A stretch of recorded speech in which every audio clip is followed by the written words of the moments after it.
that you're employed?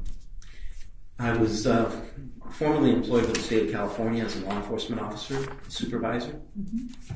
And what did you do there? I investigated healthcare type of cases.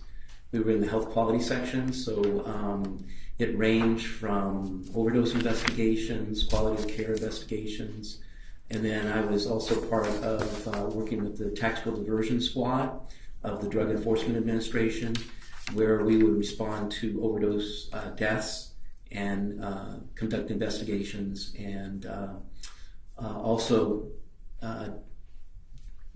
basically reviewed, supervised, investigated multiple cases relating to those types of investigations.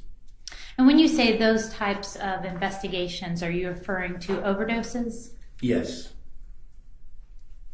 And approximately how many overdose investigations have you participated in or consulted on in the law enforcement context? I would say over 1,000. I really didn't keep track of every single case. I do remember almost every single case because of the unique facts of each one. And in addition to investigating overdose cases, do you have an educational background that informs your analysis? Yes. In 1990, I graduated from the University of Southern California with a Doctor of Pharmacy degree. And from there, I worked in a clinical setting in level 1 trauma centers in the Los Angeles area.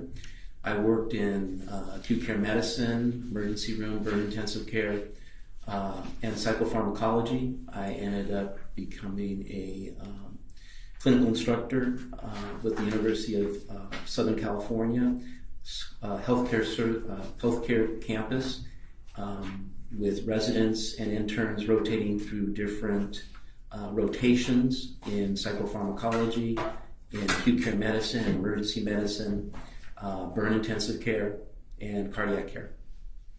Do you teach or have you taught these principles?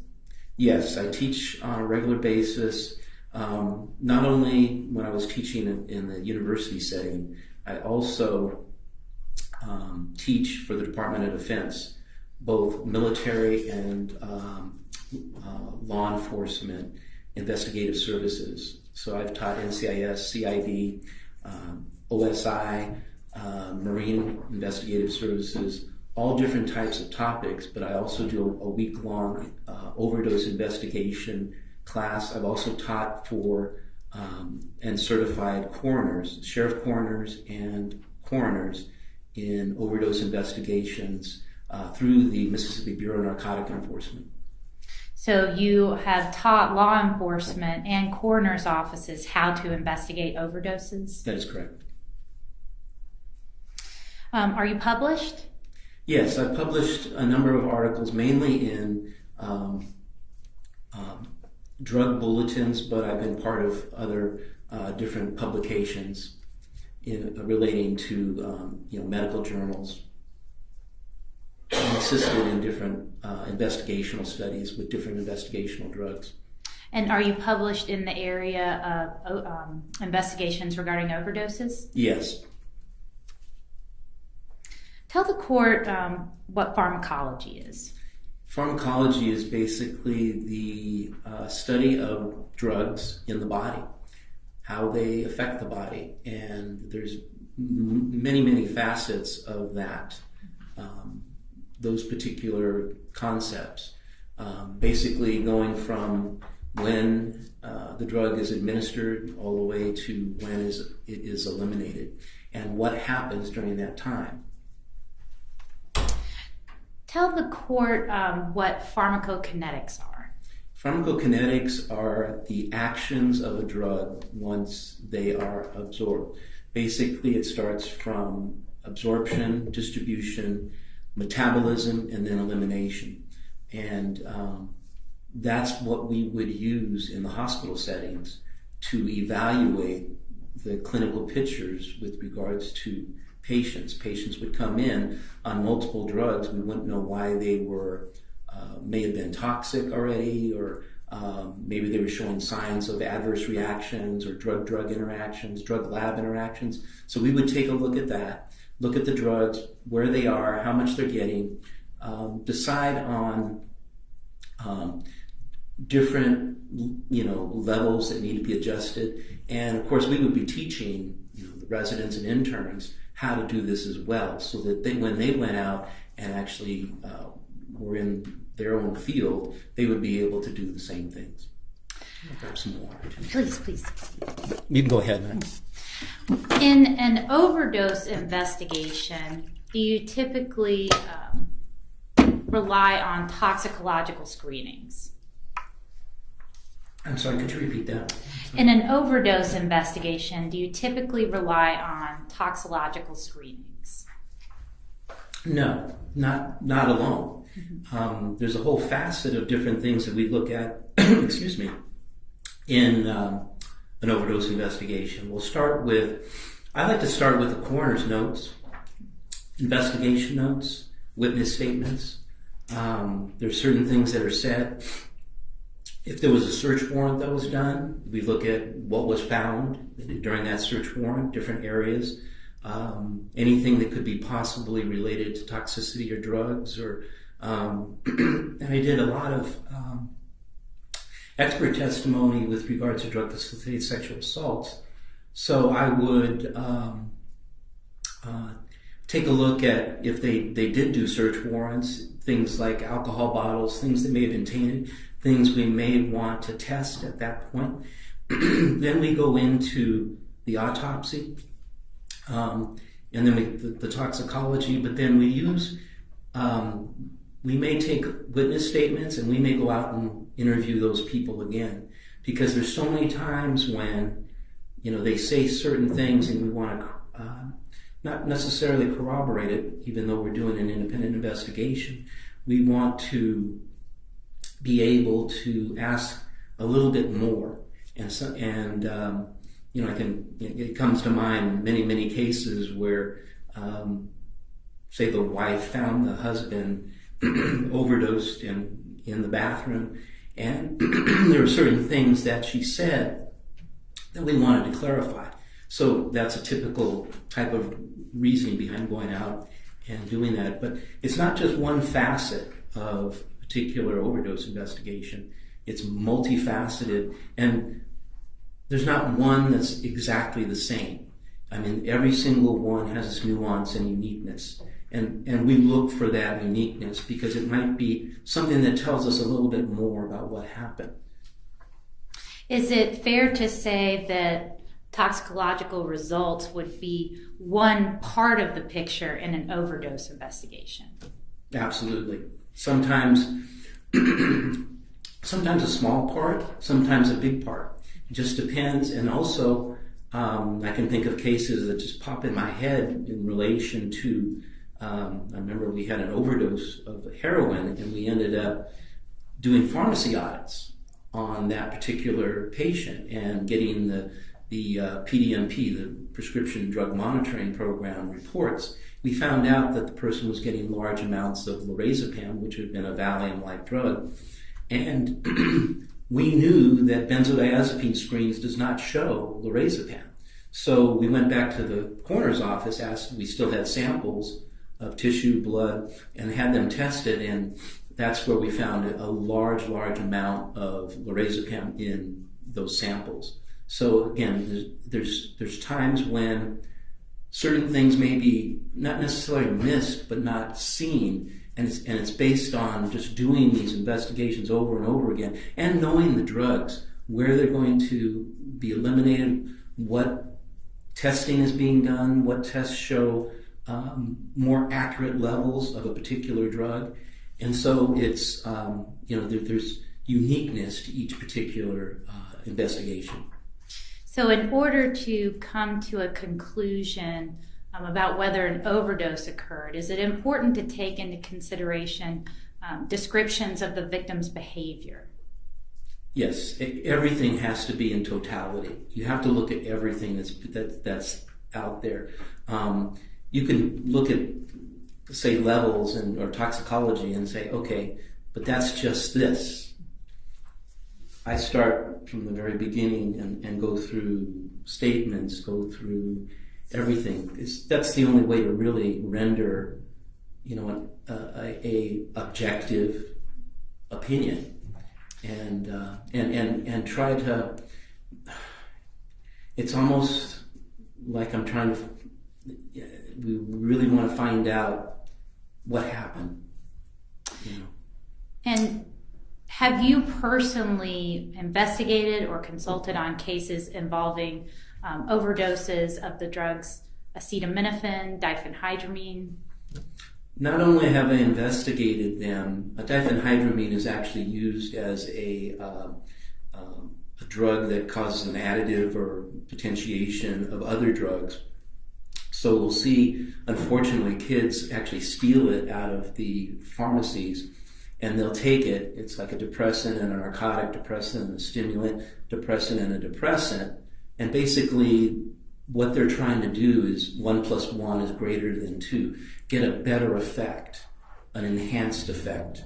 So there's so many different things that, unfortunately, people do on the street to enhance the euphoria from a particular drug. And one of the drugs that's used is Benadryl, because it's over the counter, easy to get, and usually they don't even buy it, they steal it. And I've even been in pharmacies where they take the empty packaging and put it where the greeting cards are, because in the back of the pharmacy there's no cameras back there. But hold on, in the interest of time, she was asking you if you've investigated or consulted on cases involving overdose of acetaminophen and diphenhydramine. Right. The answer is yes, right? Yes. Okay, if she needs more information, she'll certainly ask you. Okay, I'm sorry. But we just need to move through this. Very good. And have you personally investigated cases involving those drugs with children? Yes. And also worked in healthcare in the emergency rooms when we had acetaminophen toxicities and also diphenhydramine toxicities, not only in children but in adults as well. And were you able to evaluate both in live patients and those patients that were dead on arrival the effects of toxic levels of diphenhydramine and acetaminophen? Yes. Your Honor, at this time the state tenders Dr. Mark Gonzalez as an expert in clinical pharmacy as well as law enforcement overdose investigation. Response? I have no objection to those areas. Okay, all right. He will be able to testify as an expert in those areas. Dr. Gonzalez, you indicated that you have personally evaluated overdose cases involving Benadryl and diphenhydramine. In addition to toxicological screenings that would prove those substances are in a patient's system, what other factors might you look at to determine if a patient has been exposed to a toxic level? Well, we'll look at, once again, the totality of all the statements made, what was found, the behaviors of the potential victim, and just again, I don't want to belabor it, but all the different factors that you review in an investigation, and then you also look for things that may not be there that you still have questions about. In the case at issue here, were you asked by the state to review a toxicology report as well as criminal investigation into the death of William Hamilton? Yes, I looked at everything that was provided to me. And in the toxicology report, what was, if anything, of interest to you? Well, the levels of the drugs that were in the muscle and the metabolite that was found in the muscle. And again, I looked at the case, but then I always have to go back and start going through all the different all the different things that are provided, whether the witness statements, whether they're other information. Just you have to review every single thing there just to see if there's something else there, whether it be exculpatory, whether it be information that will help you in rendering an opinion. Now, in the report that you were provided, the presence of the drugs were detected in skeletal muscle. Is that typically what is used to make a determination about whether a toxic level has, whether a person has been exposed to a toxic level in an overdose investigation? Yes, because there's a certain amount of drug in the body. And what happens is, we've been using, you have to use whatever you can in an investigation. So if muscle's there, you get those levels, but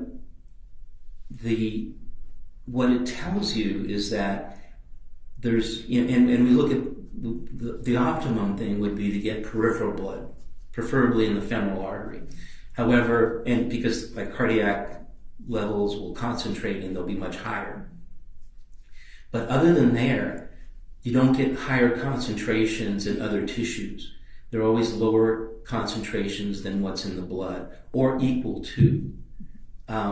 Something like the liver will have a tremendous amount, will have the same amount, or if not, maybe a little bit more concentrated, drug in there. It's just, there's the different drugs distribute to all these different areas.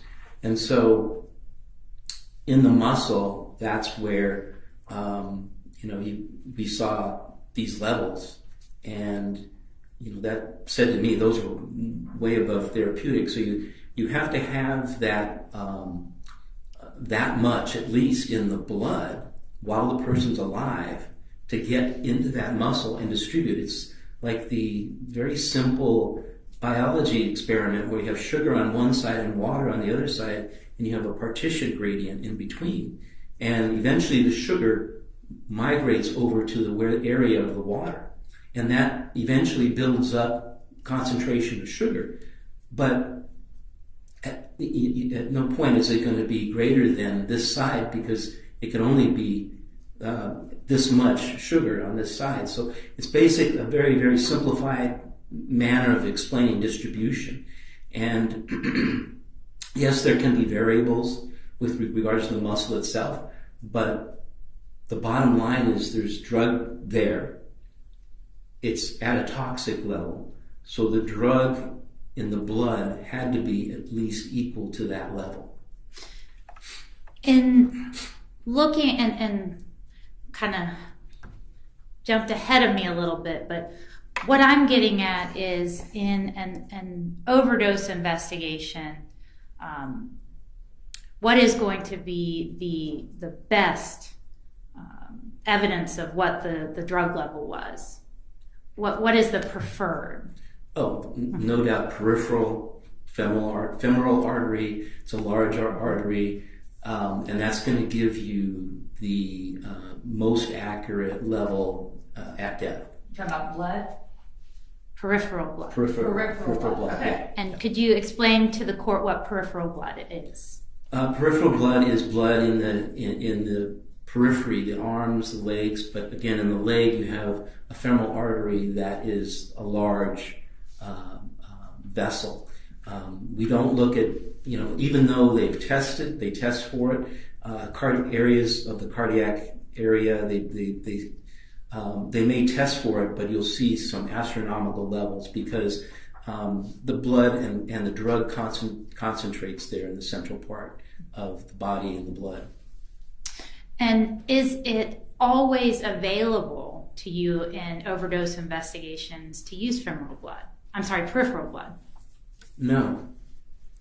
Have you routinely had to perform overdose investigations without the benefit of peripheral blood? Yes. Have you used other tissues such as skeletal muscle? Skeletal muscle, the liver, certain organs that may have still been somewhat viable, the kidneys, But then again, you have to look at the drug itself, because if, let's say you're looking at a particular antibiotic, that may concentrate in the kidneys because it's used for urinary tract infections and kidney infections.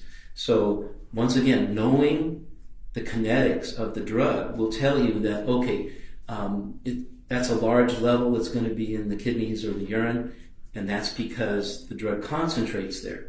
But in other cases, you look at each particular drug. Is that drug going to concentrate in this particular tissue? Because it's going to throw you off if that happens. So are you saying that every drug distributes differently? It's unique. And are you familiar specifically with how diphenhydramine and acetaminophen distribute within the body? Specifically acetaminophen, but with regards to diphenhydramine, once again, it's that gradient. You have to have this much in the blood for this much to be in a tissue. And is it common practice in these types of investigations to utilize whatever tissue is available to perform your analysis? You utilize whatever you can. Now, with the skeletal muscle, are you able to determine exactly what would have been in the blood? No. What are you able to do? You can determine that with regard to skeletal muscle and these particular drugs, that at least it was 1-to-1. Because once again, you can't have more drug in the skeletal muscle with these particular drugs. There was one study that I found where there was a 70% distribution to muscle, and that was with acetaminophen. And again, that's an approximation of the blood. I'm not saying that it's exact approximately. It's just one factor I was able to find. And we've been using muscle and to corroborate drug in the body in many overdose investigations. And even recently, in 2021, Hansen et al. In a forensic journal reported and validated blood levels in relation to muscle levels, and that it can be used to facilitate what was in the blood in relation to particular drugs. So is this calculation that approximates the blood level useful in your investigation of whether an overdose has occurred? Yes. Or whether there has been a toxic exposure of Yes. a certain type of medicine? I'm sorry, yes. Now, in this particular case, do these findings allow you to determine exactly when those drugs would have been administered? No. Can you narrow it down at all? No. But I can, based on the metabolite, when a person is alive, the drug goes through, in this particular case, both drugs would go through the liver.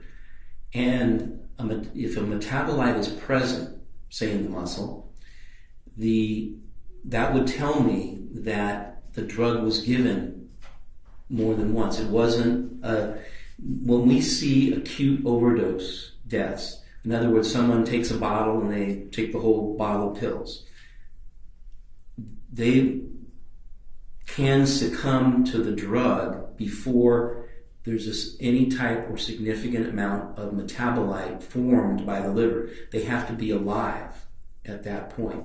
They have to be alive for what? For the metabolite to form? Yes, because the liver has to be functioning and blood has to be going through the liver, and the enzyme systems that are in the liver are metabolizing, conjugating, say, the drugs and making them either active or inactive metabolites. And then from there, they can be more water soluble, either go out through the urine or other areas. And in this case, what was the level of the parent drug to the metabolite? Well, I know that when we saw the metabolite the parent drug was there, and that was a toxic level. That was way over the 20 nanograms that would be a therapeutic level, say in the blood. And the metabolite told me that that the drug was not given all at once. It wasn't something that maybe someone would have just taken a whole bottle of Benadryl at one time, or a number of tablets of Benadryl at one time. So it was over more than once, let's put it that way, just to be very clear. How do you know what the therapeutic level was in this particular case based on the skeletal muscle? Like how do you get to that opinion? Well, the therapeutic levels are reported in literature and also pharmacology journals, and just from what are they based on? Doing my background and experience, also just doing investigations where you see Benadryl in the system. Okay, so 20 nanograms per mil would be a blood level that would be therapeutic. Now, granted, it can be greater or less. For a Benadryl, child, for an adult, does it depend on weight? Does it depend on? That would be adult. An adult? Yes. Okay. And so would it be even less for a child? Potentially, yes, because their livers are not as developed, and we have a smaller package, basically.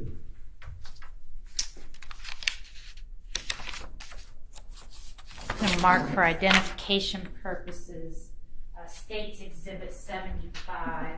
Was this the report that you were asked to look at in evaluating this case for the state? Yes. And what was, what was the level of acetaminophen in the blood? I'm sorry, in the skeletal muscle. Skeletal muscle was 93 micrograms per gram. And what was the level of diphenhydramine in the muscle? Approximately 2,000 nanograms per gram. And what is the calculation that you're using to approximate what the level would be in the blood? With regards to acetaminophen, I found a 0.7 factor in one of my cited references. And so that would mean that the muscle, and again, approximation, my opinion is, that'd be approximation. So if you calculate 70% in the muscle versus the blood, it would approximate 133 micrograms per gram. And in blood, it's a gram is actually equal to a milliliter. Where do you get the 0.7 factor from? It was in one of my cited studies. In my in your opinion. report? Yes, miss. Okay. And the diphenhydramine, what would be the calculation for diphenhydramine? I did not find a coefficient or factor that would, so basically looking at if there was that much in the blood, just even 1-to-1, and let's say it partitioned 100%, which would probably not be likely. So the blood would probably have been higher, but just 1-to-1, you're looking at the greater than 2,000. And again, what would be a therapeutic level of 20. diphenhydramine in the blood? Approximately 20 nanograms per mil, which would be 20 nanograms per gram. So if we were to be conservative and say even 1-to-1, the diphenhydramine is still 100 times greater than the therapeutic level. Is that correct? Potentially, yes. In an adult? Yes. Yes. Are you able to determine whether this child was given one large dose of medicine or multiple doses? It likely, due to the metabolite being present, it was likely more than one. And I can't say that it was given on a constant basis, but it was more than once. And why is that? because of the metabolite. Because again, you have to have a functioning person with a functioning liver, and even though a child's liver is not as developed, it would still go through metabolism. What are the symptoms or side effects of being exposed to too much acetaminophen? Acetaminophen is toxic to the liver.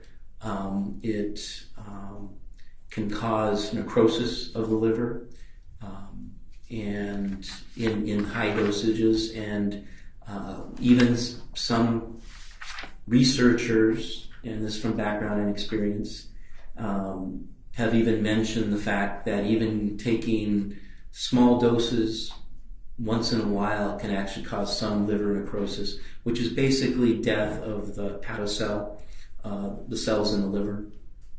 And if left untreated, can this exposure result in death?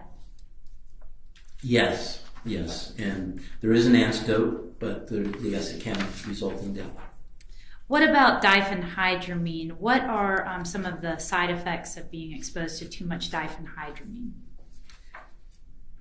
Well, you see some behavioral issues, it's a significant central nervous system depressant. So in evaluating and in interviewing parents in overdose investigations, one of the main things that every single one of them would say was that the person came home. Unfortunately, the child was using drugs. The drugs were in the system still. They went to sleep. When you lay down, 50% of your respirations are less, and that's why people die from sleep apnea. And meanwhile, these drugs are still going through the system, going through the liver. The drug levels are still going up. And the one thing that they did tell me is they would hear this. It was almost like a snore, like a very strange sound, about once a minute. And unfortunately, that was them suffocating because of the central nervous system depression that was causing them to have lower respirations. Is that what's known as agonal breathing? Yes. And can agonal breathing sound like gagging? Yes. And sometimes a loud snore. Mm-hmm. And believe me, I can picture every single parent's face that I've interviewed and see and hear them telling me about this breathing, and again, almost every single case in interviewing them, that was present. Were you made aware in the course of your evaluation of this case that the victim's mother reported that that there was something wrong with the child, mm-hmm. that the child didn't want to talk? Mm-hmm.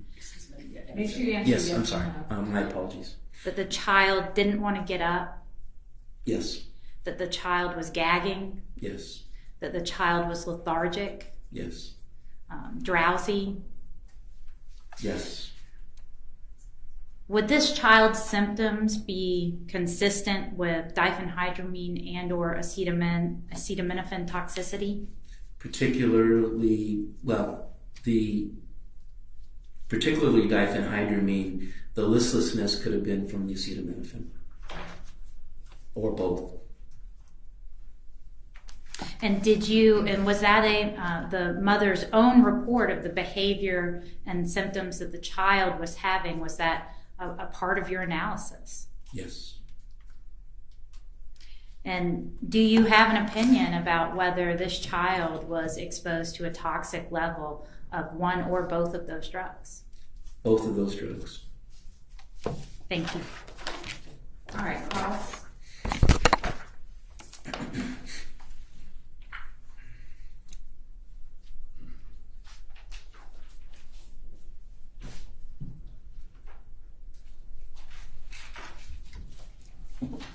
Morning, Dr. Gonzalez. Good morning, sir.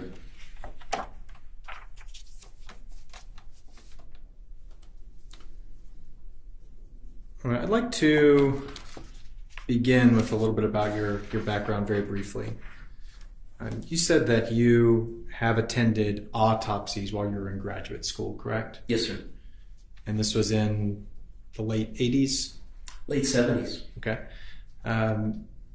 You did not participate in these autopsies, correct? No, I was an observer, and my mentor was showing me different things that you would find, whether it be with trauma, whether it be,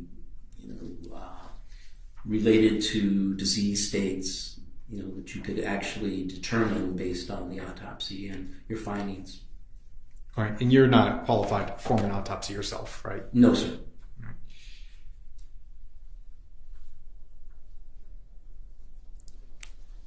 Were any of the autopsies that you observed skeletonized remains? Yes. How many? Oh, boy. I probably attended 1 or 2 a day with Dr. Bevins. Of skeletonized remains? Oh, Autopsies? no, I'm sorry. I'm trying to think.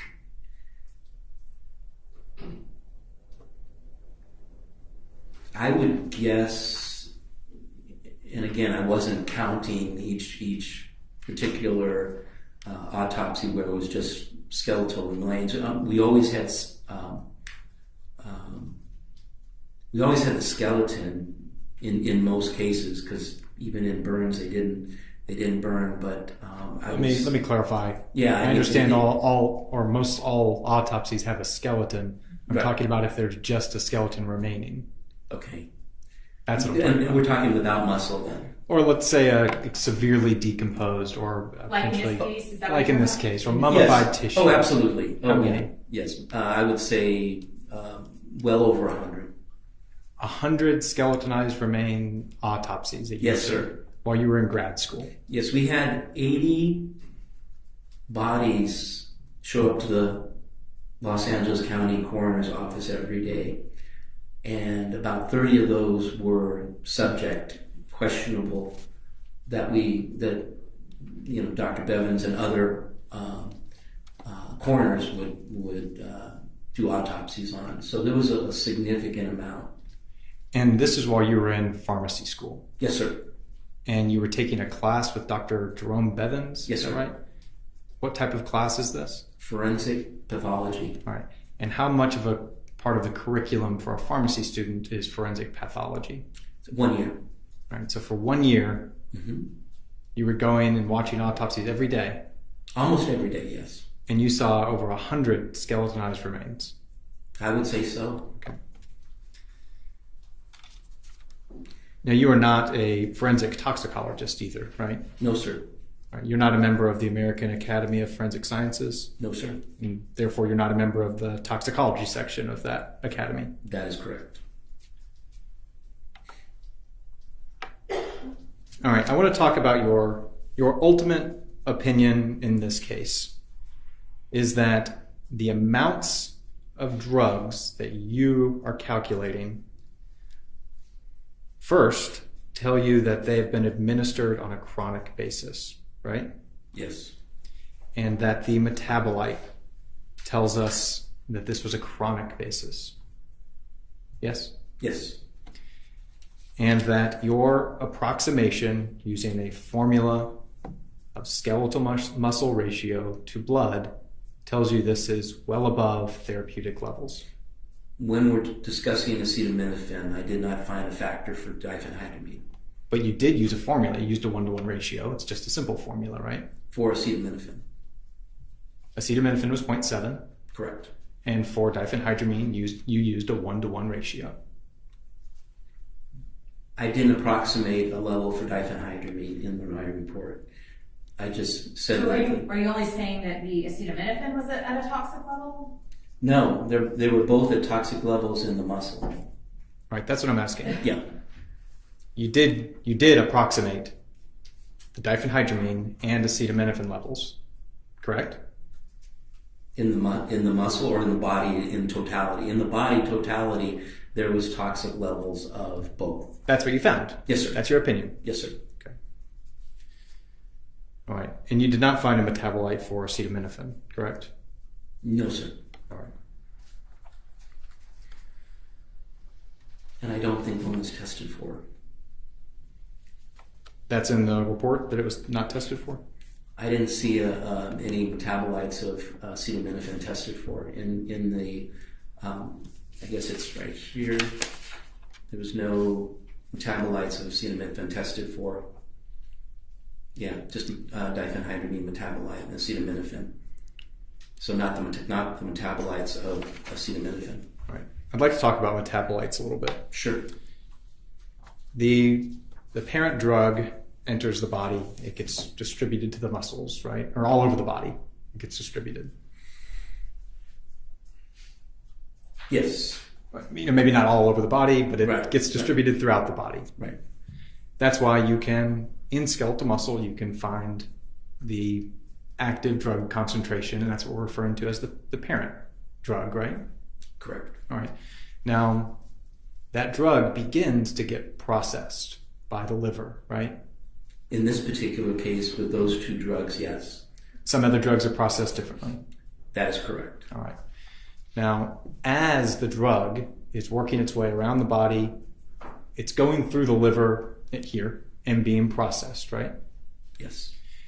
If you take acetaminophen, if I ingested a dosage of Tylenol, how soon after would I find it in my muscles if you were able to test it? Distribution time would probably be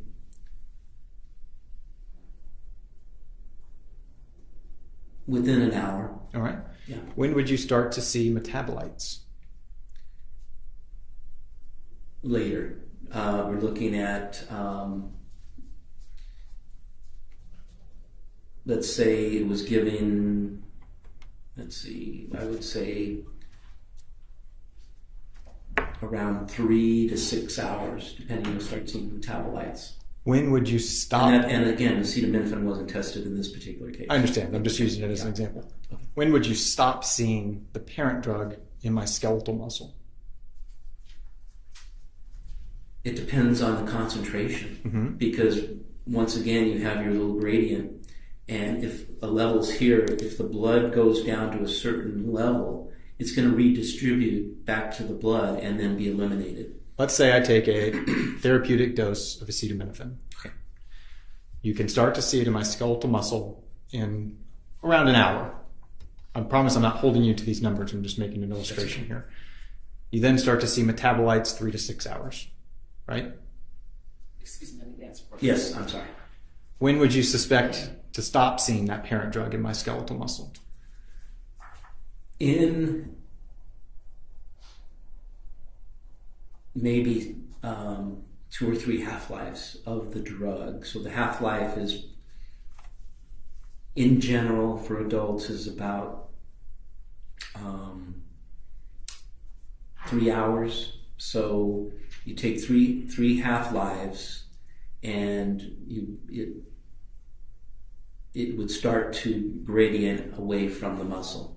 At what time? When? I don't know. About three. Okay, so if you have 3 hours, that would be 9 hours, Right. approximately. So And I understand. everybody's different, and everybody's liver is developed differently. So, and of course,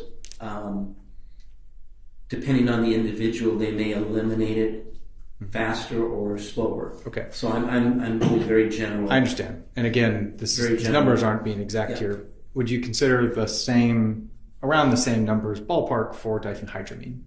Same schedule? Yes, for the most part. Yes, because the half-lives are close. Okay. So there's a point there where if you stopped everything and you took my skeletal muscle, you would see an active parent ingredient and you would see a metabolite. Is that a yes? Yes. You gotta answer yes or no. I'm sorry. That's one dose. I took one dose and I have a parent drug in my muscle and I have a metabolite, right? Yes? Yes. But you are claiming that having a parent drug and a metabolite means it's chronic. Based on the levels as well. Looking at the levels, it's not something that was given all at once. And that's your opinion because you think you can quantify those levels, right? These levels here, yes. Okay. But my point is, a metabolite does not necessarily mean more than one dose, right? Yes, it can. Yes, it does. Why? To me, it does. Okay, why? That tells me that they've been getting it. In other words, with diphenhydramine, if you're given a lethal dose like this all at once, it's going to affect your central nervous system and kill you before that the drug can go through the liver and be metabolized because of its central nervous system depression. However, if it's given on a more than once basis, there's time. You're not giving them a lethal dose right at the beginning. Okay, these levels developed. They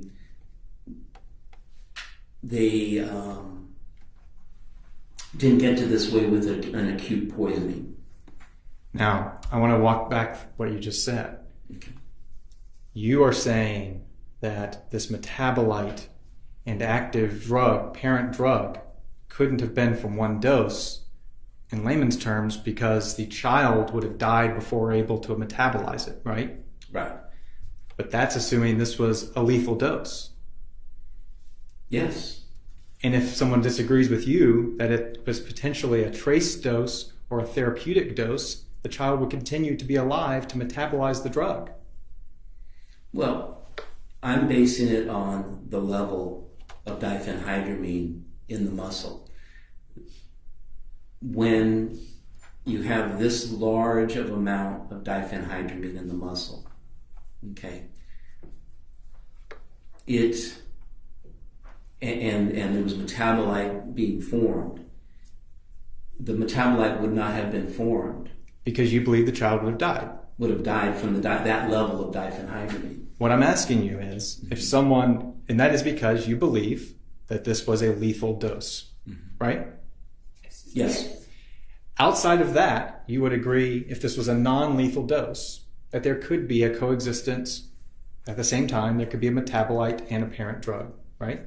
If the child did not pass away, you could have both, if tested at the right time. So, may I clarify your question? Sure. Okay. If this level was a therapeutic level, and could you repeat your question? Because you're saying this is a therapeutic level. I'm saying if someone, let's say it was, let's say it's a therapeutic level. In the blood. In the muscle. Okay. And you believe that means it was a therapeutic level in the blood with your ratios. Okay. A metabolite then would not tell you that this was taken more than once. Let me rephrase that. If this is a therapeutic level and there's a metabolite and a parent drug, that does not mean the drug was necessarily given more than once. In this particular case? No. Okay. A therapeutic level.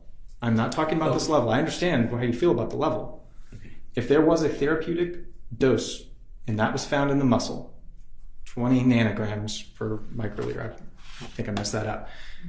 That's the concentration of the parent drug. And you also saw a metabolite.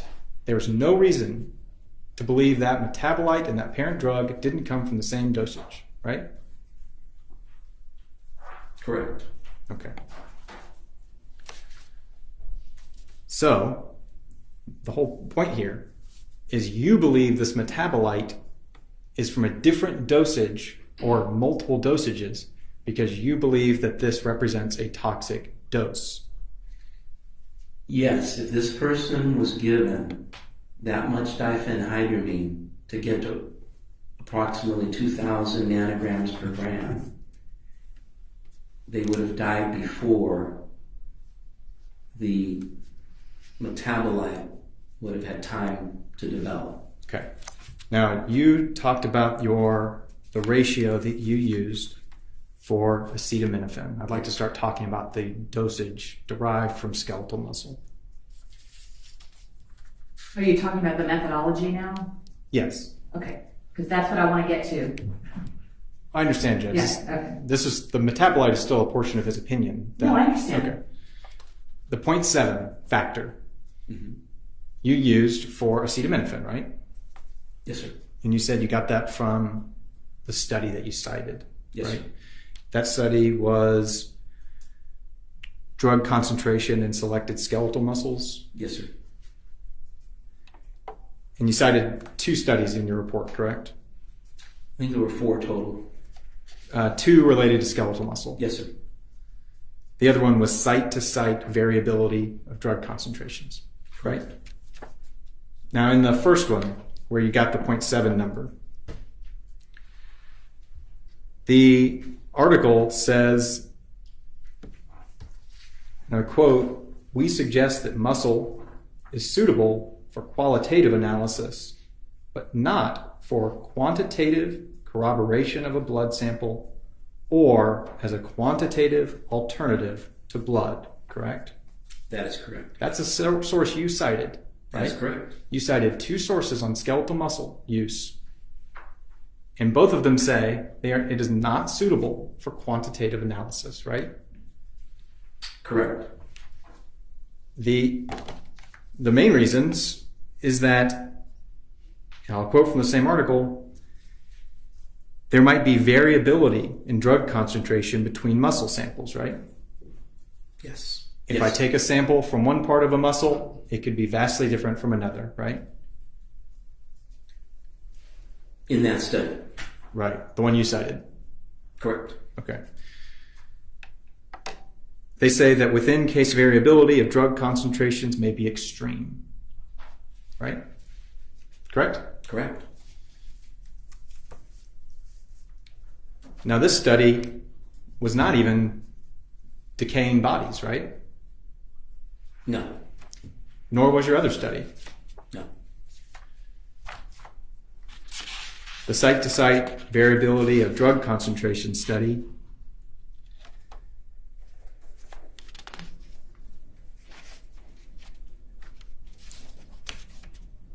also says that interpretations based solely on the levels found may be unreliable, right? Correct. And that it's not suitable for quantitative analysis, right? Absolutely. Now, I imagine your distinction is you're saying you're just making an approximation, right? Absolutely, sir. But your approximation comes with a certainty of your opinion. Is that fair to say? No.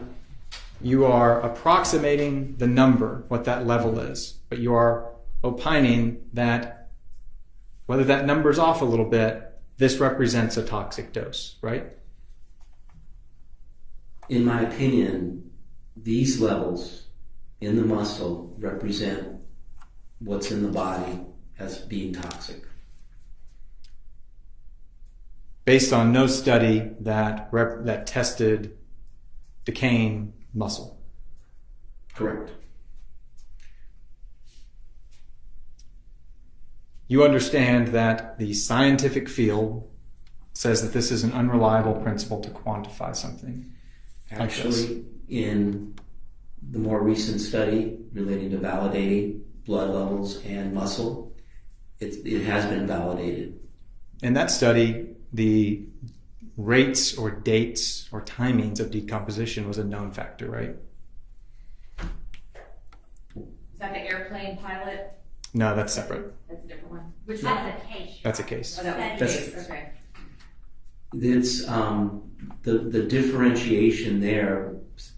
The subjects weren't decomposed. However, they homogenized the muscle, Right. which made it less variable. Did they do Because, that? again, you test one piece of muscle, test another piece of muscle. But in relation to my opinion, the levels were there, so the drug had to be in the blood to get there. You couldn't get to greater than or approximately 2,000 nanograms per gram for diphenhydramine if you did not have that level or greater in the blood. My first question relating back to that article That was homogenized. The levels were homogenized throughout the muscle in that study, correct? What do you mean by homogenized? It means, I'll ask a question. Yeah, what they do is they take the muscle, like the whole, Yeah. all the muscle that they have, they make it into a liquid gel type of, yes, I know. And they test the totality of the muscle. So that they're not testing one part of the liver, one part of this, one part of Correct. that. Right. Correct. But that's not what you were analyzing. What was tested in this case was not a fully homogenized muscle. That is correct. Well, that's the problem then, isn't it? That's why this falls into an unreliable stance that based on your other two articles you cited. Yes, and the reason I had those there is because, yes, we want to have blood. There's no question that that's the optimum. We want peripheral blood. That's the optimum. But to get to these levels, even in an isolated measurement, you had to have that level or greater in the blood. And it's not like, and I don't mean to be facetious or anything, it's not like it was sprinkled on or the blood bathed the muscle while it was decomposing. That would have not given you the interest, that distribution type of blood or distribution type of drug sample or level. Do you understand that in the, maybe Don will ask, do you understand that in the field of forensic toxicology, the opinion that you are attempting to give is not generally accepted in that scientific community? Yes. However, as I said at the very beginning, toxicology is right here. It's one facet. I look at the totality of everything that's presented to me. And having looked at a number of overdose investigations where we had individuals that overdosed and they were found later in the mountains, because that's where they were using the drugs or wherever it may be, and they were decomposed. So you use whatever you can find to get your levels. And looking at these levels, those are toxic levels. And that's what was in the body. My question was, you understand that this, what you are attempting to do as a pharmacologist, is not accepted by forensic toxicologists. It's not accepted by the general scientific community to take deceased remains, nearly skeletonized remains, and take the muscle and make even an assumption or an approximation based on skeletal muscle. You understand that, right? I understand that, but how do they explain these levels? Can they explain these levels? Are you aware of them explaining it through postmortem redistribution? That's possible, but still, how do you get to 2,000 nanograms per gram? Again, these drugs didn't appear all of a sudden. And you understand that postmortem redistribution can cause scientists to overestimate a sample in skeletal muscle because it is not homogeneous and it can pool in one section of the muscle. You understand that? I can see redistribution in other areas of the body, the central part of the body, the blood. But in the muscle is there. It stops once the person is deceased.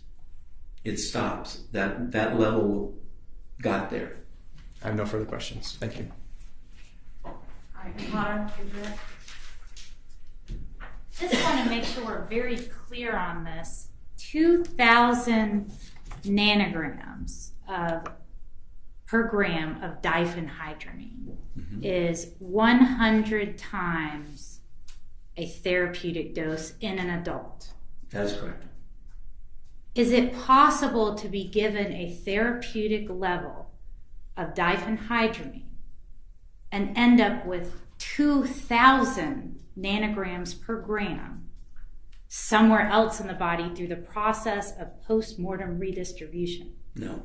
Does drugs somehow appear and multiply out of nowhere when you start to decompose? No.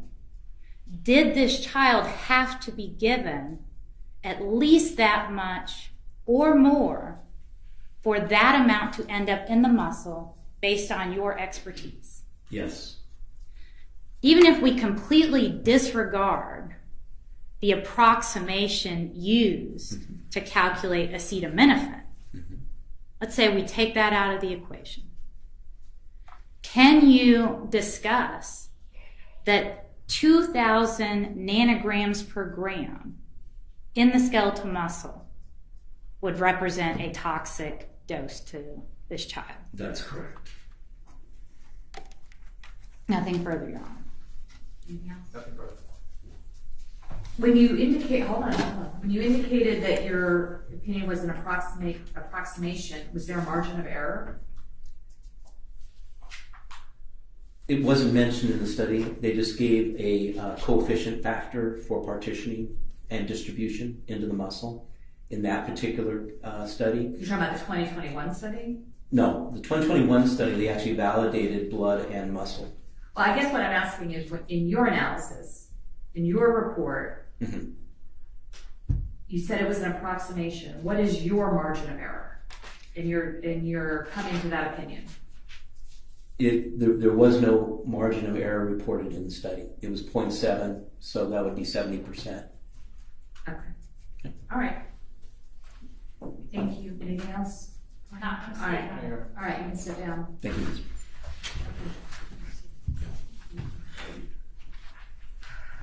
All right. Our brief argument? Would you like me to start, Judge? Sure.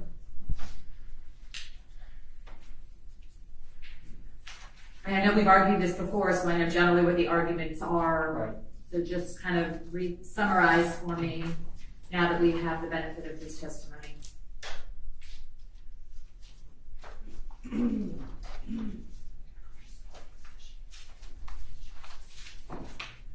Judge, I think the important thing here is to And focus on the Daubert go by factors. the Daubert factors, and we can start there and kind of work our way through them. The state brought it up yesterday, and it is true that Daubert is not an exhaustive list. It's not you must satisfy all of them. It is a framework, because the judges have been made the gatekeeper of scientific expert opinion testimony. Some of the factors cited here that I think are most important: that the theory or technique can be tested. Not only has it been tested, it's been tested and debunked by the studies cited by Dr. Gonzalez. The rate of error of the theory or technique is not known by Dr. Gonzalez and cannot give a rate of error. The rate of error cited by the study, I believe, probably wasn't mentioned because they said don't use these numbers for quantitative analysis. If the theory or technique has been subject to and supported by peer review or publication, well, the technique, again, in its own study, says don't do this for quantitative analysis. If it's generally accepted in the scientific community, we heard from Dr. Jackson, we heard from Dr. Gonzalez that it's not accepted in the field of forensic toxicology, which is the field that matters here. I understand he's a pharmacologist and can testify about drugs and the effects they have, but what he's doing is delving into forensic toxicology. That's who medical examiners and pathologists use for drug analysis in postmortem cases. The prongs in the Georgia statute generally follow the same thing, that's based on sufficient facts or data, product of reliable principles and methods, and has applied those principles and methods to the facts of this case. I want to briefly distinguish the 2021 study that Dr. Gonzalez helped us with, is that was a homogenized muscle that alleviates some of the problems cited by the two papers from the 90s that he cited. We don't have that here. That is one of the main issues. Also, that study doesn't give you a rate or a ratio to use for acetaminophen and diphenhydramine. They test different drugs. That's not tested in that study. The decomposition rates were known in that study. That's one of the factors that Dr. Jackson said is most important, is that this body was decomposing. And he does not share Dr. Gonzalez's opinion that it's always a 1-to-1 ratio. That's probably true in his field when he's doing shortly after death overdose investigations. In the 2021 study did not involve decomposing bodies, did it? It did involve different levels of decomposition, but those were known in the study.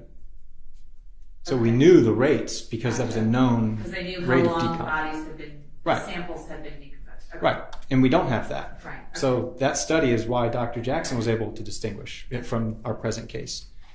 Dr. Jackson said the most important factor is the decomposition here. He said that the postmortem redistribution can cause these levels. And that's why he said, Dr. Jackson knows what these levels were. He's the one that tested for them.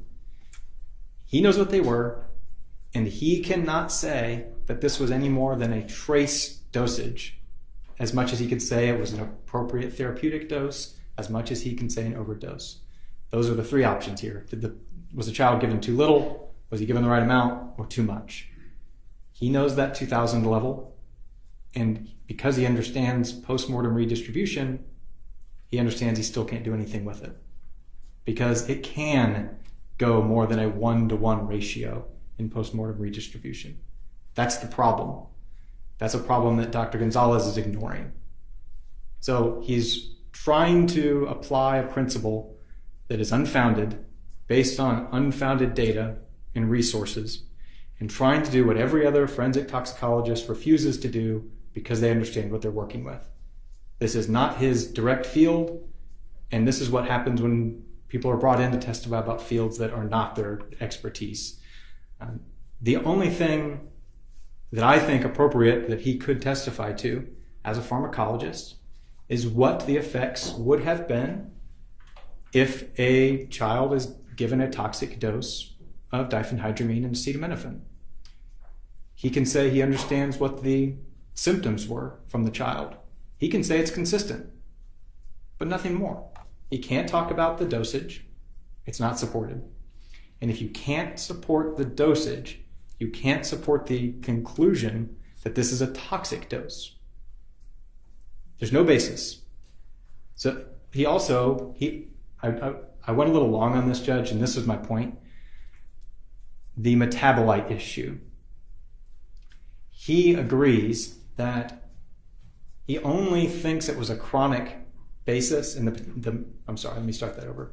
He only thinks the metabolite is significant to show that this drug was given more than once because he believes the last dose that child got would have caused him to pass away. He's doing that based on bad science. If you take that away, he agrees that a metabolite and a parent drug can be present at the same time. We walked through that timing together. So he can't testify scientifically that this was a chronic basis. Can't testify that this was an overdose. I don't think he's planning on testifying about the zygomatic arch that was in his report. If the state's not bringing that up, I won't belabor the court and argue it.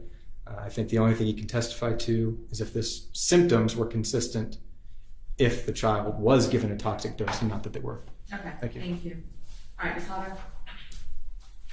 Your Honor, as I understand the defense's argument, the issue is specifically with one approximation that Dr. Gonzalez performed as one part of his analysis of whether this child was exposed to toxic levels of these two drugs.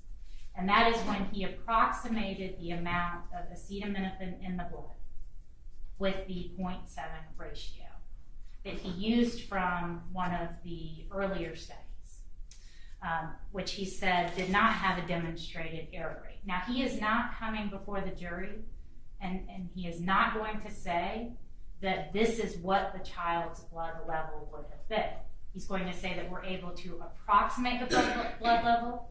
It would have been approximately this amount, but based on his training, education, and experience, that it would have to have been at least that amount, equal to or more.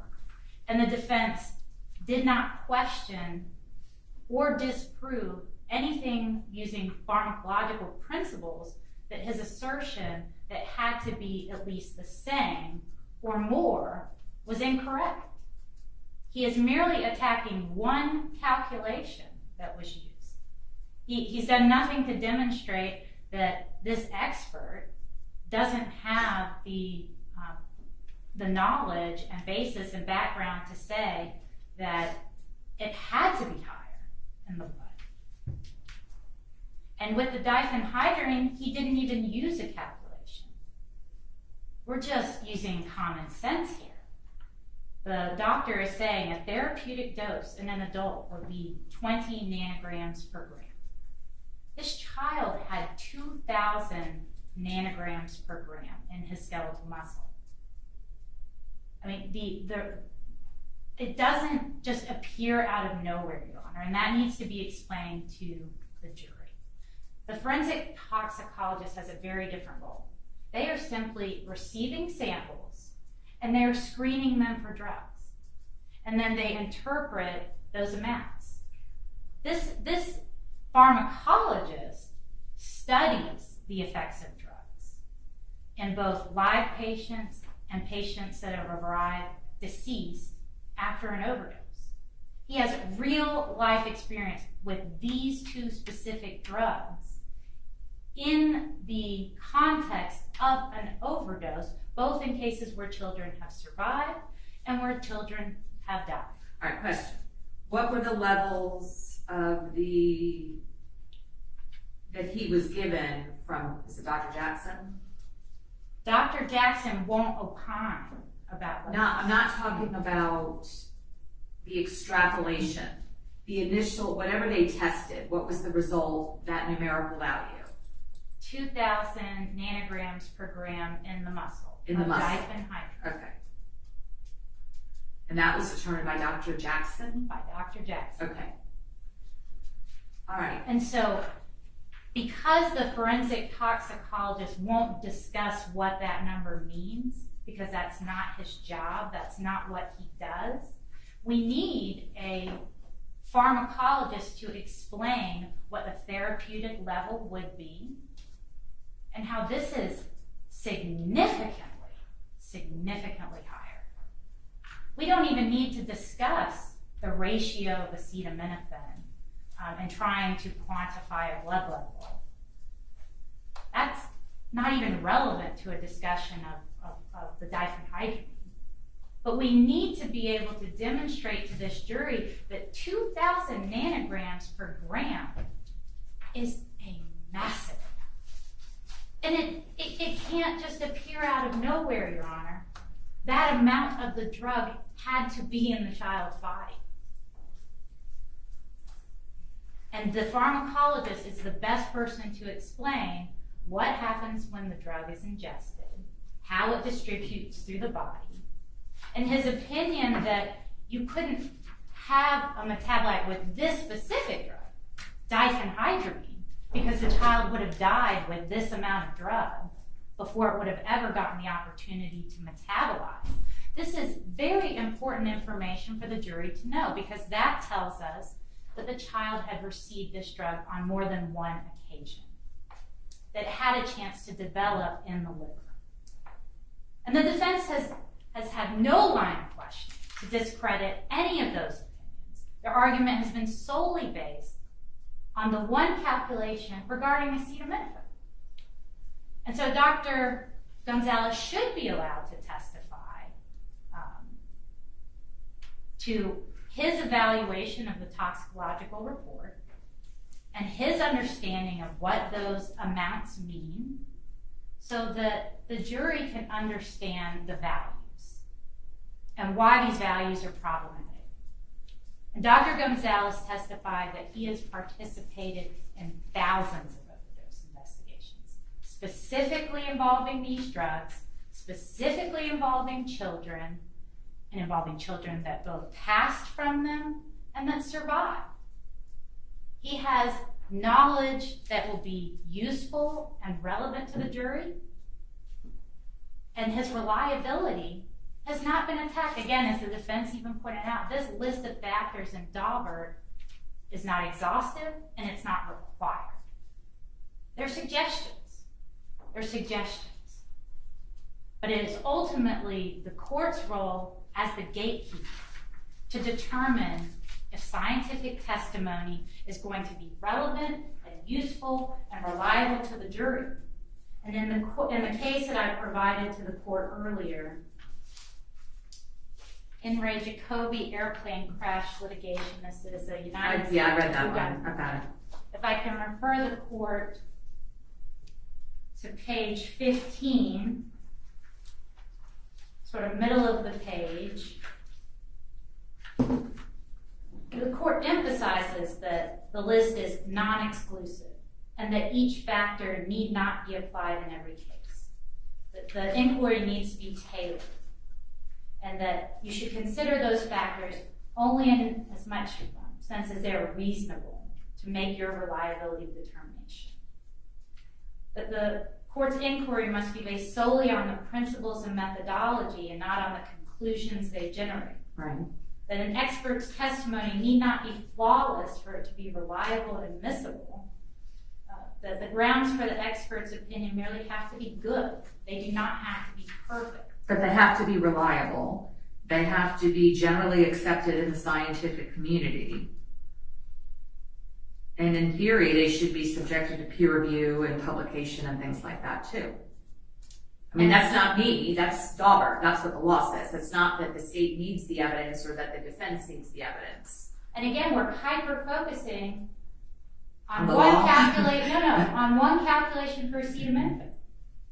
There was no demonstration by the defense in their questioning that his evaluation of the levels of diphenhydramine is unreliable or contrary to pharmacological principles.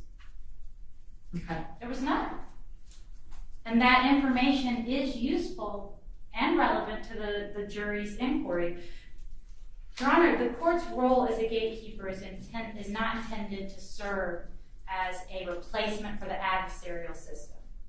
Vigorous cross-examination, presentation of contrary evidence, and careful instruction on the burden of proof are the traditional and appropriate methods of attacking shaky but admissible evidence.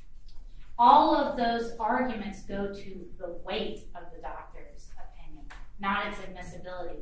And the appropriate test crucible for his opinion is in cross-examination, Your Honor. Okay. Judge, Yes. very briefly. Sure. I need to address first, the state misstates my position and argument. My position is not simply the rate of acetaminophen. It has nothing to do with diphenhydramine. I'll state my argument very simply. Skeletal muscle from decayed remains cannot be used to extrapolate or estimate blood levels at the time of death. That's not my opinion, it's Dr. Jackson's opinion. It's not about the 0.7 number. That is a flawed number. It's not just about that. It's not about the ratio of Benadryl. It's not just Tylenol. Both numbers don't provide anything of scientific reliability or substance to this jury. Ms. Hodder states that 2,000 is a lot, and the jury needs to know that. That's the problem. 2,000 nanograms, whatever that figure is, in a decayed skeletal muscle, we don't know if that's a lot. Dr. Jackson doesn't know if that means it's a lot. Dr. Gowett doesn't know. Dr. Turner doesn't know, because they can't. They can't use skeletal muscle and decayed remains accurately to determine dosage.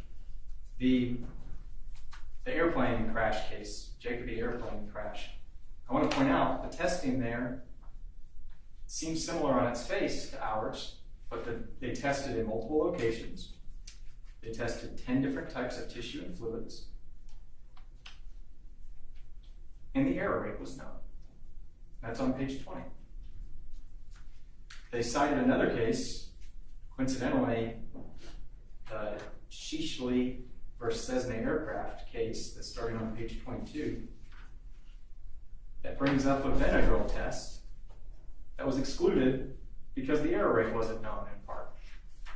I don't know if that was intentional by the state, but that's the problem. And similar, it's a different test than what we have here, but the error rate's not found. So my argument is not about 0.7 acetaminophen, it is about The methodology, the procedure that he used to come to the methodology that he used. Yeah, and just the entire basis of this opinion. Right, okay, got it. Anything else? Briefly down to take a quick break. Your Honor, this expert isn't being used to tell the jury what the blood level would have been. This expert is being used to testify that these levels, regardless of not being able to tell exactly what the blood level would have been, are toxic. And that is based on pharmacological principles on what a therapeutic level would be, and the fact that drugs don't just appear and multiply in the body and decay flesh. There has been no presentation that happens. Dr. Jackson didn't testify to that. These drugs had to be ingested. You've heard no evidence that that's a phenomenon that occurs. These amounts were in the body.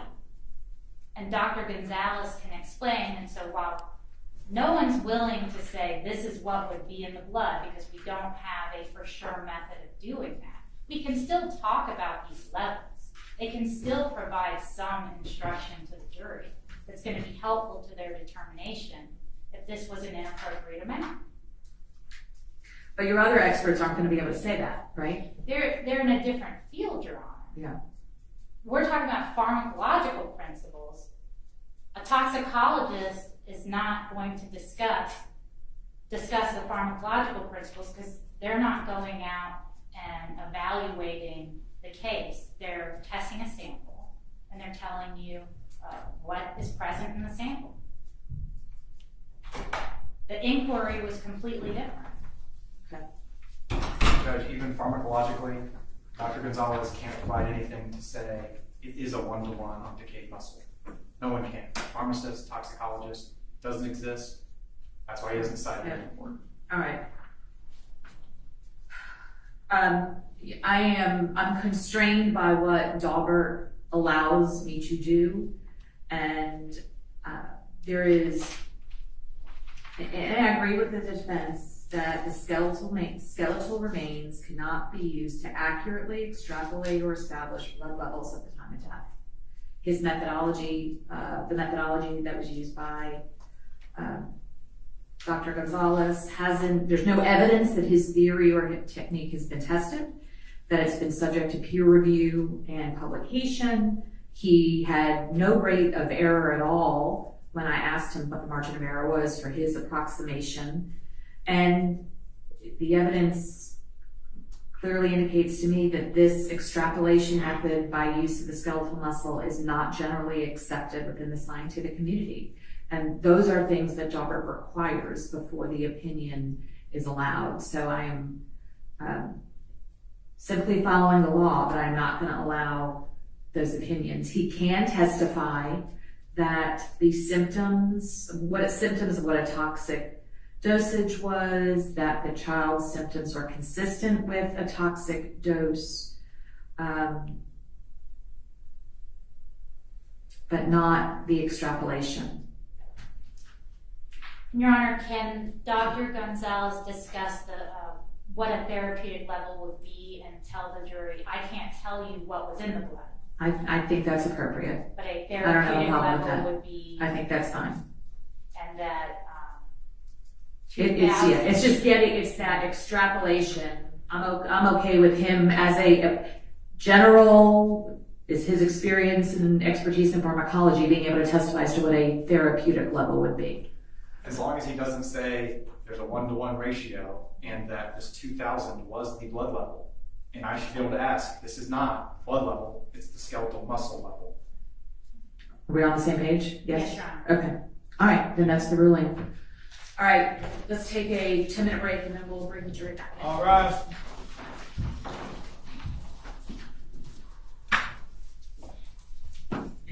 Anticipate going into any of that? some of it, yes, Your Honor. We certainly would not go into how their relationship ended or any infidelity. That's not relevant, nor what we're going to do, Your Honor.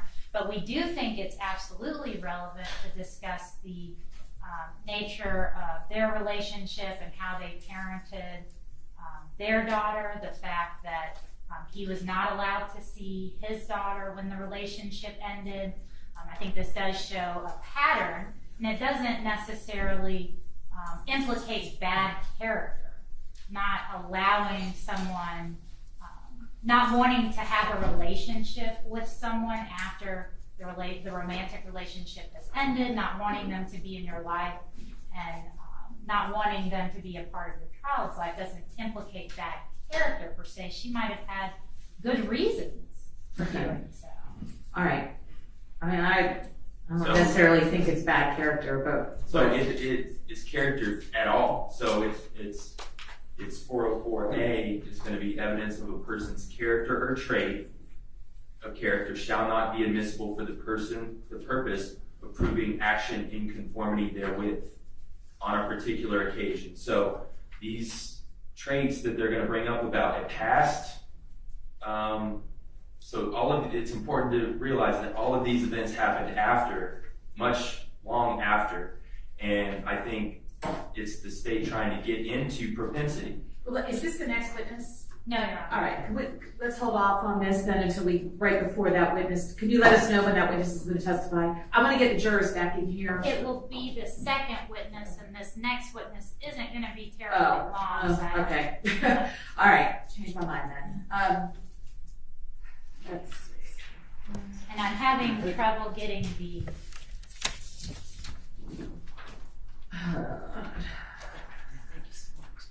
Every time we don't use it, it like goes.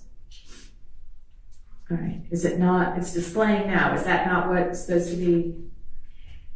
We need to get Chris and just have him sit here throughout the rest of it. He was here. Whenever he leaves, he sends some bad vibes to the. Oh wait, now it's working. Okay. All right. I mean, I think.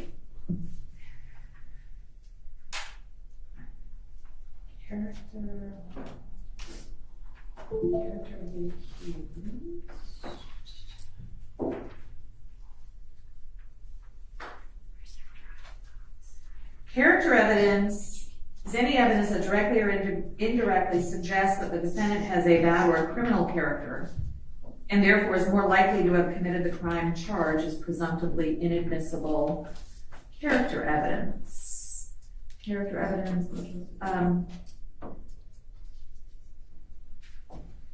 I don't know if I don't think this qualifies as character evidence. It absolutely doesn't, Your Honor. We're not using a... Turn on your mic. We're not using a character trait to show that the defendant was more likely to have committed the crime charged.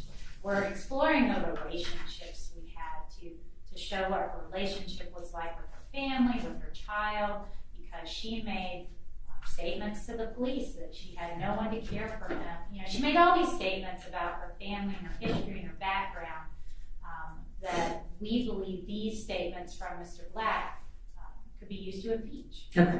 I'm going to allow the evidence for now. I don't know exactly what the testimony is going to be, but if you think there is a specific statement, or if you think they're going down the road that's going to lead to specific, I think generally the parenting and all that is okay. I don't think that's bad character. It's hard to rule on this without getting a proffer of exactly what the testimony is going to be. Yes, Judge. And so a big part of the state's case, as you've heard, is that she kept William away from his biological father's family. That is what this witness is coming to say, which is propensity.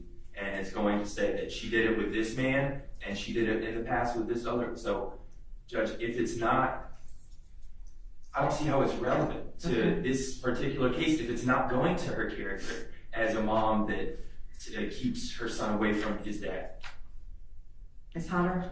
Absolutely relevant. Ms. Hamilton said that she had no one to help care for William and that his father wasn't ever in his life. Okay. All right. Just one last thing to say, Judge. That we're not arguing is not relevant. There's been plenty of witnesses that say, yeah, he kept her from him. What we're arguing is her relationship with her ex-husband what he's going to say, that is absolutely irrelevant to this particular case. Decades afterwards. Okay. Well, I don't think it's necessarily character evidence. I can't really rule on it until I hear,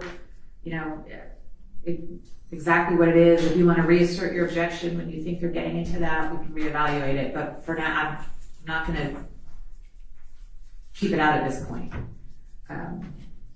All right, so the last issue I want to bring up before we bring the jury in is there was a sidebar yesterday. We had this discussion last night. I had Diane pull the real-time, and it was, let me read it. Okay. All right, so the answer was, she was indicted, brought back to DeKalb County. Myself and Investigator McClendon met her at DeKalb Jail to see if she wanted to provide an additional statement, at which time she did not. And then, Mr. Bozarth, you said, objection, Your Honor, may we approach? So I think that, again, I'm just clarifying the record that I will consider that as a waiver for that particular bench conference, waiver of your client's presence. Understood. Okay. I didn't want to leave any open holes if I can help it. Okay. Anything else? No, Your Honor. All right, let's bring the jurors back. Sorry for the delay, but I hope I made it up to you. Okay, very good.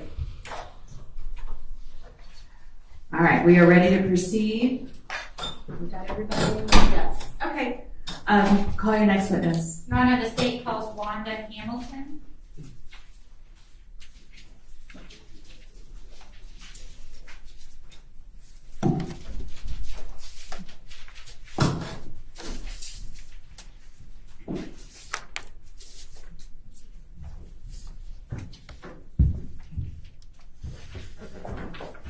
Raise your right hand for me. Do swear or affirm the testimony you give to the court should be the truth and nothing but the truth, so help you God? Yes. Please lower your hand. State your name and spell it for the record. My name is Wanda Ellen Hamilton, Houston. Good morning, Miss Hamilton. Good morning.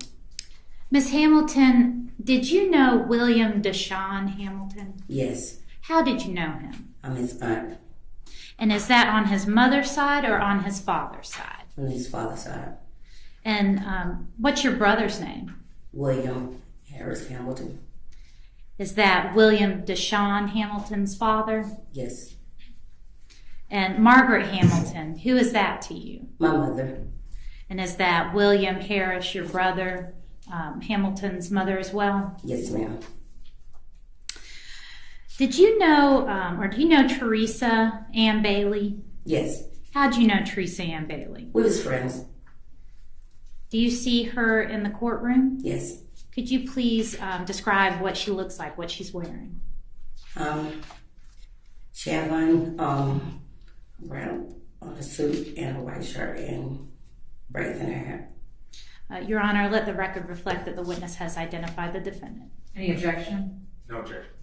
The record will reflect the identification. Thank you. And did Teresa and your brother William have a relationship? Yes. Did they have children? Yes. Were you and Teresa friends prior to your brother having a relationship with her? Yes. Did you know Teresa's family? Yes. Does Teresa have siblings? Yes. How many? She have 3 brothers and a sister. And were Teresa's parents around? Yes. Did she have a mom and a dad? Yes. Was there a point of time when Teresa was not in William's life? Yes. For about how long? About 2 years.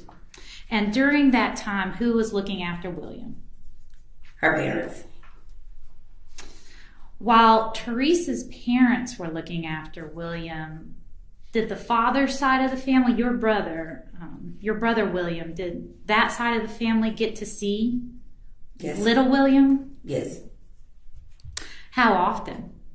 On the weekends, on weekdays. Did you have children William's age? Yes. Did they get to play with William? Yes. Did they get to spend time with William? Yes. When Teresa came back into William's life, do you remember about what time, how old he was? About 6. When Teresa came back into his life, did the father's side of the family continue to get to see little William? Yes, Did that ever change? it did. How soon? I can really tell you how long it was that it changed. Do your best. I know it's been a long time. How long do you think Teresa had been back before? About 2 years. About 2 years. And what happened? She just disappeared. Did Teresa tell anyone, to your knowledge, on the father's side of the family that she was going anywhere? No.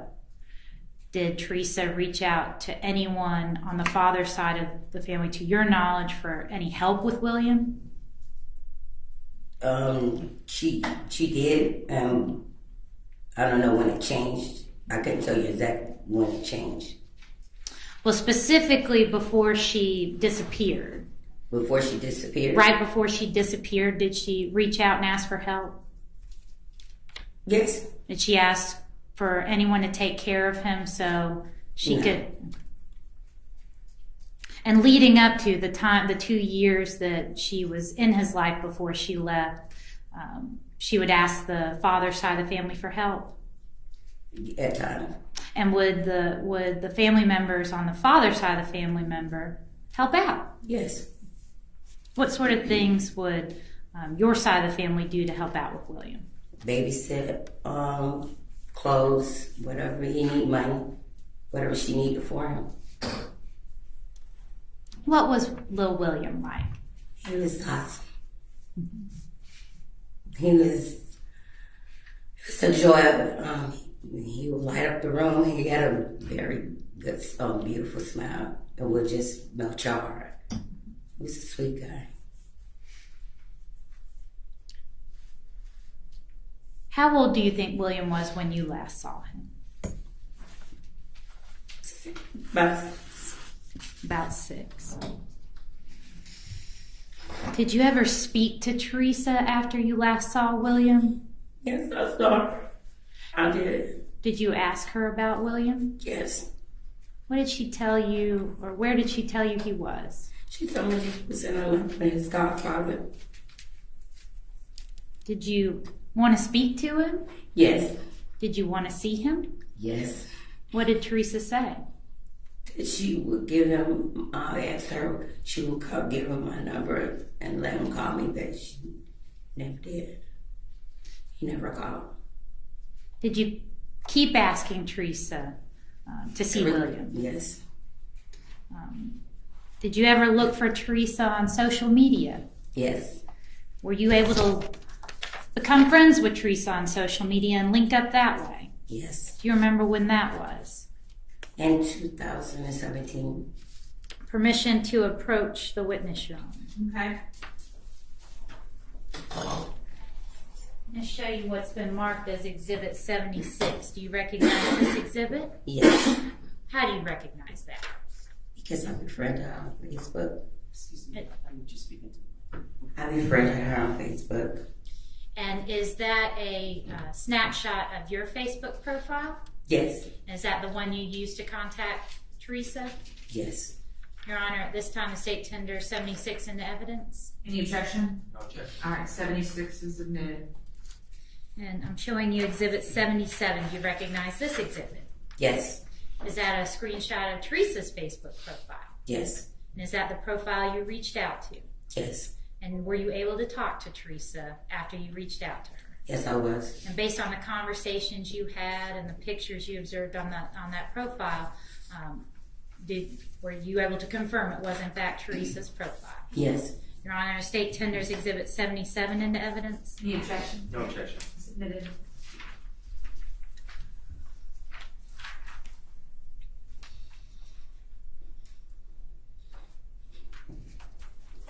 When you reached out to Teresa in 2017, what did you say to her? I asked about my nephew. And I wanted to talk to her. What'd she say? She told me that she would, excuse me. She told me that she would give him my number to call me, but she never did. Were you able to continue having conversations with Teresa? Yes. At some point, did she stop that? Yes. What did she do? She did unblock me. She blocked you on Facebook? Mm-hmm. Yes. Back in 1998, 1999, did you want to have a relationship with William? Yes. Do you still, to this day, would you have liked to have had a relationship with William? Yes. Would you have wanted your children to have a relationship with him back then? Absolutely. If Teresa or your brother William had asked you to help, would you have helped them? Absolutely. If you were unable to help them, was your mother in a position to help them? Yes. Did your mother ever help you with your kids? Yes, she did. Did your mom ever take care of your kids? All 6 of them. Did you love William? I loved him.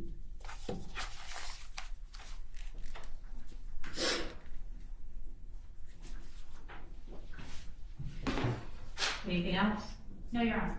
Okay, Ross? No questions. Thank you. All right, you may step down. You're excused. You can stay in the courtroom if you'd like, or you're free to go. Thank you. Call your next witness. Your Honor, state calls Teresa Black.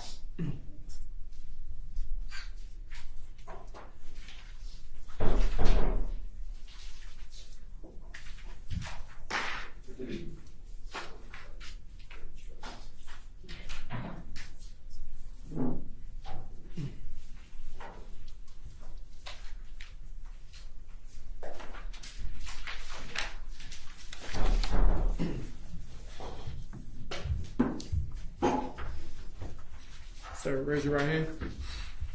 You swear affirm the testimony you give to the court should be the truth and nothing but the truth, so help you God. Yes, sir. May you lower your hand. State your name and spell it for the record. My name is Dashawn Black. That's Luquese. Last name Black, B-L-A-C-K. Good morning, Mr. Black. How you doing? Good. I want to speak with you about where you're from. Charlotte, North Carolina. And at some point, did you move away from Charlotte? Yes, I did, to better my life. All right, and where did you go? I went to Alaska. Alaska? Yes, ma'am. Okay. And then after Alaska, where did you move to?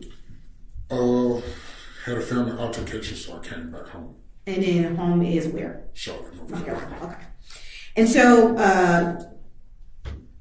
you were born in Charlotte. How long before you left to go to Alaska were you living in Charlotte? I've been in Charlotte all my life. Okay. Until you moved to Alaska? Yeah. All right. I want to speak with you about Teresa Black. How do you know Teresa Black? I met this young lady when we was younger, 92. Right.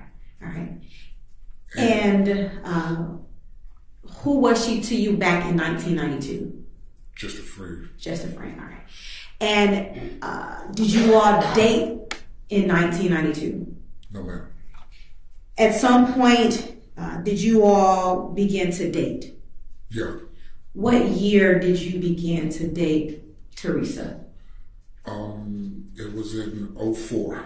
2004, okay. And did you all take your relationship to another level? Yes, ma'am, we did. Can you tell the jury about that? We met in 2004. Well, you met back up in 2004. Well, we met back up in 2004. Had jobs, both changing our lives around. 2005, we got married and had a beautiful daughter. All right. And what's your daughter's name? Nakaya Black. And when you all got married, what state were you all living in at the time? Charlotte, North Carolina. Charlotte, North Carolina. And when you got married, and before you had your daughter, were you aware if Teresa had any other children?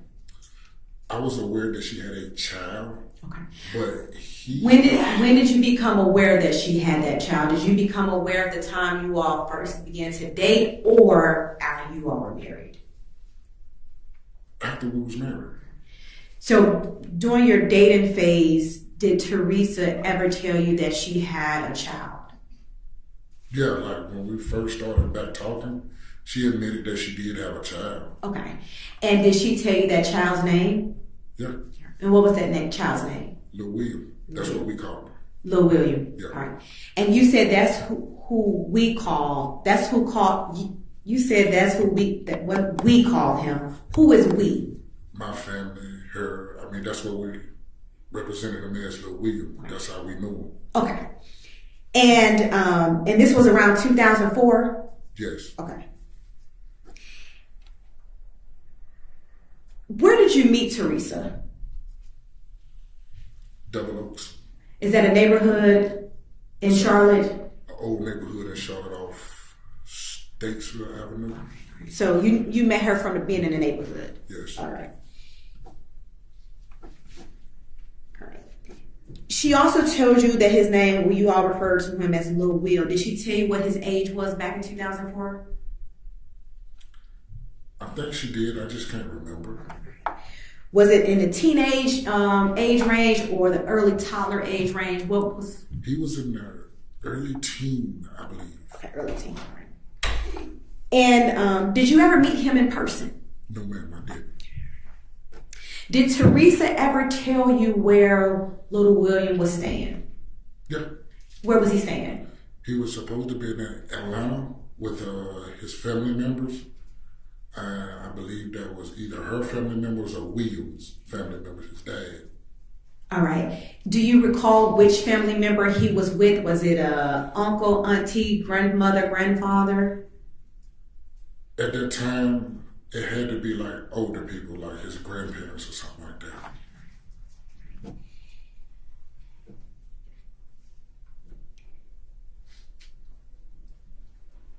All right, so you and Teresa get married. How long before or how long after you got married did you all move to Alaska? We got married 2005. We had a daughter then. I say now March. Of what year? March of 2005 is when we went to Alaska. And do you recall what month you got married? February. February. So a month later, you all moved to Alaska. Yes, ma'am. Okay.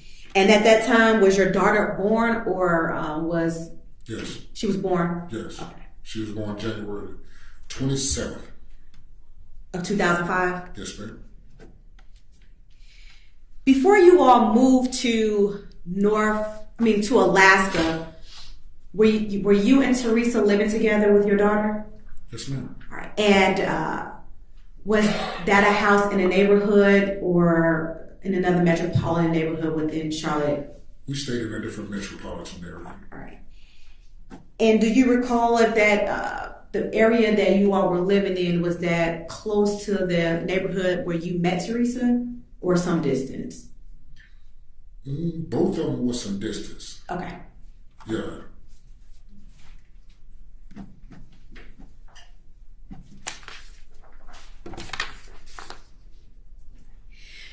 At some point, now let me back up. How was the relationship with you and Teresa and your child when you all were living in Charlotte? Judge, objection to relevancy in character evidence. What's the relevance? Well, Your Honor, may we actually approach or speak about this outside the presence of the jury? Yeah, all right, I'm sorry guys, I gotta send you back to the jury room for a minute while we handle this matter. My apologies. While you're thinking about it, this was in 2005 that she's married to him. So what is the relevance of her, what was the question, parenting? No, I asked what was Teresa's demeanor with him, her, and their child. Okay. And Your Honor, the question of what I'm getting... Let's get a proffer from the witness about what he's going to say, and then maybe I can make a determination if it's relevant. Yes. Back when you and Teresa first had your daughter, what was the relationship like when the daughter was first born? It's wonderful. You want me to continue? I'm sorry, Judge. I didn't know if you wanted me to continue. And at some point, you all left and moved to Alaska. Yes, ma'am. And at some point, did the dynamics of you all's relationship change? Yes, it did. And as a result of the changing of the dynamics of you all's relationship change, did you move from Alaska? Yes, I did. And did you move back to, where did you move back to? I moved back to Charlotte. No. And so that's the basis of those statements, Your Honor. All right, so what's the how is this more likely to help the jury decide whether or not the defendant is guilty or not guilty of murder? Well, Your Honor, murder is not the only charge in the indictment. It also goes to, there's an additional charge of concealing the death of another person. Okay. He's going to get into more detail about a conversation that he had with William on the phone. All of this information goes to her demeanor to show how she is concealing the death of William. She is acting like he is still alive, acting like his life is still present, everything is happy. For the purpose of the continued concealment of the death? Yes, Your Honor. Okay, all right. That wasn't articulated earlier, so thank you. Okay. Judge, just as to his, and I think you're picking up on this, as to his relationship with Teresa and how she was as a parent, we have a continuing objection to that relevance as to this case. Okay. Well, Your Honor, I am going to go into additional details with Mr. Black in reference to his relationship with his daughter. This is also going to be information that's going to also come out with Mr. Black. I suspect that I've talked to Mr. Black several times and Mr. Hamilton that I suspect they're going to say something to the effect that when Ms. Black gets upset with them as an individual, she doesn't allow them to see the child. Okay. What is that asked? That's the part that he's objecting to. Yes, and so that again directly contradicts Ms. Black's statement that she provided to Lieutenant Quigley as to the fact of how she didn't have help, that she was a single parent, that she was on her own, when in fact she actually had individuals wanted to help, and she was not allowed. That was in 2005. But it's now correct, but it also was in 1999. Judge, propensity. They're getting into a pattern that once she did it now, she did it back then. If he can testify as to information about what the situation was in 1998 or 1999, around the time of the incident, that's fine. But I don't think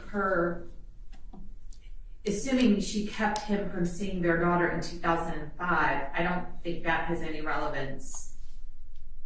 You know, the other thing as far as conversations she had and the issue of the concealing of the death, I get that. But I don't see any connection or any relevance to the her keeping him away from their daughter in 2005 has anything to do with what she may or may not have done in 1998. Well, Your Honor, I disagree with that. I do think that is important for the jury to see, in addition to the fact that several witnesses have got up on here and stated about, well, Ava, for instance, she got up on the stand and stated how that Teresa was very distant and disconnected from William. And here, we are trying to also show how she allows other individuals or other parents to become disconnected, which ultimately goes to the fact that she has help, but she's constantly turning it away. I don't think her turning away help in 2005 is relevant to what happened in 1998. What happened or what didn't happen. I don't see that, other than Mr. Welty's propensity argument that this is how she was. Well, Your Honor, I actually don't, I understand his propensity argument, but it's not a character trait. All right, well, I'm not I'm not going to allow the test. You go ahead and ask about the conversations with respect to the concealment. All that is fair game. But I don't think her keeping him away from their daughter in 2005 has any, unless you can show some connection to one of the charges. Yeah. I don't think that's relevant. Will it be also appropriate to ask Mr. Black when is the last time he saw his daughter? I haven't asked him why. I'm just Ask asking him now. I'd like to know the answer and why. When is the last time you saw your daughter? 2010. And why is that? Well, I wasn't going to ask him why, but At the time, I'm asking. The jury's not here, so I want to know what it is. at the time she was, She's who? Miss Teresa was seeing somebody else. Okay. So when we so-called supposed to separate it, we was doing our parenting thing. She would send her down sometimes for me. Okay. What's the relevance of that then, when you last saw the daughter?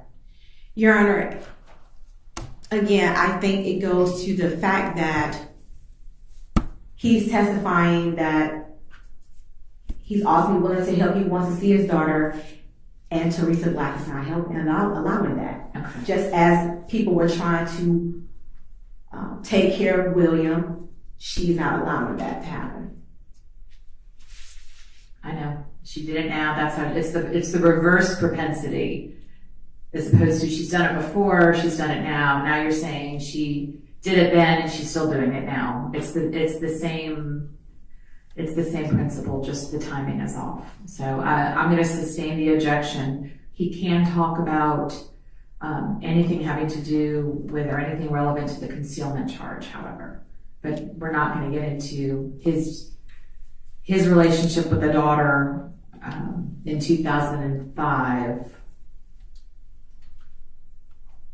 or today. And Judge, does that also go for his relationship with Miss Black? I think he spoke about her seeing someone else and why they broke up. I don't think that's relevant either. I wasn't going to ask that question. Okay. You understand the ruling then? Yes, Is that fair? Okay. All right. Let's bring the jurors back in. Mr. Black, when you all first got married, what was the relationship like with you, Teresa, and your daughter? It was wonderful. And then at some point, that was in North Carolina, you all moved to Alaska, right? Yes, ma'am. Did the topic of William come up again in Alaska? For sure. At some point, can you tell the jury what Teresa told you about William? William was supposed to be staying with relatives in Atlanta. Okay. And that's all I knew. He was all right. He was well. At some point or any time while you were in Alaska, did Teresa ever allow you to talk to William on the phone? That's the strange thing. I was supposed to have talked to him. Okay. And the person on the phone that you perceived to be as William, you spoke with that person on the phone? Yeah. Oh, no, wait, hold on. You spoke to someone that you believed was William? I asked my ex-wife to call our son. I wanted to speak to him. Okay. She made a phone call, and I spoke to some gentleman on the phone that was supposed to be him. Okay. And did the individual and or Teresa identify that individual on the phone as being William, Teresa's son? Yeah. And did you conversate with this person under the impression that that was Teresa's son, William? Yes, ma'am. And during the conversation, can you tell me what did you ask the person you believe to be little William? Well, at the time, since we had just got married, I'm trying to catch up with him and see how he's doing, see if, he will allow me to be in his life. Okay. We supposedly had talk, and the talk was a good conversation, but it doesn't mean nothing to me now because it wasn't him. All right. And at some point in time, was William supposed to come to Alaska? We was arranging plans for him to come. To Alaska. And when you say we, who is we? Me and his mother. All right. And did William ever come to Alaska? I never got to see him. Did you ever bring up the conversation to Teresa in reference to when William was going to come to Alaska? No, it actually kept getting pushed off. All right. And when you say it kept getting pushed off, tell me what happened. I mean, she didn't want to talk about it. She was like, he'll come when he want to. All right. So at some point, was it relayed that he wasn't ready to come to Alaska, but planned on coming? Well, hold on. Objection to the form of the question is legal. Sustained. Rephrase your question. Okay. At some point, was there ever, did you ever speak to William again after the initial conversation? The alleged person to be William. No, ma'am. All right. No. So all the information was being relayed by another person as to what William was saying? Judge, objection as to the form of the question legal. I didn't say who the person was, Your Honor, so I don't know how to lead it. The question was, so all the information was being relayed by another person as to William. All right. Rephrase the question.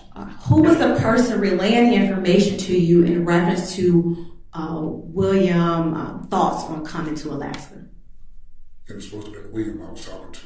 Right. Who was telling you the information, relaying information to you about when he was going to come to Alaska after the initial conversation you had with William? My ex-wife. All right. And who was your ex-wife, just to be clear? Teresa Black. All right. And what was her married name? Teresa Black. All right. And do you see Teresa Black in the courtroom here today? Yeah. Can you please identify her by her location in the courtroom and what she's wearing? The young lady sitting over there in a suit. All right. What color is your suit? Brown. All right, Your Honor, let the record reflect that the witnesses identify the defendant. Any objection? No objection. All right. The record will so reflect. And so, approximately, if you can approximate, how many conversations you had with Teresa about when William was coming to Alaska? I said about like roughly 2 or 3, no more.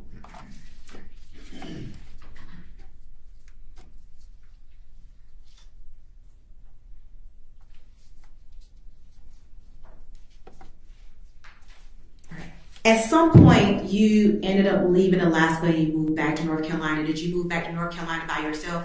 Yes. And at some point after you moved back to Alaska, did you continue to communicate, move back to North Carolina, did you continue to communicate with Teresa? Yes.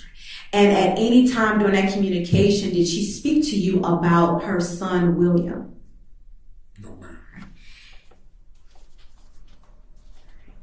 At any point, do you recall whether or not Teresa asked you for any type of help for William?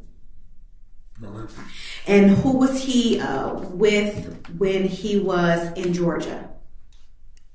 The information I got from her was he was supposed to be with his family. And that can be either side, so I wouldn't know what side it would be. And so, did you ever have an opportunity to meet William Hamilton Sr.? Yeah. And how did you meet William Hamilton Sr.? I met that gentleman through my sister and Teresa's brother. Okay. At any time did William ever come to your house? Numerous times. Numerous times. And what was the reason that he came to your house? I mean, he didn't come on no beef, Okay. or he wasn't that upset. He just wanted to see his son and talk to her. But I was told to tell him, your son is down there in Atlanta, and he's all right. And that's all I was told to tell him. And you relayed that information to Mr. Hamilton? Yeah. And did you find it odd that, let me ask you this. Did you know where your wife's mother and father were located? At the time when we reunited in 2004, her mother passed away, may God she rest in peace. Okay. Her father, I was real cool with, alone. He's a good dude. Did her father live in Atlanta? No, ma'am. Where did her father stay? He stayed in Charlotte. All right. And so if Teresa's mother was deceased and her father lived in Charlotte, who did you think little William was with? Well, since I knew her mother was gone, it had to be William's side of the family. And did you find it odd that William was coming over to Teresa's house asking about his children when they were allegedly with his side of the family? At the time I did. But nevertheless, in your eyes, it's common, or can you tell me whether or not in North Carolina where you resided, was it common for grandparents to look over children? It's an old Southern thing. It's like that from Atlanta to Charlotte. All the older grandparents will take our kids and take care of them if our life is not on track. Okay. If we're doing something that's a little out of line and our grandparents or mothers don't approve of it, they will snatch the kids up and take care of them themselves. Okay. So I wanted to ask you, how did you come to provide this information to law enforcement here in Georgia? Excuse me, sir? How did you get involved in this case? I would say by being married to her and worried about him. All right. I also wanted to know too, because there's a young man who's coming to my door asking for his son, and me being a man, I don't have no information for him, so I don't know what his next move gonna be. It can be he can get mad or do something to me, so I only told the man the truth, what I knew. At some point, did you end up speaking to law enforcement about what you knew in reference to William? No, ma'am. All right. Did you ever speak to anyone in the district attorney's office? When I found out about it, I had called the hotline? Okay, so you saw a hotline and you called the hotline. Yes. And you left a message? Yeah, I left a message with a gentleman. I don't know the gentleman's name okay. to be exact, but I did leave a message with one of the gentlemen. And then someone ultimately from the district attorney's office contacted you? Right. Yes, ma'am. Thank you. Ross? Just one moment, Judge.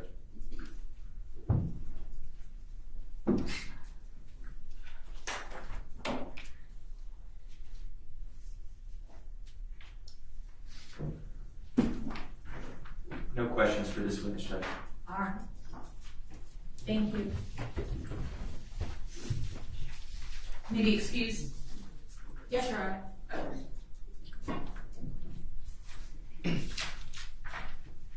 Oh, your next witness. Can I say call William Hamilton?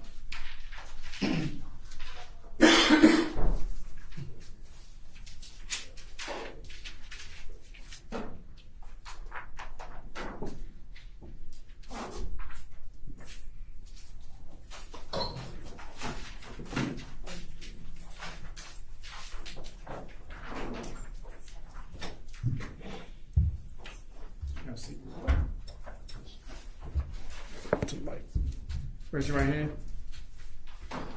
You solemnly swear or affirm the testimony you should give to the court should be the truth and nothing but the truth, so help you God. Yes. May lower your hand. You state your name and spell it for the record. William Hamilton. Good afternoon, Mr. Hamilton. If you can do me a favor and make sure you speak into the mic so you can pull it down if necessary. Or scoot your chair up a little bit so you're closer.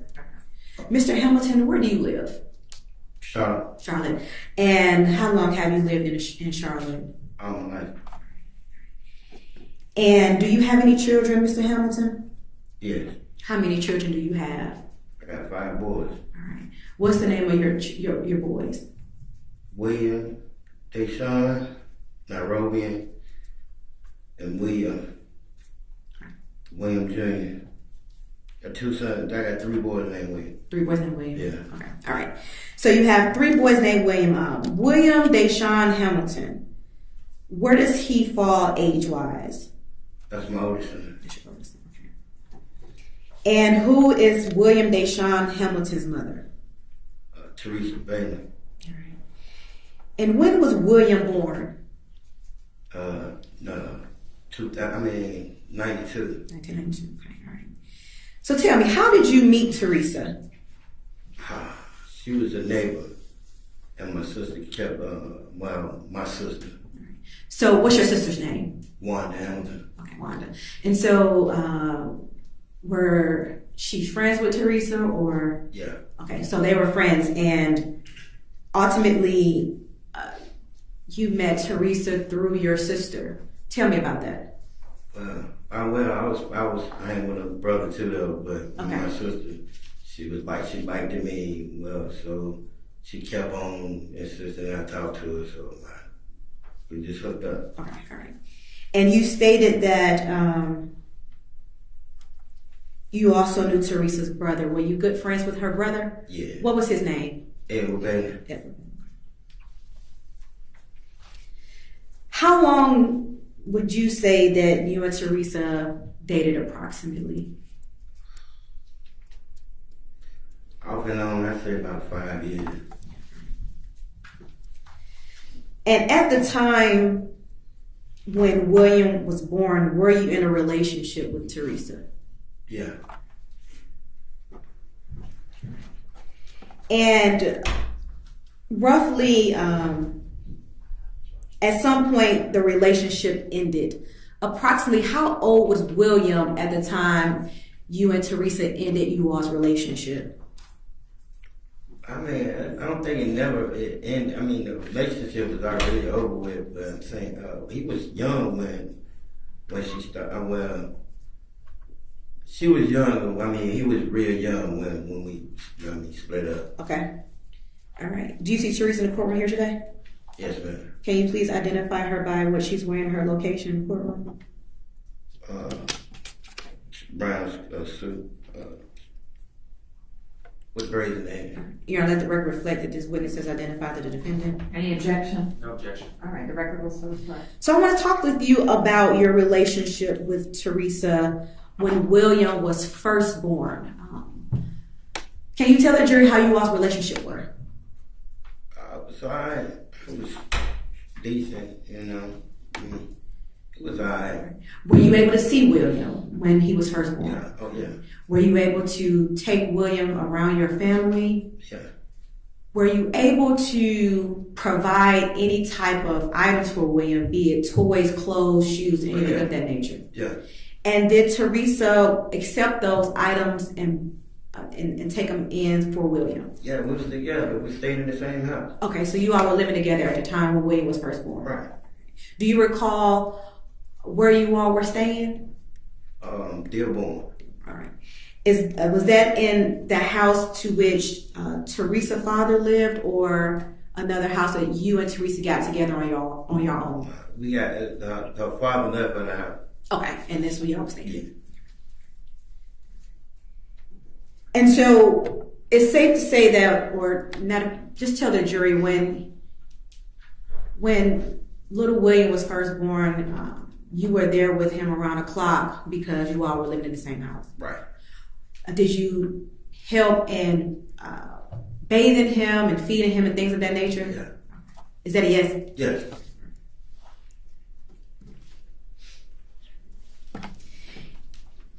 And at some point,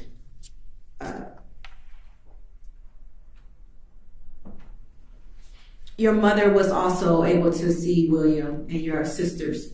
Yes. What about all of your other relatives? Was he able to attend family functions? Yeah, they come to the house and see William. It was all there.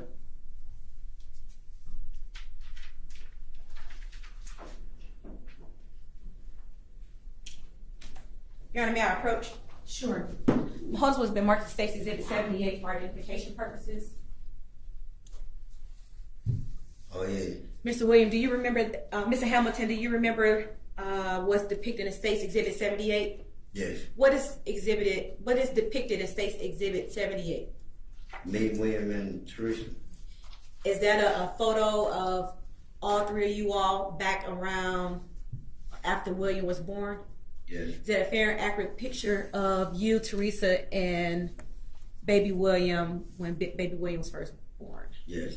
Your Honor, time the state wishes to tender State's Exhibit 78. Any objection? No objection. All right, 78 submitted.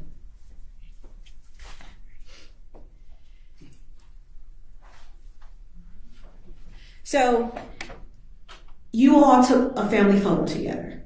Yeah. Around that time. Do you know, if you can approximate roughly, how many months was William in this photo? I think it was like about 3 months. 3 months, okay. So you were around, everything was good, and you all even commenced you all's life to a photo. the family dynamic altogether. Right.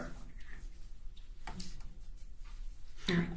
At some point in time, Teresa had went away, right? Right. Who had primary custody of baby William when Teresa was not around? Come on. Was her father around as well? Yeah. All right. And did baby William live in their house? Yeah. And while baby William was in the care of Teresa's parents, did you continue to see him? Yes. Did they allow you to take William to your parents' house? Yes. They brought him to him. And was baby William allowed to spend the night over at your family's house? Yes. At some point, did you all buy things and give to the grandparents for William? Yes, ma'am. Did you all buy items and leave at your family's house so that he can have items over there when he came to that residence? Yes.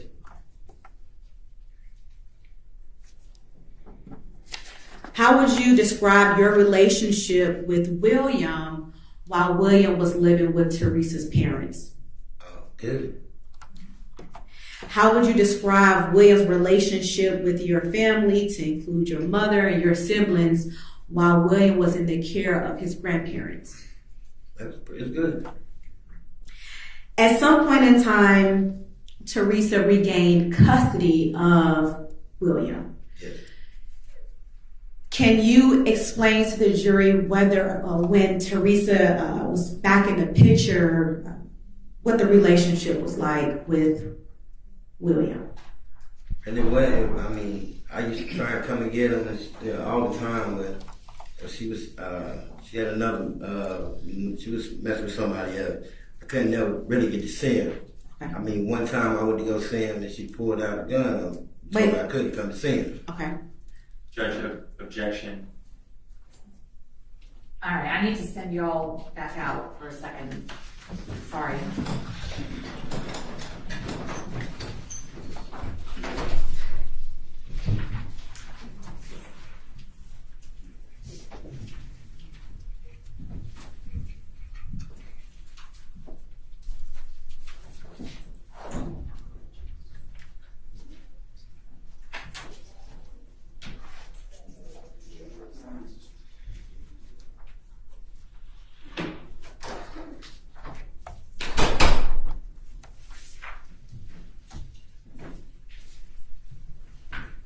All right, go ahead, Mr. Welty. I didn't want you to say anything else about it in front of the jury. So, okay.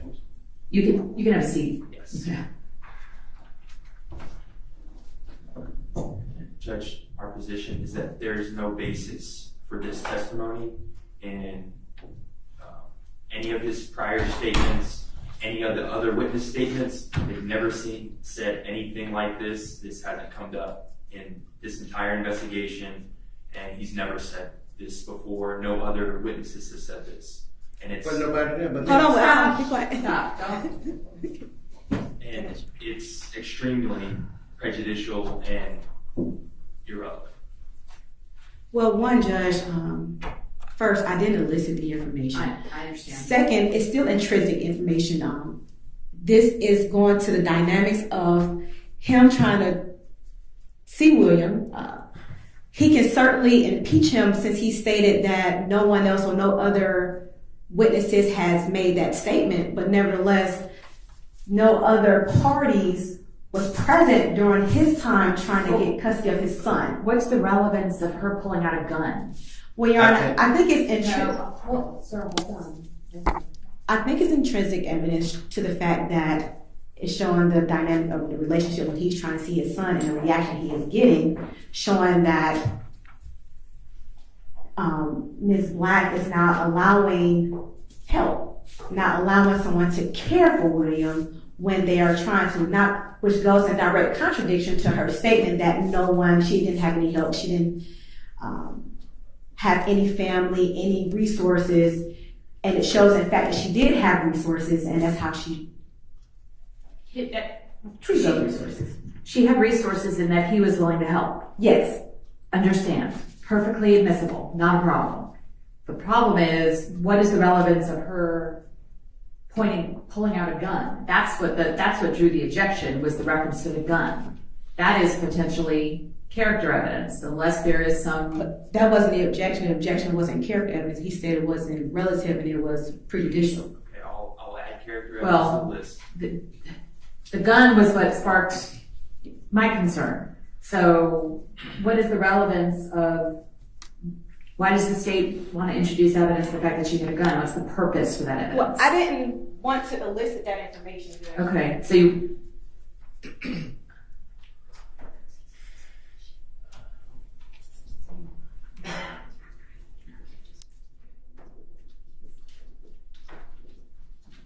Your Honor, we think that this evidence is intrinsic evidence, and it goes to the fact that the length Teresa will go to prevent people from being in William's life, which directly impeaches her statements that she didn't have any help, which in fact she did, but she went, her actions was so far to the fact of pulling out firearms on people to prevent them to be in William's life that it directly impeaches her statement or contradicts her statement that she provided to the police department, Your Honor. All right, response? Judge, they've established through multiple witnesses, including this one, that, their theory that, she didn't want help or whatever they're trying to establish. That is not what we're objecting to, and we haven't objected to the entire time. It's this this phrase that he used about a gun, or her using a gun when he asked to see William. Again, never said this before. I think it's... Well, that's not the issue that they didn't say it before, isn't the basis, that's not a legal basis of an objection. Judge, as far as the relevance is not there, and it's extremely prejudicial in a case like this.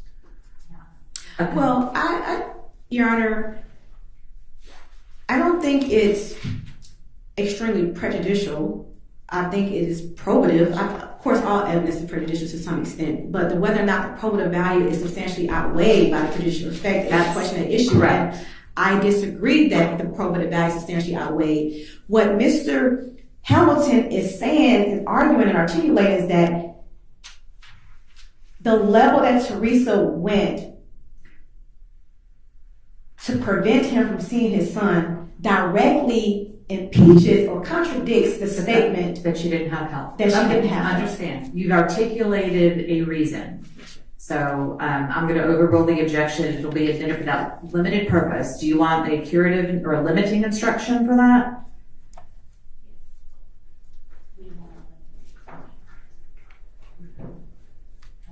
And Judge, you don't understand why the gun being mentioned is probative of anything. I know, but I've already ruled that she's articulated a reason as to why it's relevant to show the lengths that she was willing to go to conceal. What was the time period?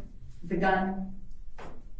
This was while William was still alive. Yes. Okay. So the lengths that she was willing to go to keep him from William, to the extent it is relevant to contradict her testimony that she didn't have help, I'll allow it for that sole purpose. So my question is, do you want a limiting instruction? The state does, I'm hearing. If we could just discuss this. Yes.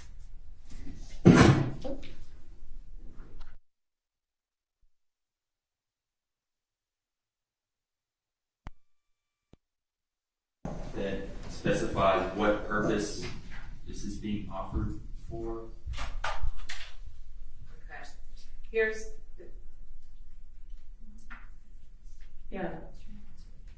get that one. Okay. We're pulling it.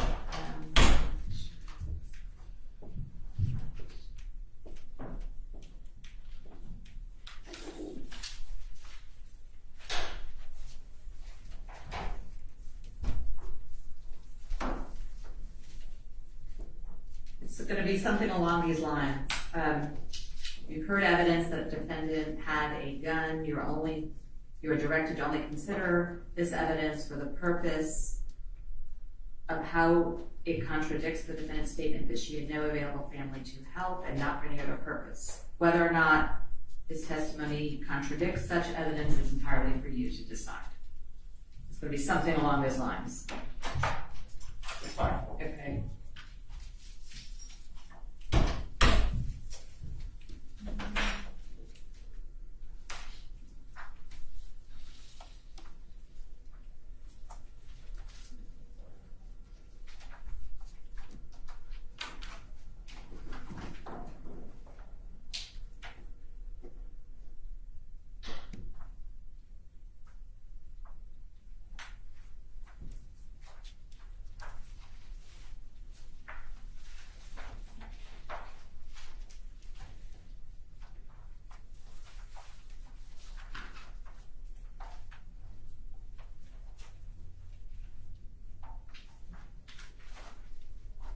All right, I think we're good. Let me read it to you one last time. You have heard evidence that the defendant had a gun. You're only to consider this evidence for purposes of contradicting the defendant's statement that she had no available family to help and not for any other purposes. Whether or not this testimony contradicts such evidence is entirely for you to decide. Yes, Judge. Yes, sir. Okay. All right. Let's bring the jurors back in.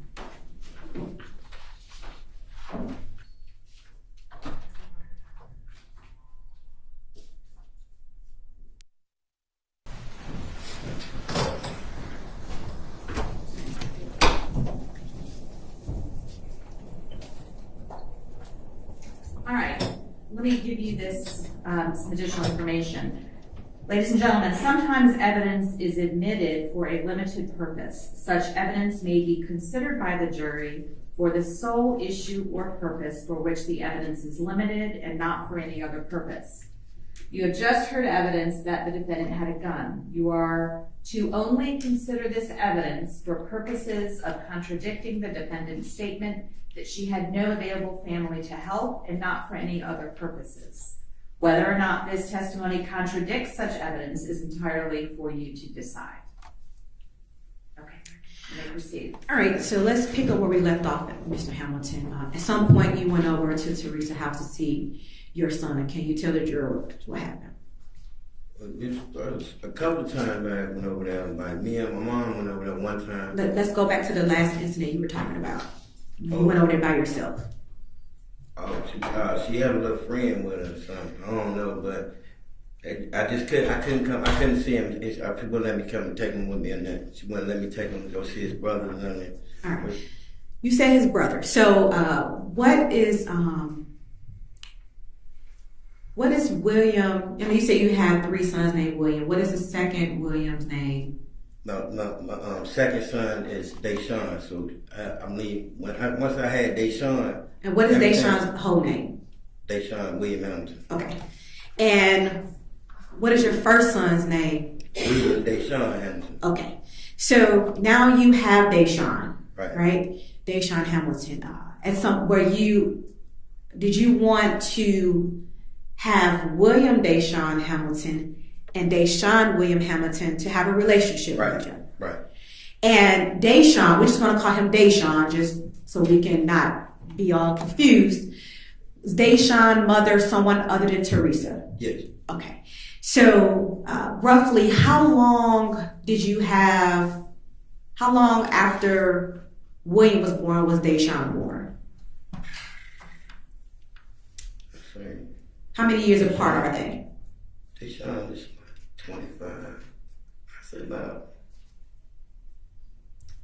5 years. 5 years apart? Yeah. Okay. All right. So at some point, you have Dashawn. Right. Are you able to let William or to get William so he can meet his brother? No. At some point, does Teresa come to know that you have another son? Yeah, we had to take him to go. We had to take little William to go to school, right? Like sign him up for school. All right. So who took little William to school to sign him up for school? Me and Teresa. All right. And how did you all get there? Pool out. All right. And so at this time, roughly how old is little William when you were enrolling him in school? Like 5. All right. So he was going to the public school or daycare? What kind of school was it? Public school. Okay. So, all right, you were walking to enroll little William in school with Teresa. All right. Tell me what happened. What you mean? We signed him up for school, right. And then after that, her mother, she brought him around, and he got to spend the night one time with me, with his brother, just one time. That's the only time he seen him. And did Teresa know, or did Teresa come to learn that Dashawn was at the house? No. Okay. So at some point, when does Teresa stop you or no longer allow you to see William? Oh, as soon as that happened, it was way before then I couldn't see William. The only reason why I got taken to see Dashawn that time is because I went and helped to sign up for school. That's the only reason why that happened that time. All right. And so you signed William up for school, and were you able to see William after you signed him up for school? Nope. All right. During your time, this time frame, before you signed him up for school, were you able to buy him things and give them to individuals to give to William? I could buy him anything, but I still couldn't see him though. Did you ever provide maybe any of her family members what items you have brought to give to William? Yeah. And who was that? Edward baby. And who was Edward? A brother. So you were essentially communicating through little William through his uncle Edward? Yeah. All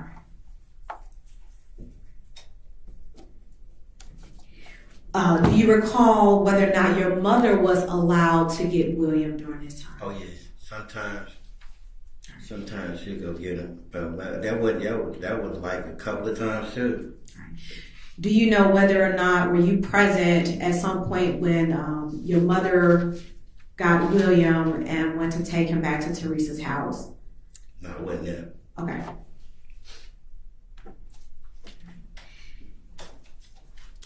At some point, did you come to learn that Teresa had married an individual? Yeah. Right. While they were married, did you ever go to the house to try to see William while they were married? Yeah, I stayed right down the street from them then. I stayed right in front of Gridtown. But I stayed in the front, and they stayed like in the middle of Gridtown. I used to go up there to try to see him, but she was like he was in Atlanta with his family.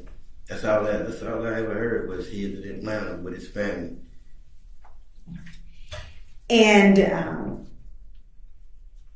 did you hear that information from Teresa as well as her husband? I got it from her. Okay. And some point you learned that Teresa had moved away. Yeah. Right. And when she moved away, you learned that she took William with her. Right. Did you know at that time when she moved away where she went? No.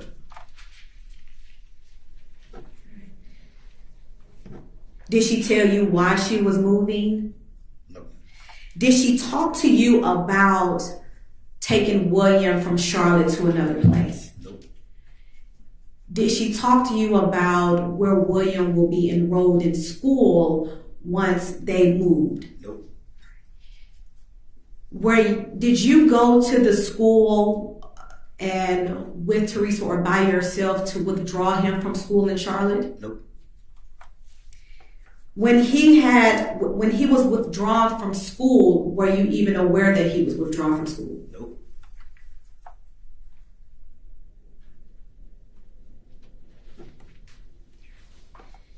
Do you recall when you learned that Teresa and William were no longer living in Charlotte? Say it again. Do you recall when you learned that Teresa and William were no longer living in Charlotte? When I heard she was in Alaska. Okay. Did you ever learn that Teresa and William were living in Atlanta? Never.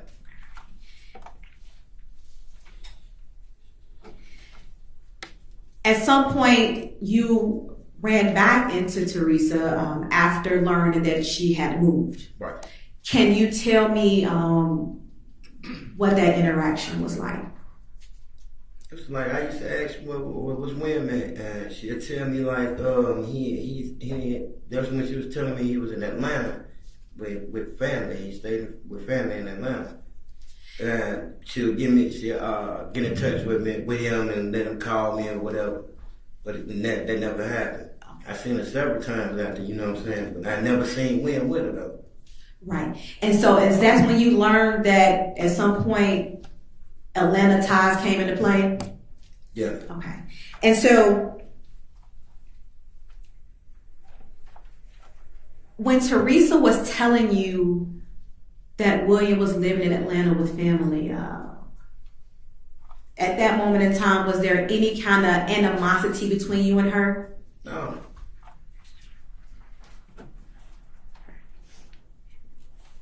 You stated that you dated Teresa for on and off 5 years. Did you ever come to learn during that time period whether or not she had family in Atlanta? Never.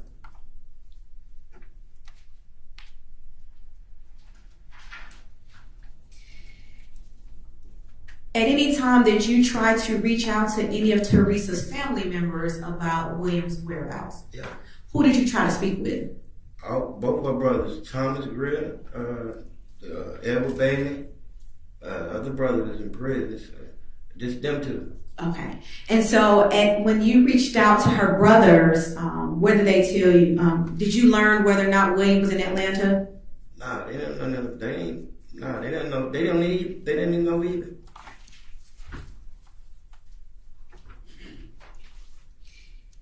Before Teresa decided to move, did she ask you to care for William? No. Before Teresa moved or disappeared, did you know whether or not she was struggling financially? No. Before Teresa moved to Atlanta or moved abruptly, did you know whether or not William was sick or anything of that nature? No.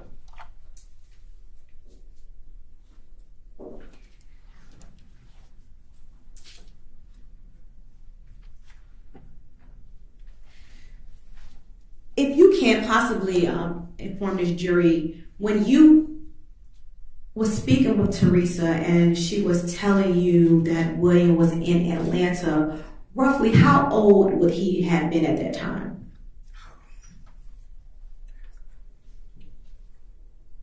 He would have been grown.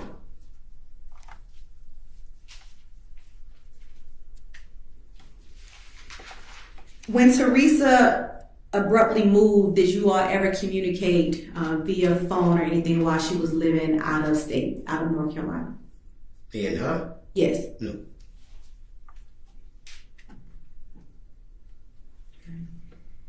And how old was William the last time you saw him?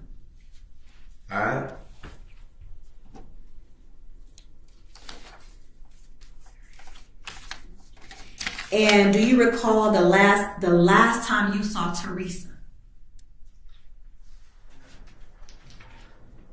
I was just a great time. I seen her several times. I mean, I seen her a lot, but she never had one. But I can't tell you the last time I seen her. And you stated you seen her a lot.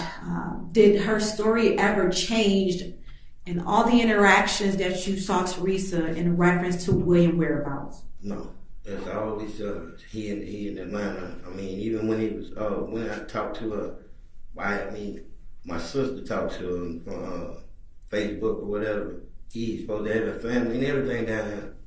I mean, he was grown. He supposed to have a family and all that down here.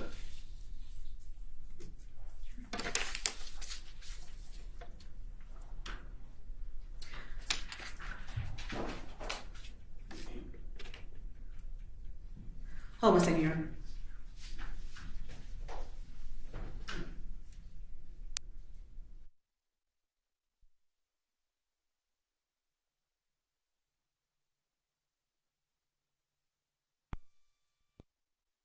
Hamilton, at some point, you were working and you had a job. Do you recall whether or not any child support payments were taken out of your check? Yeah.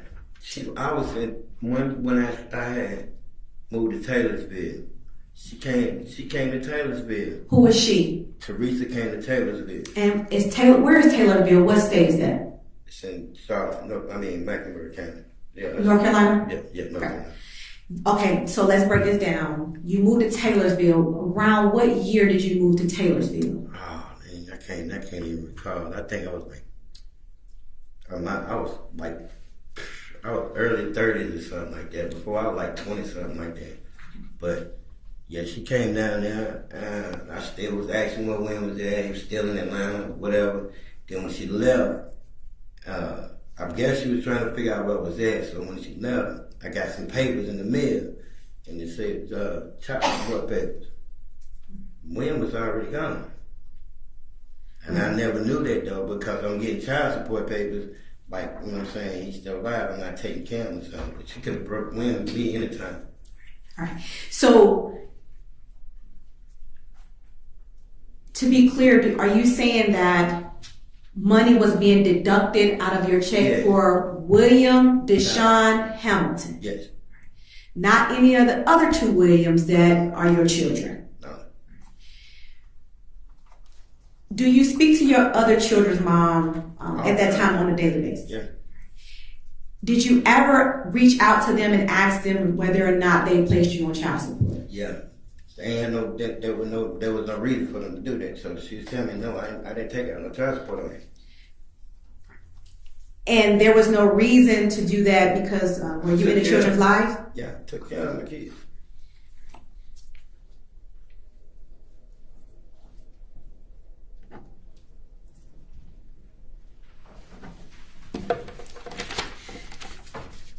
You stated you have 5 boys. I presume now you only see 4. Are you still to this day presently in your 4 boys' life? Yeah, they all grown now, so but they still come around when they come to Charlotte. They still come to see me. But my last son, he stay in Charlotte, so I see him a lot. I go to see him, go to school events with him. He play soccer and everything now. At some point, you were contacted by law enforcement here from Georgia, from DeKalb County, right? Yes. Did they come to your residence or did they meet you somewhere else? They came somewhere else. Okay, all right. And where did they come to? To my niece's house. Niece's house. And did you discuss with them your relationship with William and who he was to you? Yes. Did they request to obtain your DNA? Yes. Did you consent to giving them your DNA? Yes. And did you provide them with a sample? Yes.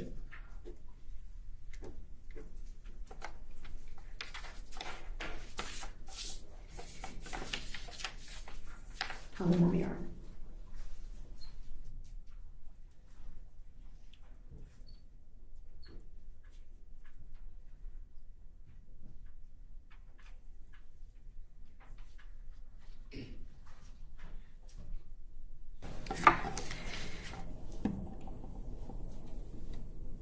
If Teresa was not able to care for William, could he have come and stayed with you? Anytime. Could he have come to stay with your mother? Yeah. He could have come and stayed with me and my other kids. Mr. Hamilton, I want to go back just very briefly.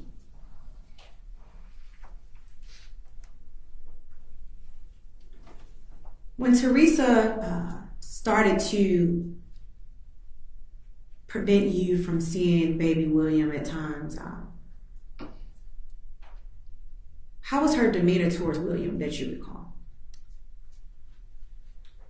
I couldn't see him. I mean, I'm saying like he can be there and he'll be in the room or something. He couldn't come out, period, to see me at none of that. You know what I'm saying? He can't come to see me, period. Like he can be in the room and know he want to come to see his dad or something. He can't. It's another guy in the picture now. You know what I'm saying? So, hey, I don't know that. I think she was. All right. So let me ask you this.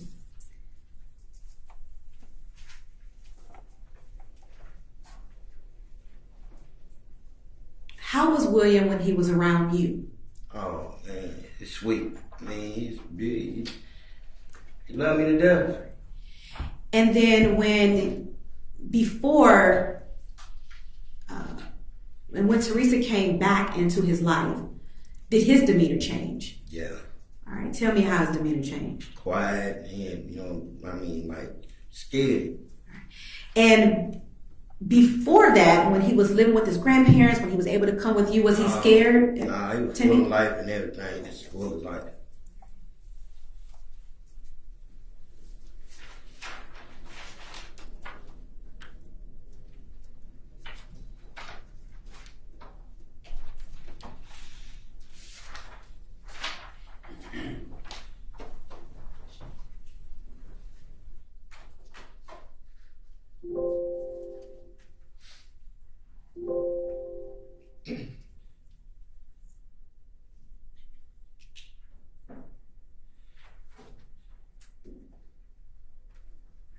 I want to show you what's been already admitted as State's Exhibit 71.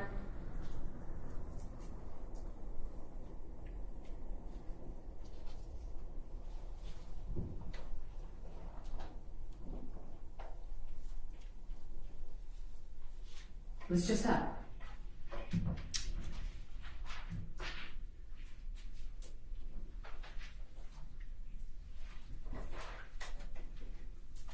There's no signal.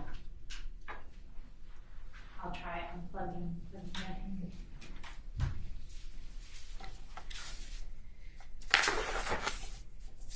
At some point, when Teresa came back into William's life, were you ever concerned about William's safety? I wouldn't think I wouldn't thought Mama do nothing like him. Yeah, not really. You know what I'm saying? Hold on. You got to sit closer to the microphone and speak slowly, please. All right. So not really. Understand. I want to show you State's Exhibit 71. What is depicted in State's Exhibit 71? Slow way. Is that your son? Yes. Is that your oldest son, William? My oldest son. And in this picture, does he look timid or scared or anything of that nature? Nah. And in this picture, does he look happy, normal? Happy, yeah. No additional question. Ross? Yes, Judge.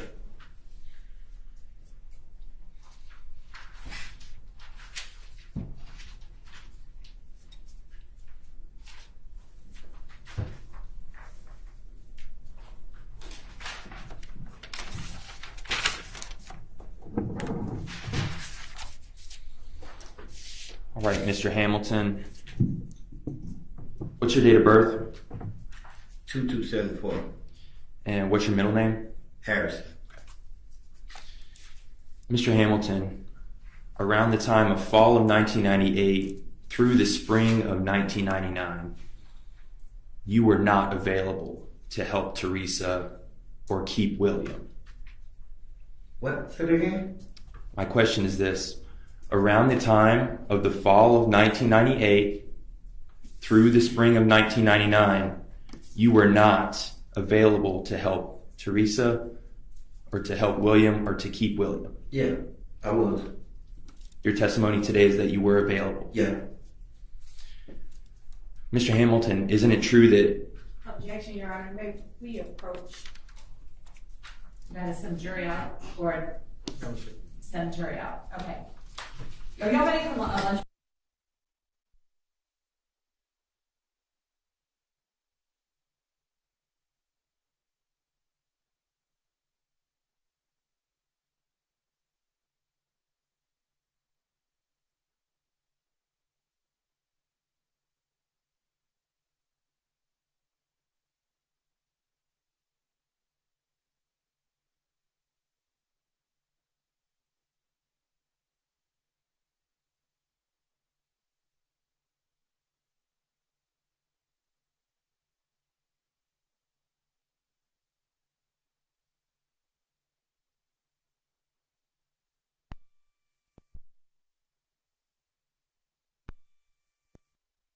knew where counsel was going to speak to his incarceration record.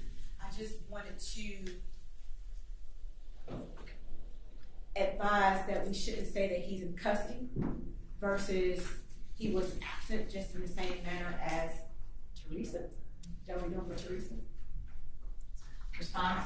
Judge, it's different. So he says, and he just testified that he was free and available. Free? No, you didn't ask me whether I All right, incarcerated. Mr. Hamilton, you need to just sit there and be quiet.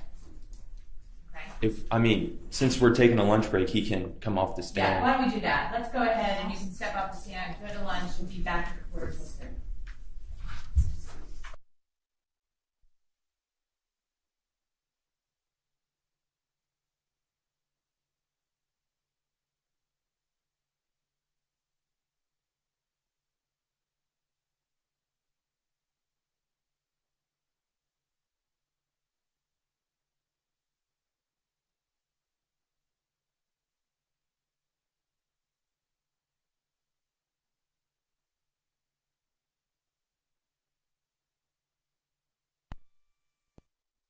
Difference is this.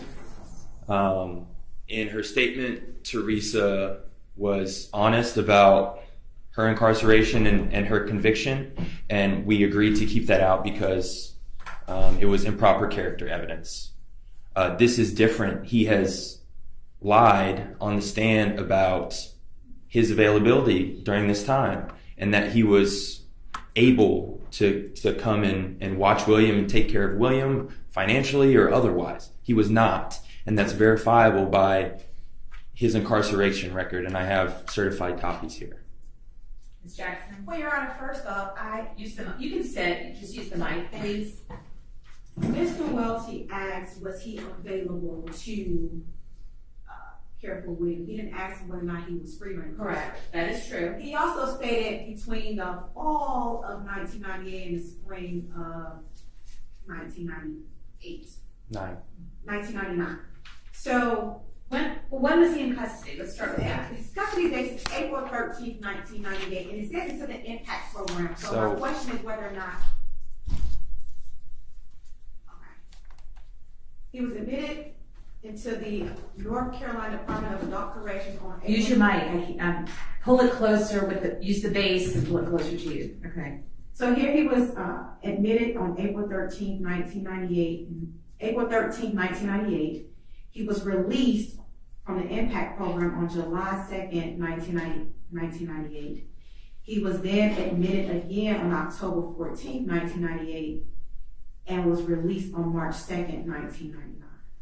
So technically, I don't think Mr. Counsel can make the assumption that he lied, because at some point in time he was released during that time period and readmitted.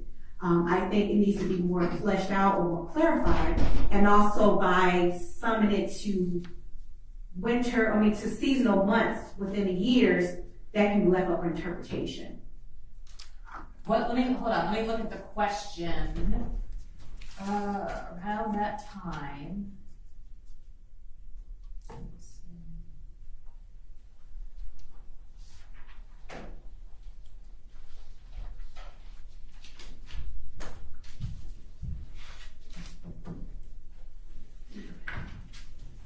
You can keep that.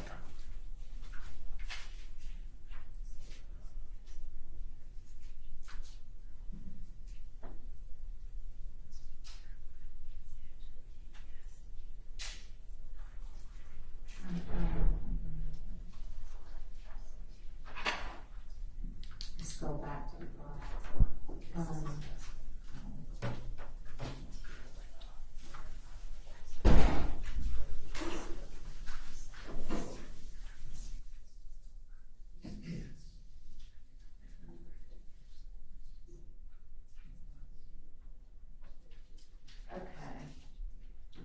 around the time of the fall of 98 through the spring of 99, you were not available to help Teresa William. Fall of 1999. Yes, I was. All right. Judge, may I approach with... Do you agree with the dates that Ms. Jackson just told me? Yes. Your Honor, Okay. I don't need to, if you agree to the incarceration dates, I don't need to see them. Your Honor, I agree to this document that there are time periods. The state is more than willing to stipulate to the time periods where Mr. Hamilton was not physically available to assist Ms. Black. However, we first need to verify this, whether or not this, because it says here that it's an impact program, so I need to know if this was a work release. All right, now let me see what you have. Whether or not he was incarcerated at a facility the entire time or more so a work release. This is our first time seeing this, so we are more than happy to try to verify he was physically at the facility during that time period, and if so, we will stipulate to the dates to which he was not available. But I do think that being that we are hiding or preventing the jury from knowing that Teresa was away in prison, I think that we should be able to do the same for Mr. Hamilton. Okay. What is the purpose of, I don't think, Mr. Welty, that you've established that he lied based on the breadth of the question. There was no specific time period, and it looks like he was available during some of that time and not available during some of that time. So I don't think that opens the door to impeachment in that regard. Judge, I use those seasons to keep us from using exact dates, because if I read October 14th of 1998 to March 2nd of 1999, then that is broaching the subject of exact dates, and the exact reasons why we didn't want to give exact dates for Ms. Black is because there's a underlying assumption there that they're in custody. So Judge, I think that's fairly clear. In the fall of 1998, which is October, November, and then we're moving into the spring, that's, through the spring, which would be March and April. What are the dates that he was in this impact program? So Judge, this, and I'll read it in its entirety. This isn't written super clearly, but I think it's clear if you look into it. So William H. Hamilton, it gives his incarceration number, black male, date of birth February 2nd of 1974, was admitted to the North Carolina Department of Corrections on April 13th, 1998 into the impact program. He was released from the impact program on July 2nd of 1998. He was again admitted on October 14th of 1998 and was released at the expiration of his sentence on March 2nd of 1998. Then admitted October 14th, 1998 back into the impact program? Or does it say? Judge, it doesn't say. Okay. Well, all right, let's assume. And this was how long ago? This is when he died, 1998. Okay. So you want to be able to introduce the fact that he was incarcerated to show that he was lying about his availability? On direct and from my question, he is saying that if Teresa had called him during this period, that he would have been there personally to help out. This says otherwise, and it's impeachment, and has lied about his availability to help her.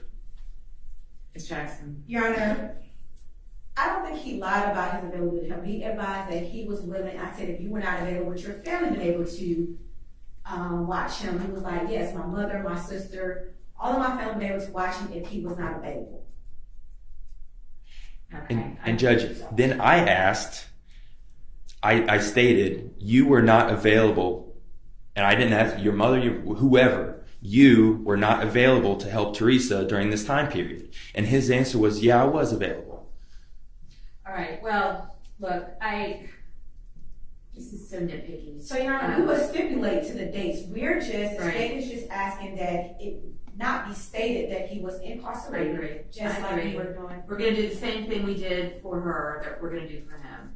We can stipulate to the dates. I don't know if he was in jail, and I don't know what an impact program is. I don't know if he was incarcerated during that entire time. I don't have enough information. So I would like for somebody during lunch to find out, was he actually incarcerated during that October 14th, 98 through March 2nd, 1999. So the cover page of this. Let me see it again.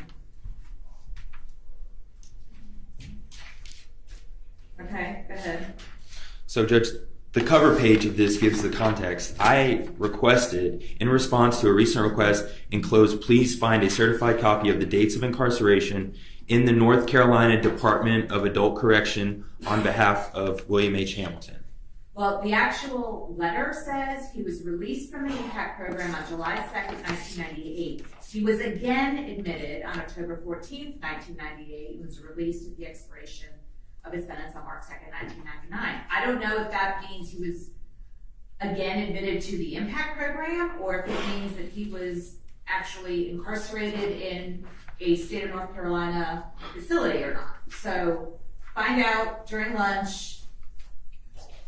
See if you can figure that out. Judge, I'm inclined to just let the state stipulate to the dates that if in fact he was unavailable. That does not establish to me that he was completely unavailable. Can we ask him if, like, yeah, we just about released this? him though. I mean, for lunch, so we can ask him when he gets back. That's fine. All right, why don't y'all come back at 1:30? Oh, I told him 1:45, didn't I? Okay. Sorry? He might be that. Just come back around 1:30 and see if he's back there. Yes, sir. We can just call him happy. Thank you. I didn't even think of that. All right.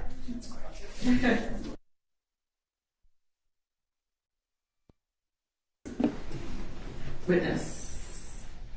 All right. Well, first of all, did anybody find anything out during lunch? Yes, we did. Okay. Sure. So this is a press release from 2002. Operation suspended at Impact campus from Raleigh. Impact is an intensive motivational program for alternative correction treatment. Is a 90-day boot camp style residential program for probationers ages 16 to 30 who need more structured environment than the traditional probation supervision. Impact East and Hoffman opened in the states as the state's first boot camp in October of 1989. Impact West opened in Morganton in 1994. So to me, it says it's a residential boot camp style. For 90 days.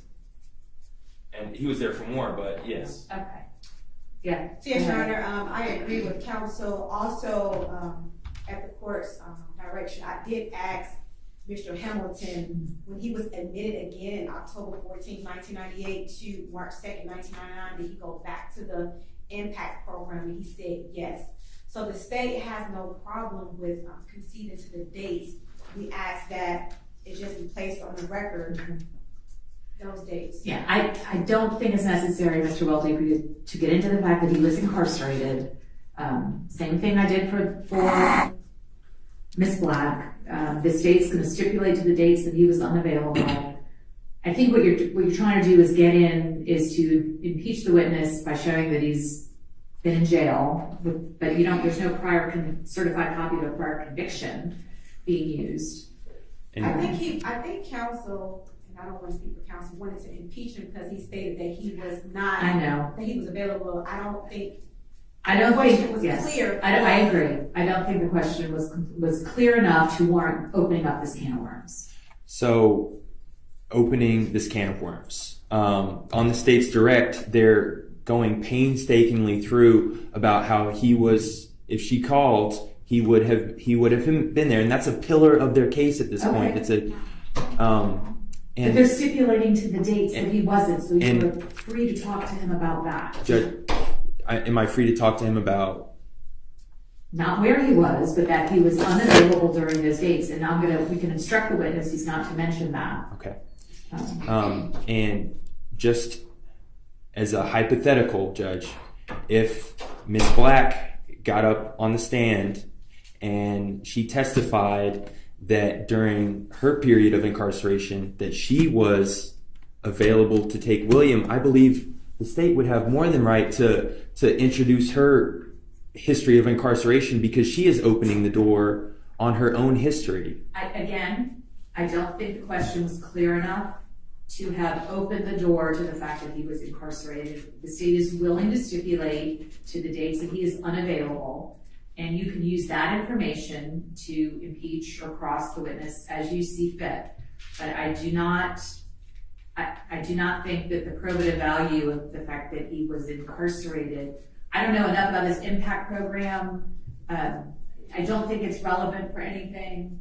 So that's the ruling. Okay. Yes, Judge. And before we do bring the jury back out, just briefly, there's another issue that came up as it stands with child custody. He gives an interview with the National Center for Missing and Exploited Children. Okay. And it's our position that he has contradicted himself from the statements that he's made on the stand and the statement that he gave to them concerning several things, but what I want to get into with him is child support. Without the presence of the jury, I'd like to have him authenticate and his voice in this recording so we can play it without having to have another. Okay. Are you saying this is a prior inconsistent statement? Yes. All right. What are you advising that he gave a statement to me? You're talking about the statement provided in discovery? Yes. When detectives first went out and collected his DNA? Yes. No, we don't need the witness for that. We agree that that's an authentic. Okay. So you can stipulate that that's. I just want you to refer me to the portion on the. Look at show her the statement. Show her the statement or the portion of that statement that you believe is contradictory, or that was contradicted by his testimony today. I don't have a transcript. It's just simply a recording. Well, I don't think it opens the door to playing the whole recording. I'm not going to play the whole recording. I've got it flipped out. Yeah.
Here's the rule.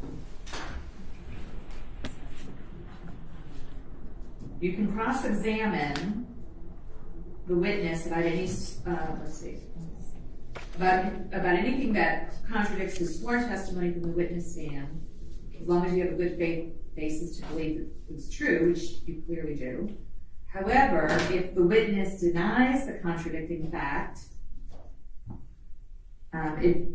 you don't necessarily get into the substance of it unless it is collateral to the issues of the case. So what is the subject matter is child support? Yes. Okay. And in this clip that we're prepared to play, he says that he remembers her filing for child support when he was living in Taylorsville, like he just testified to.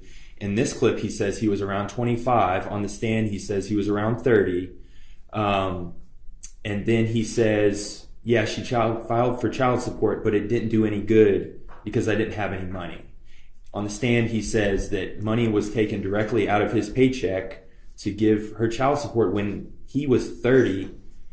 So it goes to his credibility as a witness, how he remembers things, as well as his okay, but here's the question. Truthfulness. If you ask him about, if you confront him and say, did you in fact make this statement that you didn't have any money to pay child support, and he says no, then do you intend to get into the substance of that statement, to try to play that statement? I would like to, Judge. Okay, so then the analysis becomes whether or not that prior statement is collateral or non-collateral to an issue in the case, apart from the purpose of impeachment. I don't know. And Judge, so as I said earlier, the state has made it a large part of their case that their allegation that Ms. Black never asked anybody for help, and so he's also, it's his credibility as a witness, because he's saying money was taken out of his bank account, and it just, in his previous statement, it was not, because he didn't have it. Well, I don't know if the fact of whether or not he actually paid child support is really not a relevant issue to the facts of this case. It's not. Let me hear from the state on this. I mean, you can ask the witness if he made the prior statement, that's fine. But I think you're going to be stuck with whatever answer he gives you. I don't think if he denies it, then I don't think you get to introduce that statement as substantive evidence. And Judge, for right now, I'll leave it here. His testimony that she was collecting child support for her dead son, I think that's a fact that we're allowed to rebut. Like I said, you can ask him, did you give a statement to somebody, whoever it was, National Center for Exploited Children, did you give a statement to them wherein you denied making child support payments, or whatever the statement is, I don't know. And he either says, actually, let's have the witness, I see he's in the courtroom, have him step outside, please. He either says yes or no. And then that's it. You're stuck with the answer. I don't think you then get to go into the substance, you don't get to play the statement, because it's not really a collateral, or it's not related to the issues that the jury has to decide.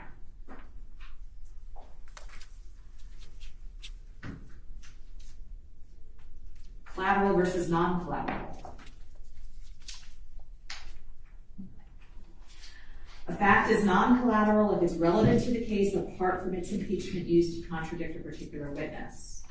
A fact is collateral if it's only used in the case is to contradict what a witness says and has no other apparent relevance to the case.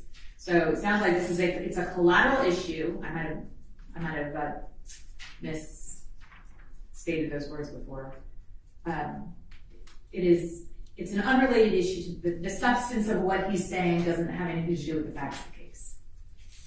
It's like, isn't it true your car was was yellow? No, it was red. Did you tell somebody it was red? Well, that doesn't really matter. You can use it, and you're just stuck with the witness's answer. It doesn't come in for substantive evidence that the actual statement. That's what I'm trying to say, not very articulately. Judge, I understand where you're coming from, but if that was true, then they wouldn't have been able to get into the child support payments anyway. There was no objection raised to child support payments, right? Did you object to it? No, Judge. I mean, I don't think, I see what you're saying, but I don't know. I don't want the side issues to take over. And I understand it's a very short clip, and under the rules of evidence, I don't see that it's admissible. I think the trial court has discretion to determine what's collateral and what's not.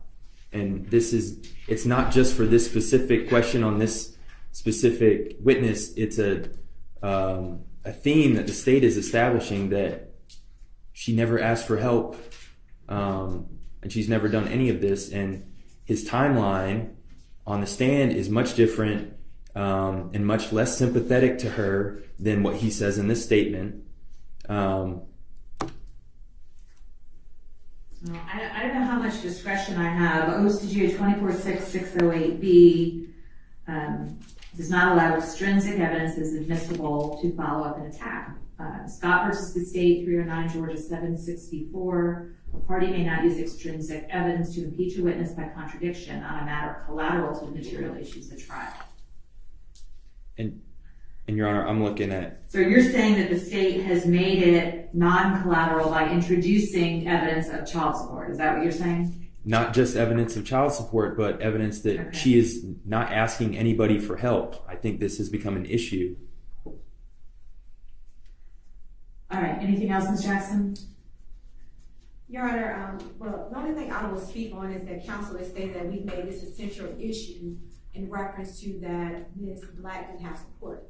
Our central issue wasn't that Mr. Hamilton was the only person to which she can reach out to.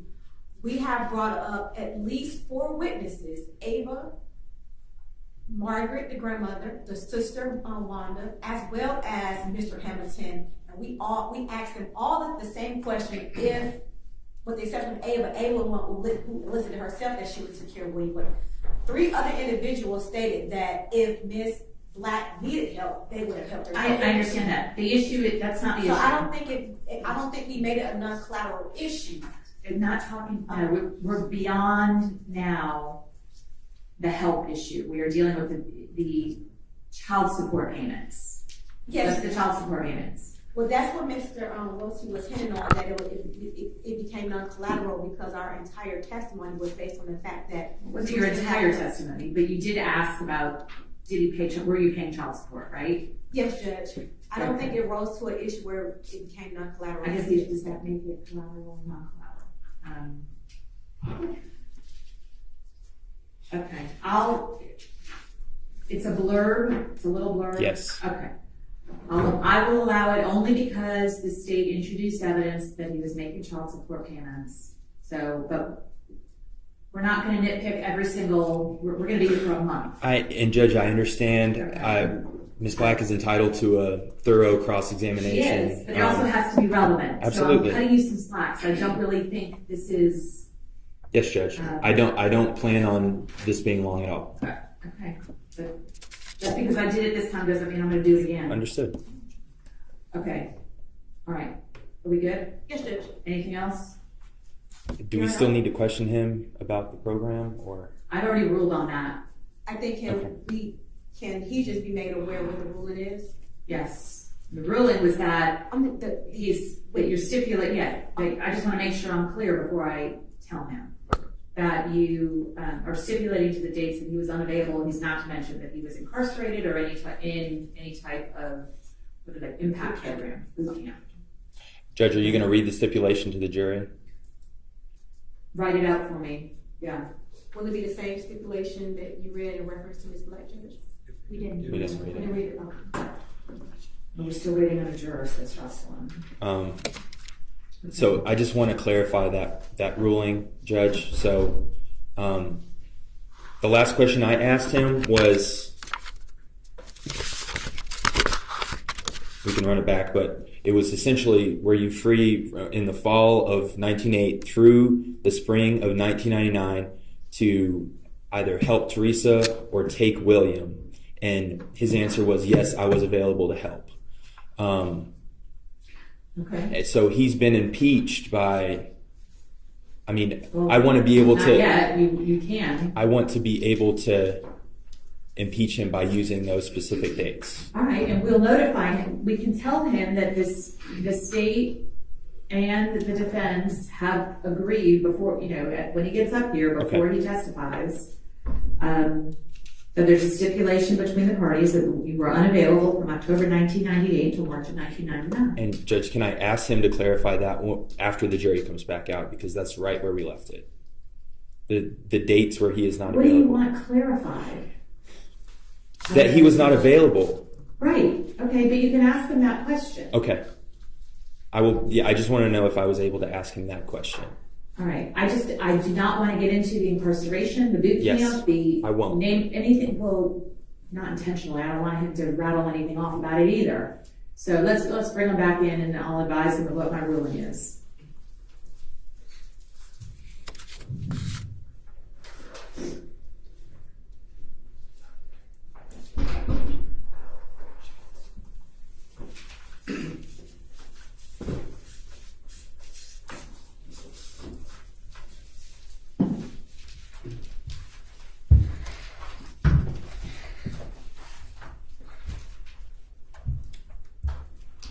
All right, did you want to ask him the question now, or you want to wait till the jury comes out? I will. He can be made clear of the rule. All right. So I've ruled that based on discussions with counsel, and the counsel has agreed, they have stipulated to the fact that you were unavailable from October 1998 until March of 1999. Those were the dates that were provided to me and to the parties, that you were in some program or incarcerated in the state of North Carolina, boot camp, whatever it was. So you are not to mention the incarceration, the boot camp, or where you were, but the parties have both agreed that you were not available from October 1998 until March of 1999. Right. Okay. Now, can we have a specific date? October 14th, 1998 March 1st, 1999? Yes. Yes, October 14th of 1998 to March 2nd? 1999. Okay, got it. And Judge, I just want to, I'm sorry, to make it clear. My first question, as soon as the jury will come out, is going to be to state to and ask this question to Mr. Hamilton. You were not available from October 14th of 1988 until March 2nd of 1999. Through. Okay, okay, through. Yeah. All right. Okay? Yes. All right, anything else? Although I forgot. We check with Jocelyn and see if we have all the jurors now. Somebody came in late. Still waiting on one juror, she said.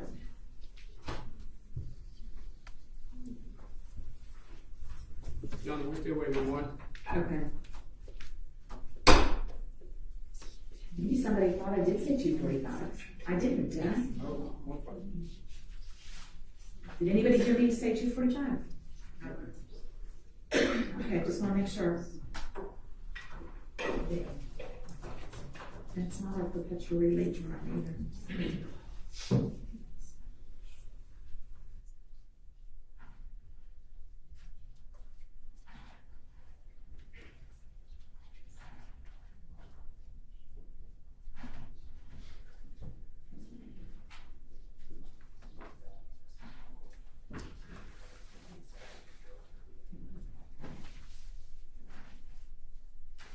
All right. Somebody needs to check with Jocelyn and see if we have that last juror. You want me to step off the bench? Paying attention. But I'm concerned that he's not back here yet. So. Is he not answering his phone? Correct. We called.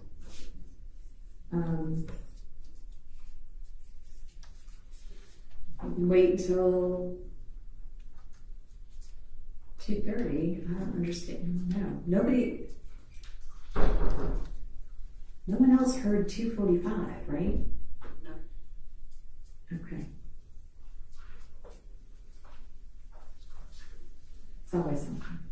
I suspect him maybe in his car sleeping. Well, that's what I'm worried, is that he's off somewhere. He fell asleep and maybe didn't hear his alarm or something of that nature. So I'm fine if y'all want to put an alternate in. I just don't want to keep waiting. Mr. Posar? We obviously can't wait forever. I think it might be a little too premature right now to put the alternate in. I don't know. I don't even know. At what point? I don't either.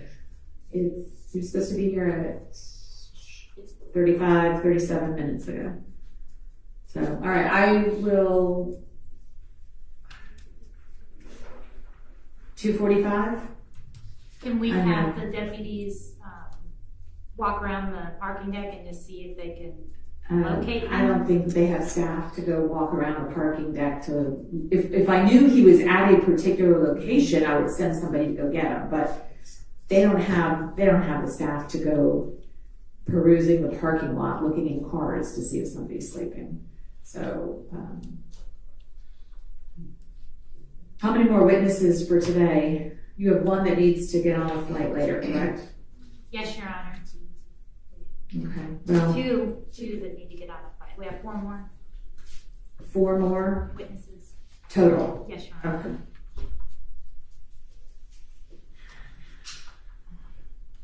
All right. I'll give until what 2:30, 2:45, but after that we're going to start. We'll replace them with an alternate. What? He's here. Sorry? He might have. I just want to make sure that I didn't give out the wrong time because.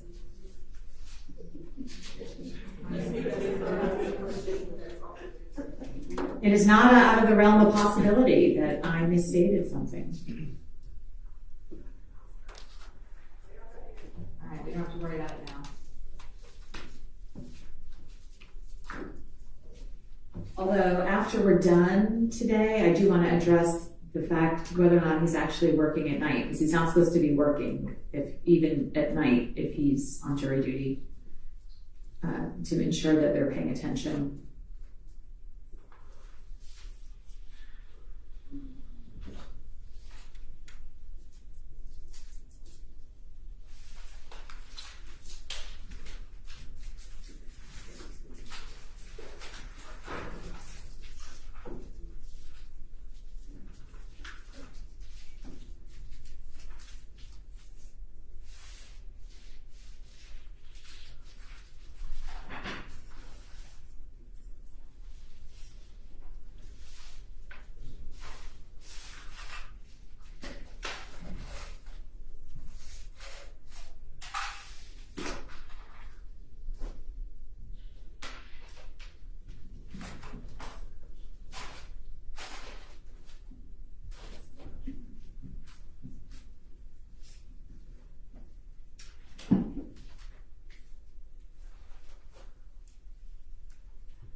All right, will you let them know to just bring him in as soon as he gets here?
Yours.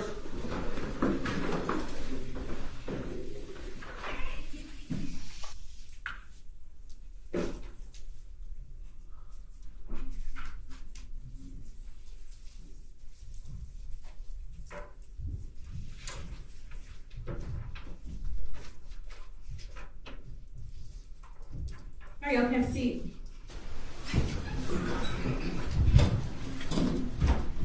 All right, just a friendly reminder that we can't start till everybody gets here, so. Okay.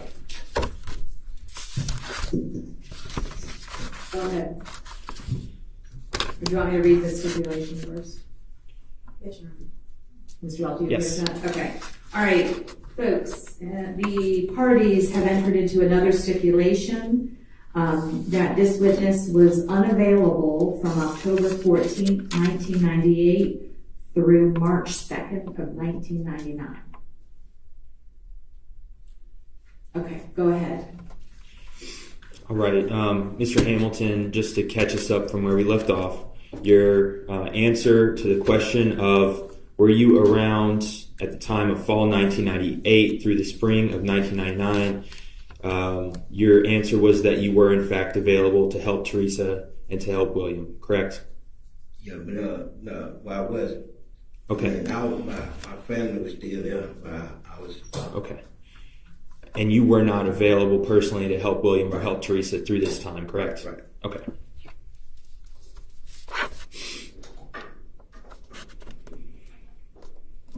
All right, Mr. Hamilton, you testified earlier that Teresa filed for child support at one point, correct? Right.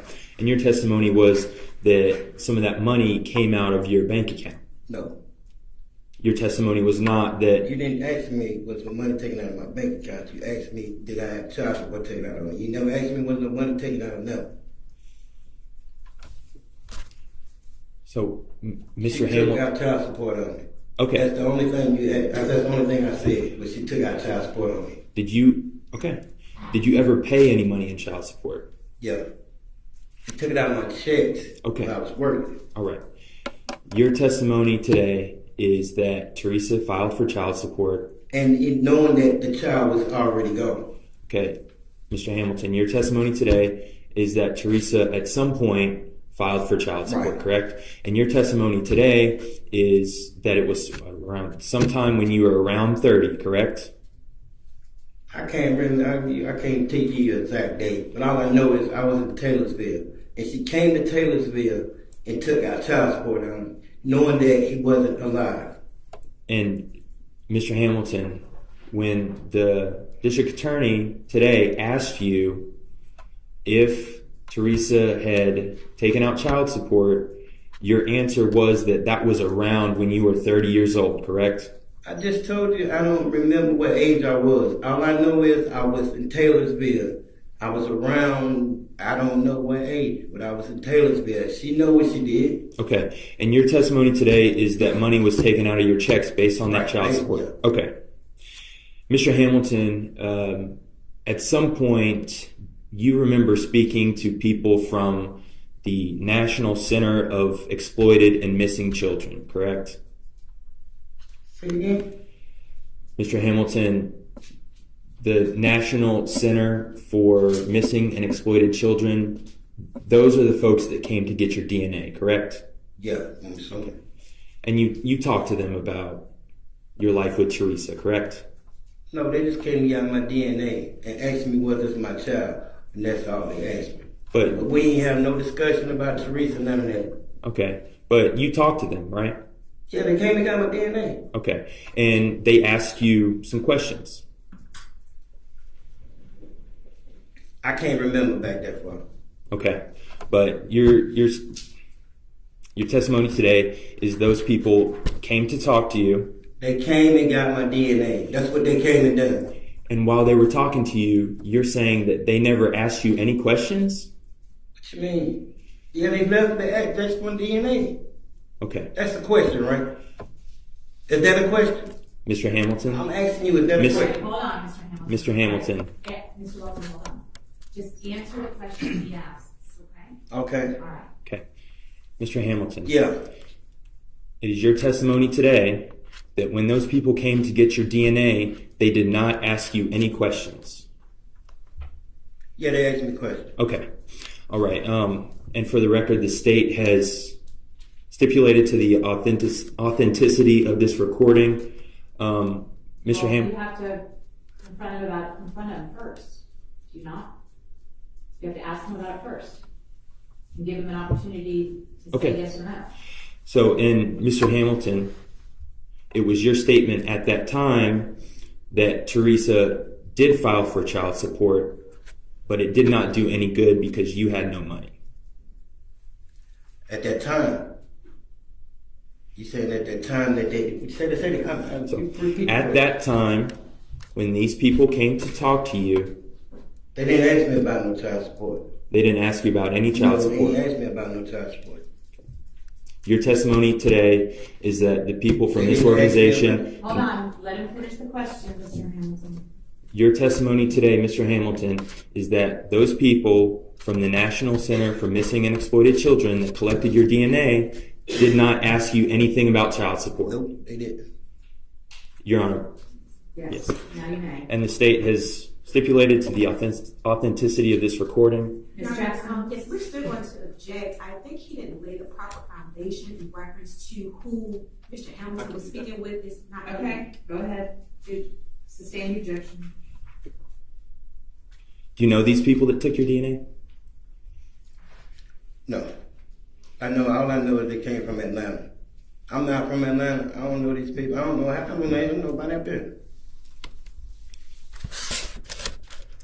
Your testimony today is that you gave your DNA to people that you weren't familiar. I gave my DNA to the sheriffs and the deputies that came to Charlotte. Looked for me in Charlotte and they came and got my DNA. That's what I did. Your testimony today is that you never spoke to anyone from the National Center for Missing and Exploited Children. That's not the question that was asked. Repeat the prior question. Let's have Diane read it back. We're going way down a rabbit hole. So, Your Honor, I just want to, I'm objecting because counsel is speaking on Mr. Hamilton's quote to nicknames, but actually investigators are often down in well, so it's law enforcement officers, not an organization. All right, so we'll get the information correct and make sure you ask proper questions. Okay. So, Mr. Hamilton, you're testifying today that you gave your DNA. Yeah. And you gave those people that you gave your DNA to a statement. You talked to them. Yeah. Okay. Now, when you talked to them, Mr. Hamilton, you had no reason to lie. Right. Because these people were trying to figure out what happened to William, correct? Right. You wanted to give them the best information possible. Yeah. The best of what you could remember. Right. And you had no reason to lie to them whatsoever. Right. Sustain the objection. Let's move forward.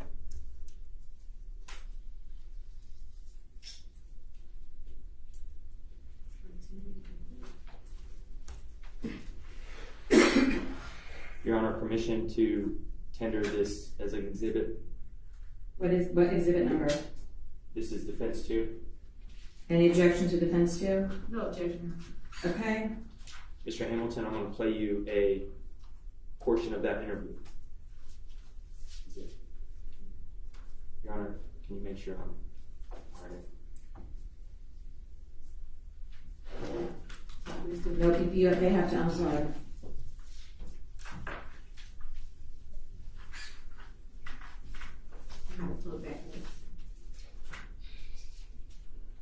There's no signal. Okay. There you go.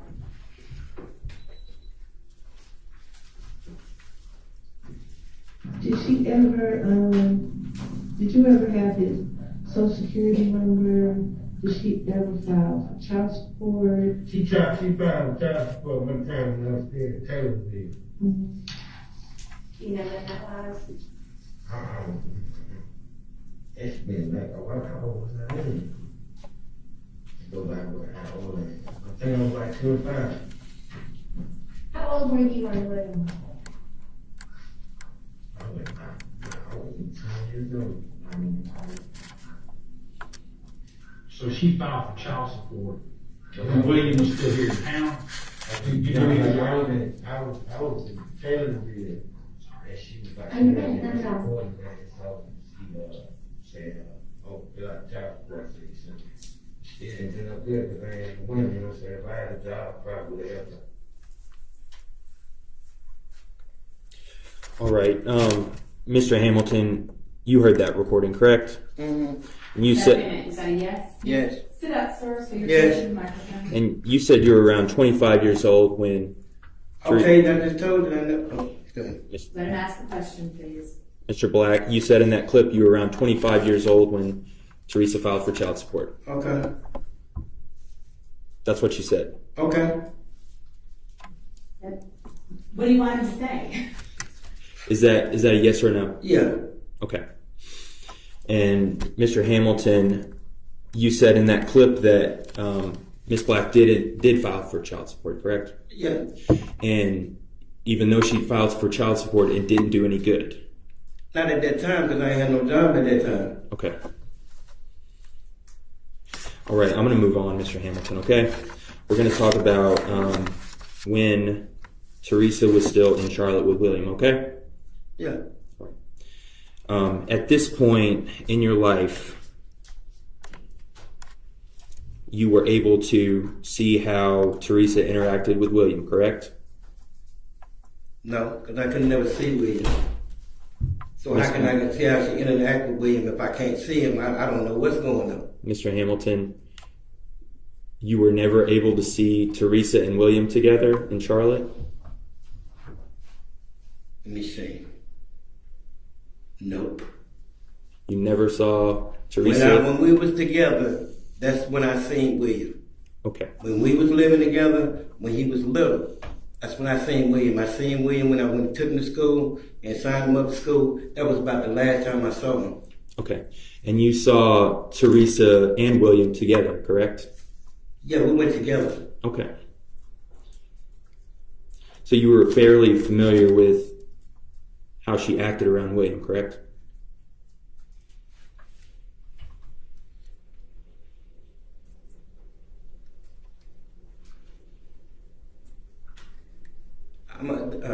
No, I can't. Okay. No. Mr. Hamilton, are you familiar with family court?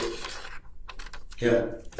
And you're familiar with, in family court, that one parent can file for custody, correct? I'm assuming, I guess. I don't know. I've never been there. And you never filed for custody of William? No. Why would I have to? No further questions. Thank you. Redirect. Very brief, Your Honor.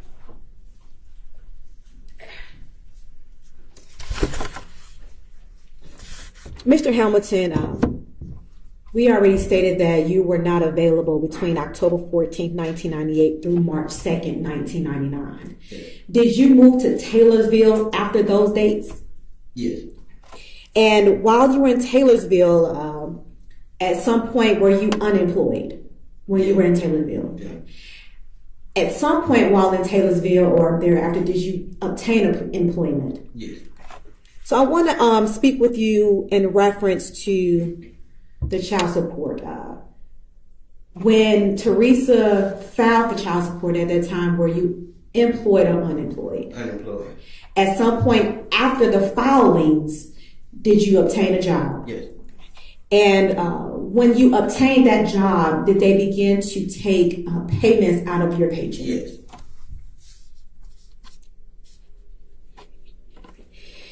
During the time, Mr. Hamilton, when you were not available, was your mother available to take care of William if necessary? Yes. Was your sister or anyone else in your family available to? My baby mother would have took care of it. So you had additional individuals that would have been there to take care of William while you were not available? Yes, ma'am. That's it, Your Honor. All right, anything else? Okay. All right, you may need to be excused. Yes, Your Honor. Okay, thank you. You're free to go. You may remain in the courtroom if you would like. Call your next witness. Your Honor, the state calls Dr. Gallup. Scheduling matter, attorneys and clerk, please.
You can raise your right hand.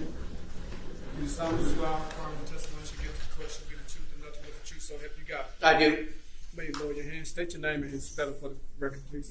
Gerald, common spelling. Thomas, common spelling. Gowit, Gowit. Good afternoon, Dr. Gallup. Good afternoon, Ms. Otter. Could you please tell the jury where it is that you're employed? I'm the chief medical examiner at the DeKalb County Medical Examiner's office here in Decatur.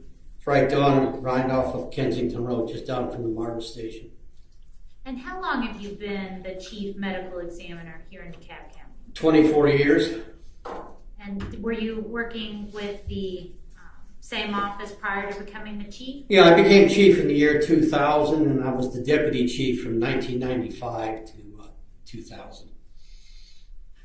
And during your time at the medical examiner's office, specifically back in 1998, 1999, what was your role? I was deputy chief medical examiner. Could you tell the jury about your educational background and training that allowed you to perform your tasks as a medical examiner with the DeKalb County Medical Examiner's Office? Sure. How far back would you like to? Let's start with medical school. Sure. I received a Doctor of Medicine degree from the University of North Carolina at Chapel Hill. That was in 1982. And then I moved to Atlanta to study what is known as hospital-based or general pathology. That's a 4-year training program. It's called a residency.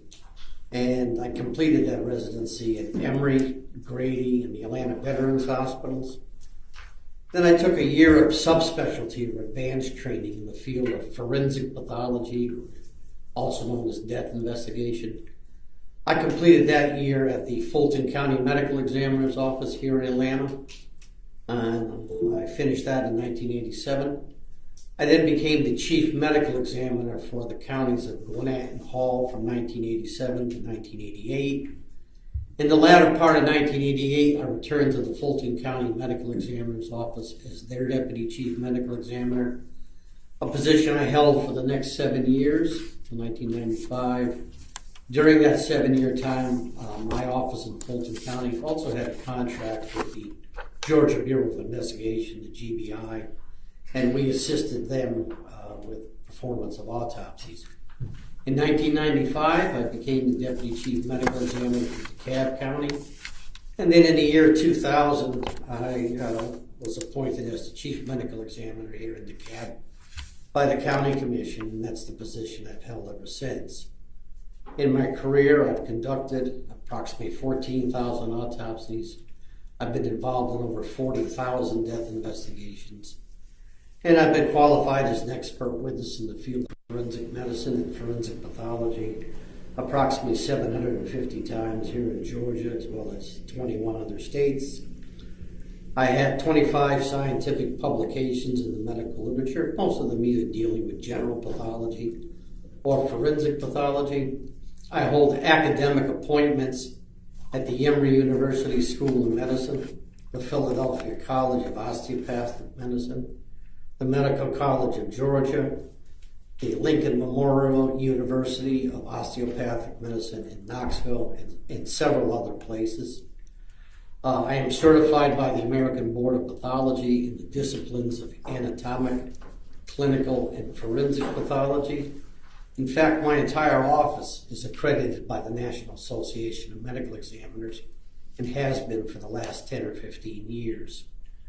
My office now has pathology residents and medical students that rotate routinely. Every month there's at least 1 or 2 medical students or residents there that come for the teaching from my facility. And I think that's maybe about it, Ms. Otter. Is that all? Could be more, but it's Friday afternoon and people are tired already. Doctor, at this time, Your Honor, the state tenders Dr. Gallant as an expert in forensic pathology. Any objection? No, Your Honor. All right. He will be allowed to testify as an expert in forensic pathology. Dr. Gallant, could you please explain to the jury sort of the process of conducting an autopsy? Well, sure. First, a death will be reported to my office. One of the 12 investigators that works in my office will take the death report. They may go to the scene of death, or they may just have the body brought in. The person has been transported to the hospital. But once the body arrives in my office, one of either me or one of the 6 other doctors that's employed there will conduct some type of an examination on the remains. And that examination might be something as simple as just looking at the body from the outside to make sure there isn't any trauma or evidence of foul play. Or it might be something somewhat more complicated, that the body is not only looked at from the outside, but a surgical dissection of the body is performed, in which the organs of the head, neck, chest, abdomen, and pelvis, and possibly other areas, are removed. They're dissected. Internal evidence like blood or bullets might be collected. The organs are dissected once again, and the findings are reduced to writing. Our goal and our charge under the law, Georgia Code 45-16-26, is to arrive at a cause of death. How did someone die? Did they get shot? Did they have a heart attack? These are all medical opinions. And then we also offer opinions with respect to the manner of death. That is, was this an accidental death, a homicidal death where someone took the life of another, a suicidal death where someone took their own life, a natural death, which is the vast majority of the deaths that we are involved in, and then sometimes an undetermined manner of death, and that we just didn't have enough information to make a ruling. Our findings are reduced to writing. It's called an autopsy report. I'll sign a death certificate, or one of my other physicians will sign a death certificate, giving their opinions with respect to the cause and manner of death, and then these documents are filed with the appropriate county, city, and state agencies. Dr. Gallant, I want to take you back to February the 27th of 1999. Back on that date, did you perform an autopsy of a set of skeletal remains belonging to a child? I did. And did you memorialize your findings of that autopsy in a report? Yes. Was that autopsy also photographed? Oh yeah, there are many photographs taken, standard part of the protocol. Showing you Exhibit 58, do you recognize the exhibit?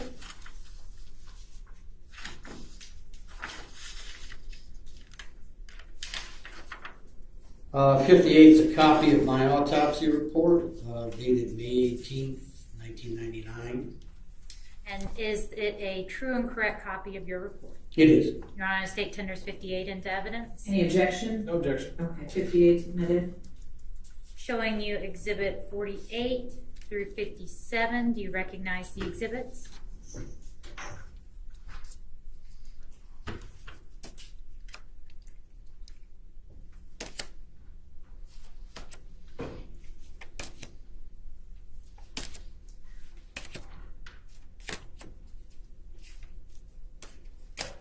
Yes, Counselor, 48 through 57 are various photographs taken during the time of the examination of the child. Skeletal remains, clothing. Do they fairly and accurately depict those items as you observed them back on February the 27th of 1998? They do. Your Honor, State tenders Exhibit 48 through 57 into evidence. Any objection? No objection. All right, well, I'll be admitted. Permission to publish. Sure.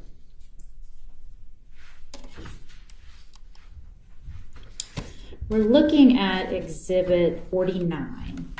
What is the purpose of this photograph? Well, the purpose of any of the photographs is to memorialize or document what I see at the time of the examination. If there are future events that come about, such as the proceeding we're here today, or family conferences or meetings with law enforcement, you have to have a photographic documentation of what you saw at the time you examined the remains. So this is the first photograph, but that would be the purpose of all of the photographs that we showed today. And this is how the remains arrived and the condition Yeah, this you is found them the in? remains are laid out on a white sheet here, and what we're looking at is the lower half of the body. I know it's a little hard to see, but this is how he was clothed when we found him, at least the lower half of it. And then Exhibit 50, what are we looking at? Yeah, this is even moving farther down. This is his two lower legs from the knees down. You can see he had pants on and a pair of boots. Exhibit 48. This is a right-sided view of the child's skull and his lower jawbone, also known as the mandible.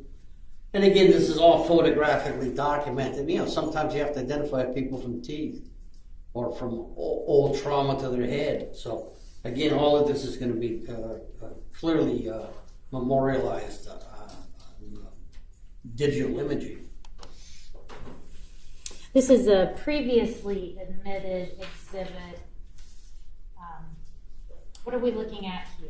This is a face-on view of the child's skull. You can see there's a couple of teeth that are missing, and if you look at the cheekbones at the bottom of the eyes, the bones of the skull still have not fused. And you know, your skull is made of a series of bony plates that allow for growth.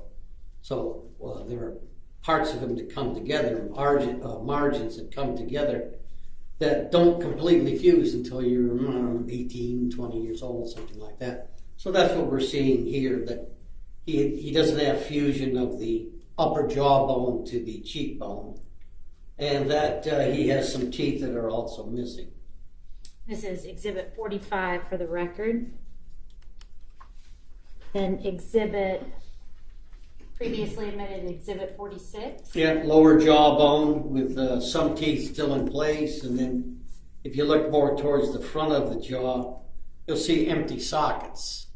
Now that generally means the teeth fell out after death. Usually if you have sockets, when the teeth first come out, there'll be another tooth behind it, or if it's been a while ago, the socket fills in with bone after time. And did the medical examiner's office investigators look for some of those teeth that had fallen out? Yeah, they went back to the scene. I think they went back a couple of times, and they sifted the ground. And when you first recover remains, the skeletal remains outside, yeah, you can pick up what you can and put it in a body bag, but there might be pieces, body parts actually that fall off, and if they're small, you won't see them. And so we usually go back out with a screen, and we sift through the debris around where the body was found. We're looking for little tiny things, like little pieces of the end of your finger, or fingernails, or bones that are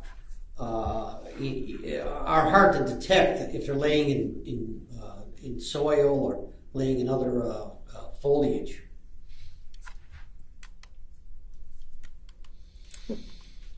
And what are we looking at here in 51? Yes, once we got all of the body parts to the child that we thought we were going to be able to retrieve, we laid them all out on one of our autopsy tables on a white sheet.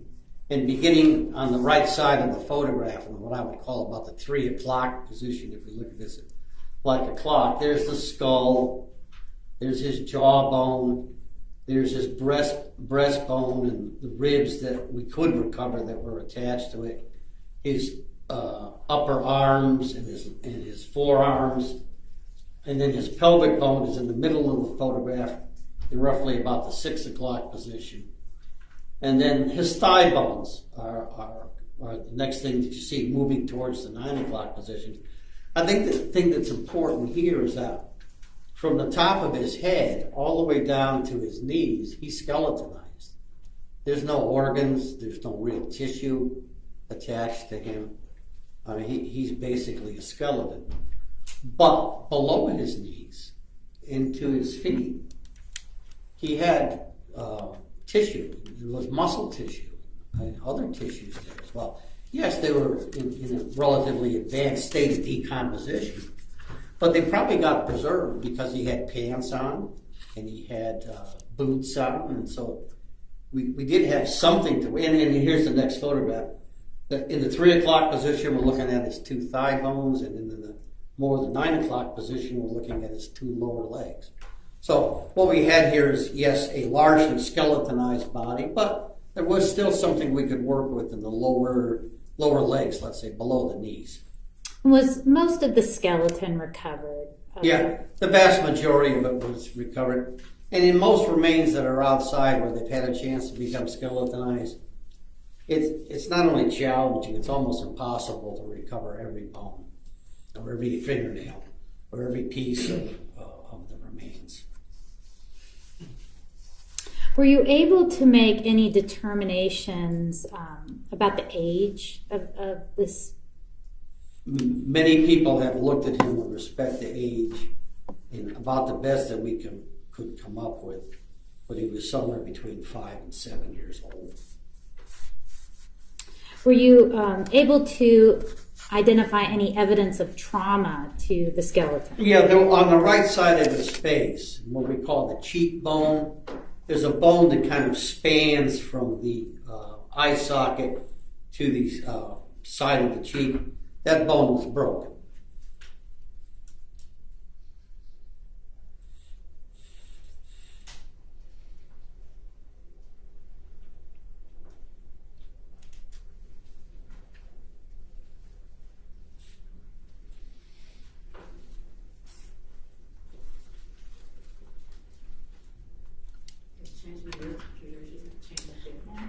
noticed that.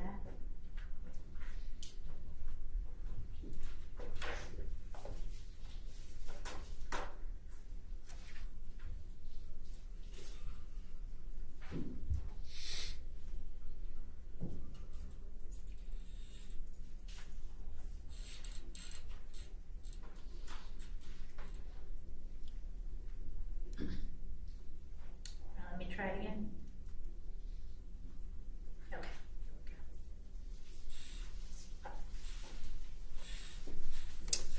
Okay, I want to go back while you're to Exhibit 45. You indicated there was some evidence of trauma. Yeah, well, Counselor, if you go back one more. The side view, yeah. Yes. I know this isn't the best view, but right in this area, right where my cheek is here, the little arch that's formed, it's called the zygomatic arch, just a fancy medical term. I just call it the cheekbone. That was ruptured. I mean, that was fractured. And in this photograph, it would be just above where his teeth are, back teeth. And are you able to say how that fracture occurred? I cannot. There are numerous potential explanations, and I don't know what the right one would be. Is it possible that that fracture could have occurred after death by carnivorous scavenging animals? It is possible.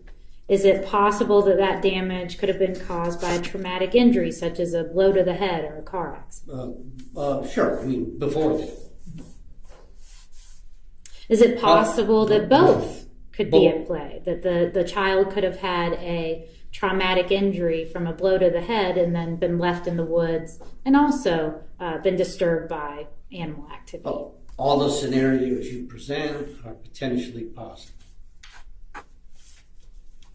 Do you have an opinion as to which it was? I do not, because it could have been before death, at or about the time of death, or after death. So I don't think it would be scientifically accurate for me to offer an opinion. It'd be misleading, actually. So I don't have an opinion. Let's go back to Exhibit 51. Was there any evidence of pathology present? Bony pathology, I'm assuming you're asking. Yes, Dr. Gay. Yeah, no. Other than the fracture of the cheekbone, there was no other bony pathology. Any evidence of malnutrition? Not in the bones, anyway. Did you do anything to try to obtain information utilizing the remains' DNA? I'm sorry, Counselor. Did you send off any of the remains to try to obtain a DNA profile? Yeah, we did immediately on this particular case. We wanted to get a DNA profile as soon as we could. And what kind of information were you able to get back in 1999 about? Yeah, we are going back a ways, but we got a basic DNA panel on him. What was available at the time. Could it tell you what the sex of the child was? You know, Counselor, I don't really remember. I think not, but I don't remember. Were you able to determine, based on all the information you had then, if the child was male or female? I think because so many people looked at him, we felt that he was probably male, but we really didn't say that definitively. Pretty difficult to tell. You have this much decomposition. Let's talk about the decomposition. Were you able to make a determination or estimate about how long these remains had been decomposing? Many weeks to months, potentially even longer. And when you say many weeks, what are we talking about? Well, if you look at some studies that have been done in Georgia, where in the summer it's pretty hot, a body can become completely skeletonized in, let's say, South Georgia in the middle of July in about 3 weeks, if they're left outside. I would think it would be longer than that if it isn't in the middle of summer. This child is not dressed for the middle of summer. He's dressed for winter, or at least for colder weather anyway. So that's why I'm saying many weeks or even many months, because he's not dressed in shorts and a t-shirt. He's dressed as if it's like today outside. And the remains were recovered in February. In February, that's right. That's exactly right. So just looking at the skeletal remains and the information you had available to you, were you able to determine a cause of death? No, it was not. In fact, we ruled the manner or the cause of death is undetermined. What happens when you have an undetermined cause of death? You indicated you are responsible for doing the death certificate. You can still do. I mean, just indicate that the cause of death is undetermined. What do you call an undetermined child set of remains? Again, I'm not quite sure I follow the question. So with an adult, you've got a John Doe.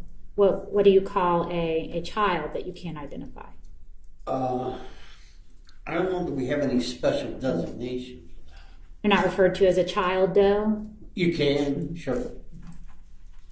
Right, he was so well known in my office. We gave him a name. What did you name? We gave him a name of Dennis, so we wouldn't just refer to him as the kid that we don't know who he is. You know, my staff is a fairly empathetic staff to all deaths, but child deaths in particular. So we gave him the name of Dennis, so we would have something to refer to him by. Did your office do anything to try to utilize the clothing or the boots to help identify this child?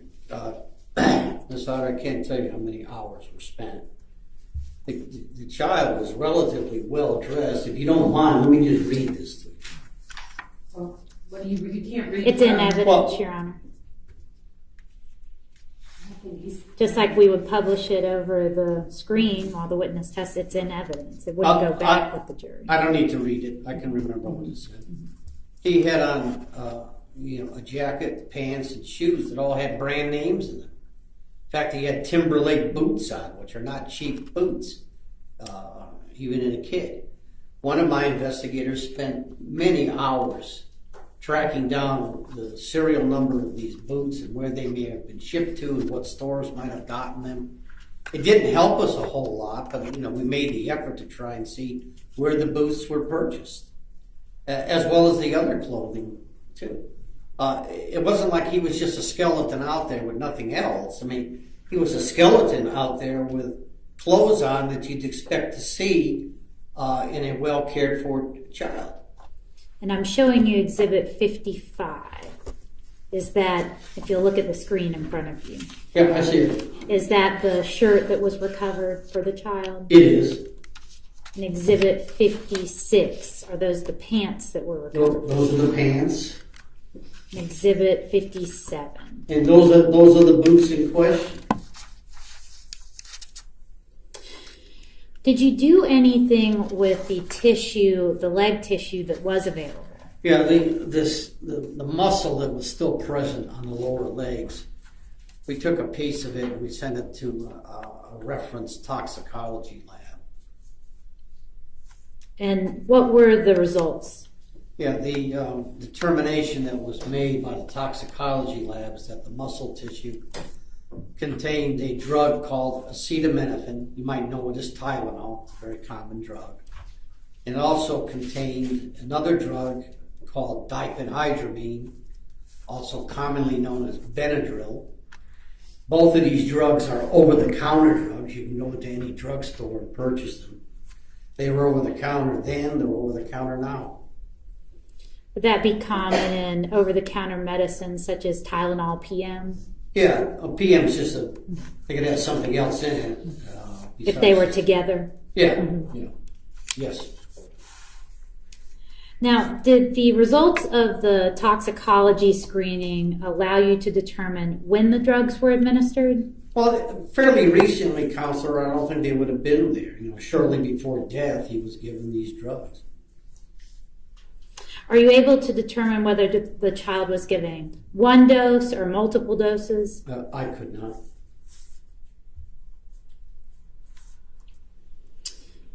So you've evaluated the clothing, you've evaluated the skeletal remains, you've sent the tissue off that you can, you've reached out to anthropologists and other experts.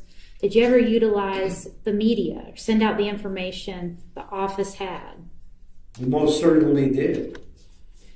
There was a reporter, and forgive me if I don't remember the station that she worked with, but there were a lot of stories done on this child. Then there were anniversary stories done when we didn't have them identified after a certain period of time. The media took great interest in this case, and why wouldn't they? I've been doing this the better part of 40 years. I've never had a child that was skeletonized who went unidentified for 20 some odd years before. And I probably will never see one like this again. It is very uncommon.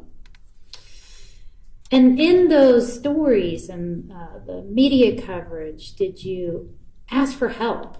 Oh, we did. Provide your number. Yeah, I should have mentioned more. You asked me what else we did with Chloe. We went to the school system and tried to see if any school kids had not showed up that had been there the year before, hoping that he had been enrolled in a school that might say, well, geez, this child was here last year and he didn't appear this year.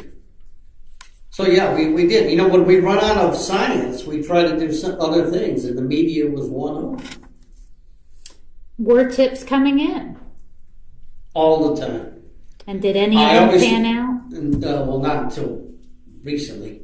I probably said for 20 years in my office, one day I'm going to be sitting at my desk and somebody's going to walk through the front door of our building and solve this whole thing for me. It was like, today is going to be the day, but today never really became the day. It was much more legwork and science work that got it done. But I always held out hope that a kid 5 to 7 years old, somebody knows him. Somebody knows who he is. And more than one person. And that one or more people will come forward one day and help us solve this mystery. I've said this to many people. As soon as this child is identified, I can probably retire. That did happen, but I did retire. Did your office attempt to have clay reconstructions of what the child would look like, artistic renderings done? When we first did, we asked a reconstruction artist. I forget exactly where he was from because it was a while ago, but it was in the Midwest someplace. He flew out to our office and he did a clay reconstruction of the child. That was published in the media. It was published on our site as well. And we've had pictures of this child up for years on our website. I want to go back to the drugs that were found in William's body, these over-the-counter drugs. Acetaminophen, Tylenol.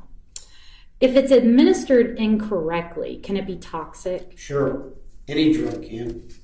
What can happen if a person is exposed to toxic amounts of acetaminophen? Yeah, let's just take toxic levels of drugs in general. There's certain common things that happen. First of all, you feel terrible. You're probably going to be nauseous. You're probably going to have some degree of vomiting. You're not going to want to eat. You're going to want to lay around because you're tired, you're lethargic, you're drowsy. And the main problem with too much acetaminophen or too much Tylenol is it's toxic to one organ out of proportion to the rest of the organs. It's toxic to the liver. So if you're given too much Tylenol over a certain period of time, and I don't know what that period of time is because it depends on how much you're given, you're going to develop liver problems. And when you develop liver problems, you're really going to feel sick. You may turn yellow. You may have itching. You may have a lot of nausea and vomiting at that point. Is it possible that it could result in death? Oh, sure. We see a number of Tylenol suicides. I have seen a number of Tylenol suicides where people deliberately took too much, got liver failure, and died from it. Now, is liver failure a quick death? No, it is not. You're not going to get toxic with respect to your liver from Tylenol overnight, unless you take some massive amount. It's going to be a gradual thing that occurs over a period of days. Would a child going through liver failure suffer? Sure, anybody would. What about medical attention? You indicate it's not a quick death. If you got that child medical attention. Assuming the child received care, medical care, in a timely fashion, then there's a possibility that they could be salvaged. It all depends on how sick they are when they get medical attention. Where they get the medical attention would be important too. Basically, what would happen is you're giving what's called supportive care. We're going to get you through this. Hopefully, your damaged liver will regenerate, and that you can survive this. But that isn't always the case. My office has worked a number of deaths from Tylenol toxicity, in which people did make it to medical care but didn't survive. What about diphenhydramine? If it is administered incorrectly, can it be toxic? Sure, it's like any other drug. If you give too much, you have a lot of the same symptoms and signs that you do with the acetaminophen or with many other drugs. First thing, you're going to feel terrible. And that's going to be obvious to people that are taking care of you because you're going to be laying around. You're probably going to be nauseous. You may vomit. You're not going to be eating. And even to the untrained medical eye, you should be able to tell that the person's sick. And then what's going to happen, more so than even with Tylenol, Benadryl's an antihistamine, and it makes you drowsy. I mean, you read the package insert, if there is, read the bottom of the bottle, because it's over the counter. It'll tell you, be careful driving your car. Don't operate heavy equipment if you take this drug, because you're going to be drowsy. Can you, is an overexposure to Benadryl going to be a quick death? No quicker than the acetaminophen. You're going to have to build up a blood level to the point where you're getting more and more groggy, more and more lethargic. At toxic levels, it causes rhythm disturbances in the heart. It causes changes in the electrocardiogram. It depresses the respiration. It certainly suppresses your mentation, and you're going to die. Neither of these drugs are going to be, like cyanide. I take it, 20 minutes later I'm gone. It just doesn't work that way. Would a child going through or dying as a result of an overexposure to Benadryl suffer? Absolutely. What if you get that child medical attention? If you notice they're not feeling good and you get them to the hospital, can it be treated? Yeah, oh sure. It's not something that's immediately terminal. Again, it's like I answered before, counselor. It depends on how toxic you are, how much drug you got, and when you got treatment. Again, the treatment is basically something relatively simple. It's supportive care. If they need to be put on a ventilator, you put them on a ventilator.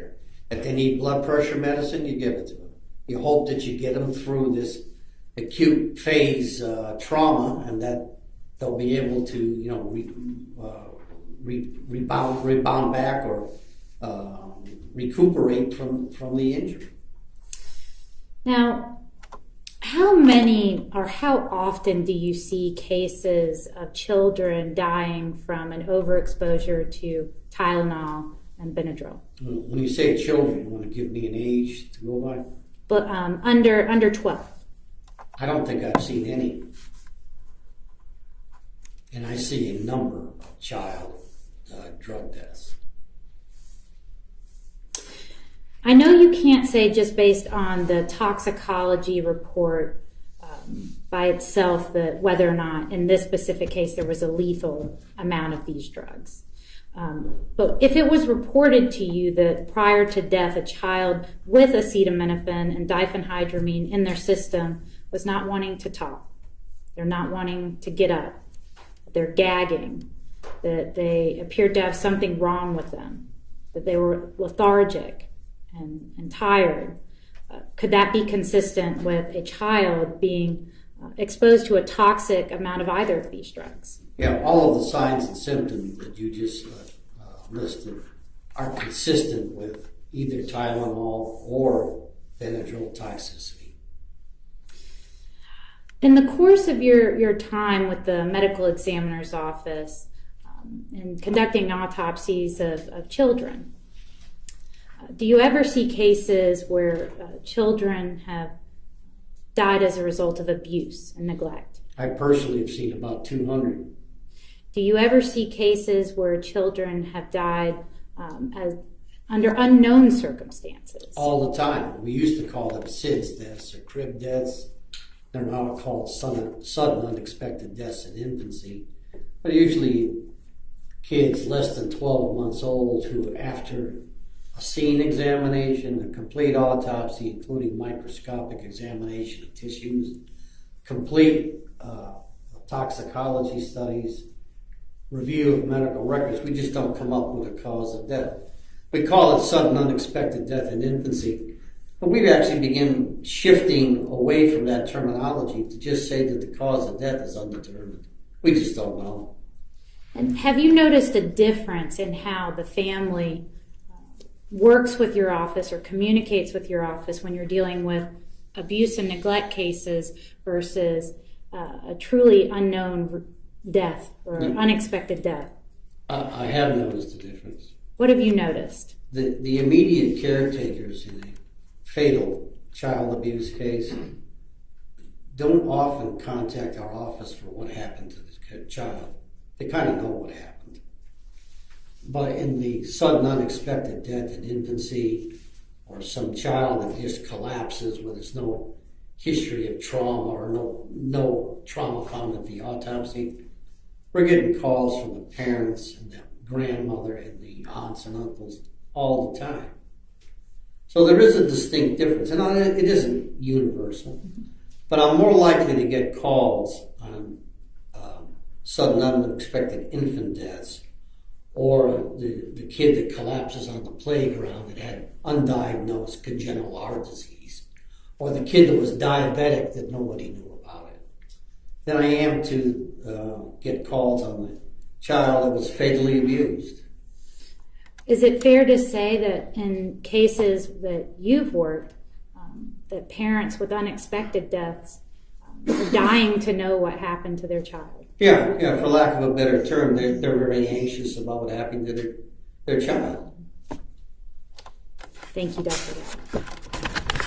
Rob.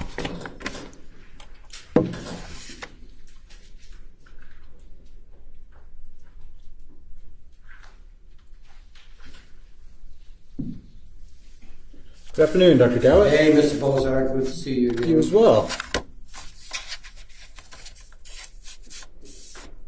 I'd like to start with the toxicology section of your findings, okay? All right. The sample that you sent off a sample for toxicology. Yeah, it was a part of the calf muscle. And it was that skeletal muscle. Yeah, we call it skeletal because you can move it on your own, in life. But the part that we sent would be called the calf muscle. Okay. Gastrocnemius, but calf. It's called skeletal muscle because it moves your skeleton? Yeah, that's right. Okay. Now that was sent off to the National Medical Labs? Yeah, National Medical Services. At the time they were in Willow Grove, Pennsylvania. They're a reference lab counselor, but we still use them today. I mean, we have an account with them. We send a lot of toxicology to them. Why send it there and not the GBI? You get a faster result. Okay. And there's nothing wrong with the GBI except that I'm not a patient man when it comes to working on cases. So I'd rather get my results back quicker than later. Particularly if I think both labs are equally qualified to do the test. Wouldn't you take the 3-week over the 4-month? And in fact, most people would. You received the results back here. Yeah. You got the results back from did. National Medical. Now, how does National Medical send you the results? You say that it was positive for acetaminophen and diphenhydramine. When you say send, today it's electronic. Back then it would have been. Let me fix that. Yeah. That's a poor question. How are the results listed on their report? Does it say positive for acetaminophen? Well, it'll give you a quantitation. Okay. They'll say acetaminophen dash so many this is per so many of that's. Like so many micrograms per nanogram. Yeah. I mean, the standard form for muscle would be so many either milligrams or micrograms per gram of tissue. It has a unit to it. Sure. So that when another toxicologist or somebody like me looks at it, it makes some kind of sense as to what volume we're dealing with. Now that's dealing with the concentration of that drug in that muscle sample, right? That's right. It's the same thing as if you had a blood sample. And let's take alcohol, because most people understand it. Well, it's 0.8 if you're going to be legally drunk with respect to driving a motor vehicle. But there's some units attached to that. It's 0.8 grams per 100 milliliters of blood. That's the standard nomenclature for reporting a blood alcohol. Now this is not a blood concentration. By no means is this blood. Now, it's not just that one's muscle, one's blood. For a forensic level, that's very different, right? If you're going to try and compare the two of anything, can we keep it apples and apples and not apples and bananas? That's what it would be like, comparing muscle to blood, right? In my estimation, it would be. I rely a lot on blood levels for determining toxicology. I rely a lot on urine levels for determining toxicology. On all other tissues, and you can do this on almost anything, kidney, liver, brain, fat, muscle in this case. Yes, you'll be given a value, but be exceedingly careful of taking that value and trying to say, based on that value, this is what the blood level would have been.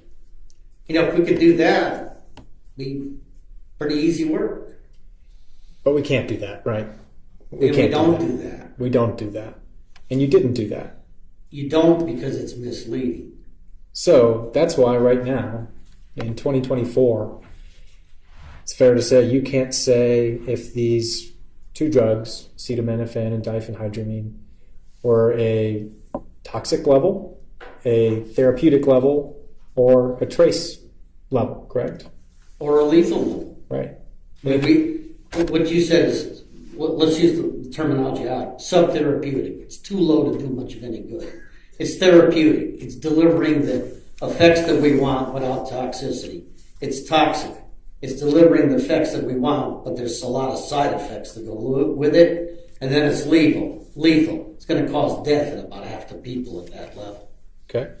Now on a sub-therapeutic dose, one of the ones we can't pick from out of those four options, would that typically cause any physical pain? No. What if it was to a child? No, wouldn't matter.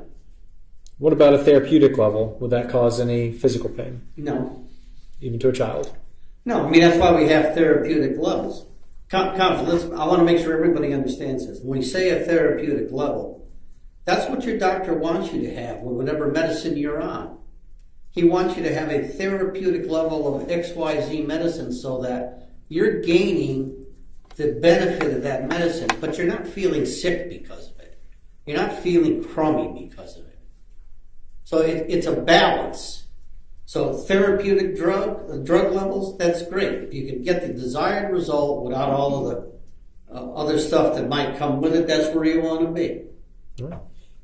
Is there anything wrong as a doctor with a parent giving their child a therapeutic level of these drugs? No. Happens every day. It's probably happening as we're sitting here talking. Right. So, in summation of the toxicology, we can't say if this is subtherapeutic, therapeutic, toxic, or lethal, right? All we can say is at the time of death, the child had Benadryl and Tylenol in his system. And that's about all we can say. Okay. I'd like to talk about, you brought up some of the things on direct. I'd like to talk to you about a few possible causes of death here. Now first, before we start that, the state asked you if there was any bony pathology noted. And one of those questions was malnutrition. Can you tell the jury how malnutrition would affect the skeleton? Well, first of all, it would take a long time. I mean, think about what an old disease called rickets. Kids didn't get enough vitamin D or enough calcium, and they developed bony disease because of that. Counselor, I can't remember the last time I saw that. In today's society, probably there's a lot of people that are malnourished, a lot of kids too.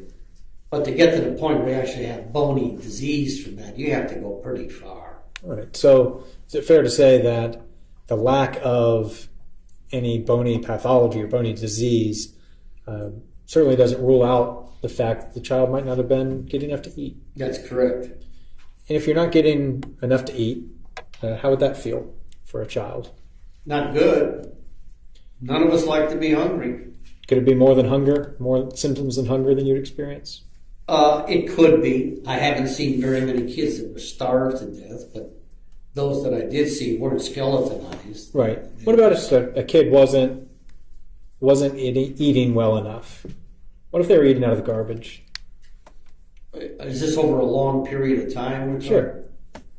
Oh, let's say this. Yeah. We understand in this case there's no skeletal issue here for pathology. Not in my estimation. I want to talk about some other possible causes of death, and none of these would leave skeletal pathology, I imagine, but we'll ask about them. What is exposure? Are we talking about environmental exposure? As in a cause of death? Oh, well, we see it frequently here, particularly this time of the year. How does that happen? You're outside in a cold environment for too long a period of time. And actually, the autopsy findings are relatively non-specific. There's a few things you might see, but they're not diagnostic for low body temperature or death due to exposure. If you talk on the other side, and too hot, left out in the summer, well, you might see a few more things in autopsy, but again, nothing really specific. Would you see anything in an autopsy like this one? Absolutely not. Can you rule out exposure as a possible cause of death in this case? I cannot. What is sepsis? It's an infection in your blood, usually from some source like pneumonia or an abscess. Can you rule out sepsis as a cause of death in this case? I cannot. What about food poisoning? Can you rule out food poisoning? I can't. Would it be possible to get food poisoning from eating garbage from dumpsters out behind fast food restaurants? I'm sure it would be. Somebody with food poisoning, are they likely to experience vomiting? They most certainly are likely to experience that. Could that lead to fatigue?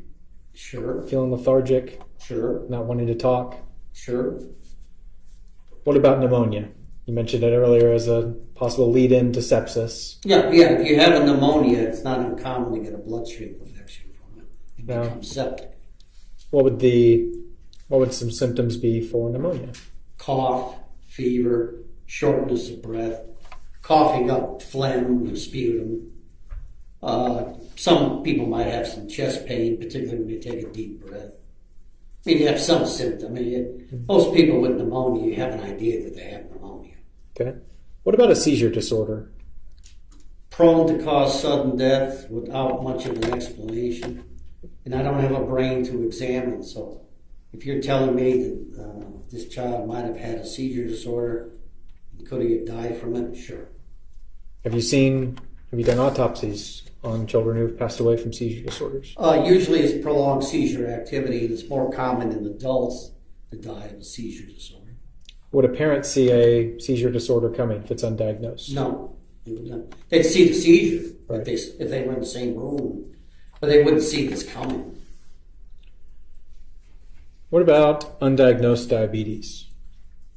Happens all the time. We probably see half a dozen deaths a year from undiagnosed diabetes. Would a parent see that coming?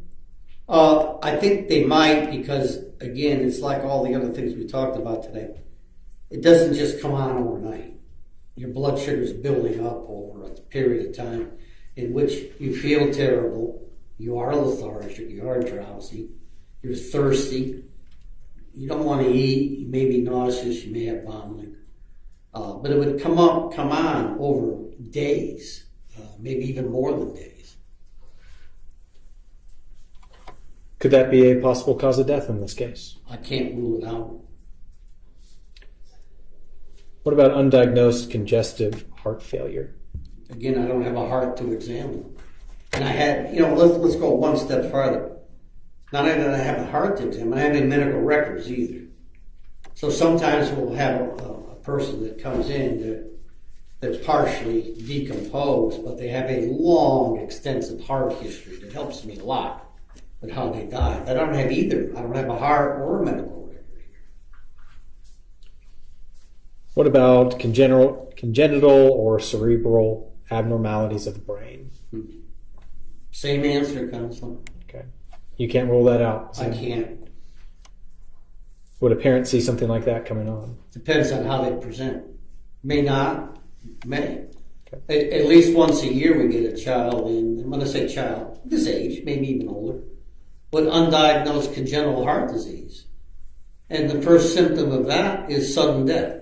So did anybody see that coming? No, they didn't. What about electrolyte disturbances? Can you tell us about that? Same answer. Wouldn't see it coming? No, not for the most part. And you can't rule it out in this case? No, I can't. Almost done. Dehydration. It would go right along with electrolyte imbalance. It depends on how you got dehydrated and how long it took you. Again, dehydration doesn't develop overnight either. It's usually a gradual process. Any others you can think of come to mind that you see? Well, we could sit here probably till closing time today. We're not doing that.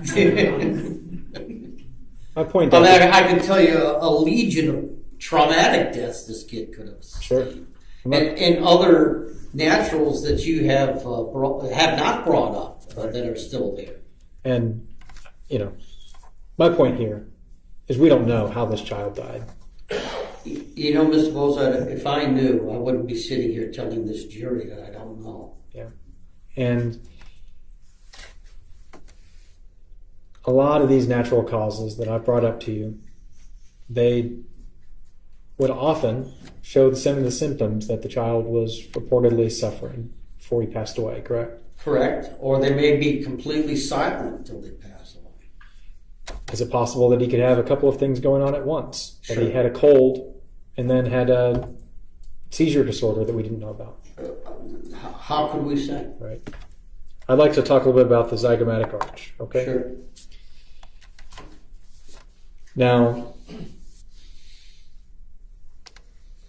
you testified on direct.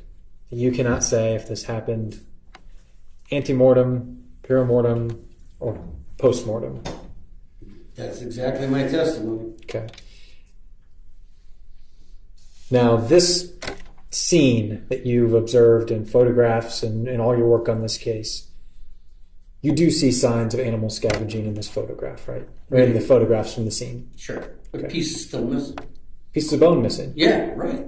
That potentially carnivores could have carried off.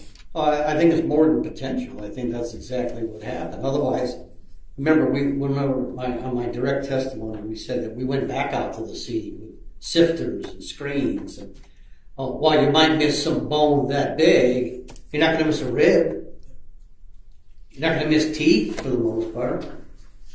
And in fact, the body and the skull were separated by at least 10 feet. Yes. Right? That's correct. Telltale sign of animal scavenging, is that safe to say? Somebody pulled on the head, and when I say somebody, some animal pulled on the head. And it was at a time when the body was probably already fairly decomposed, and just pulled the head right off the spine. Yeah.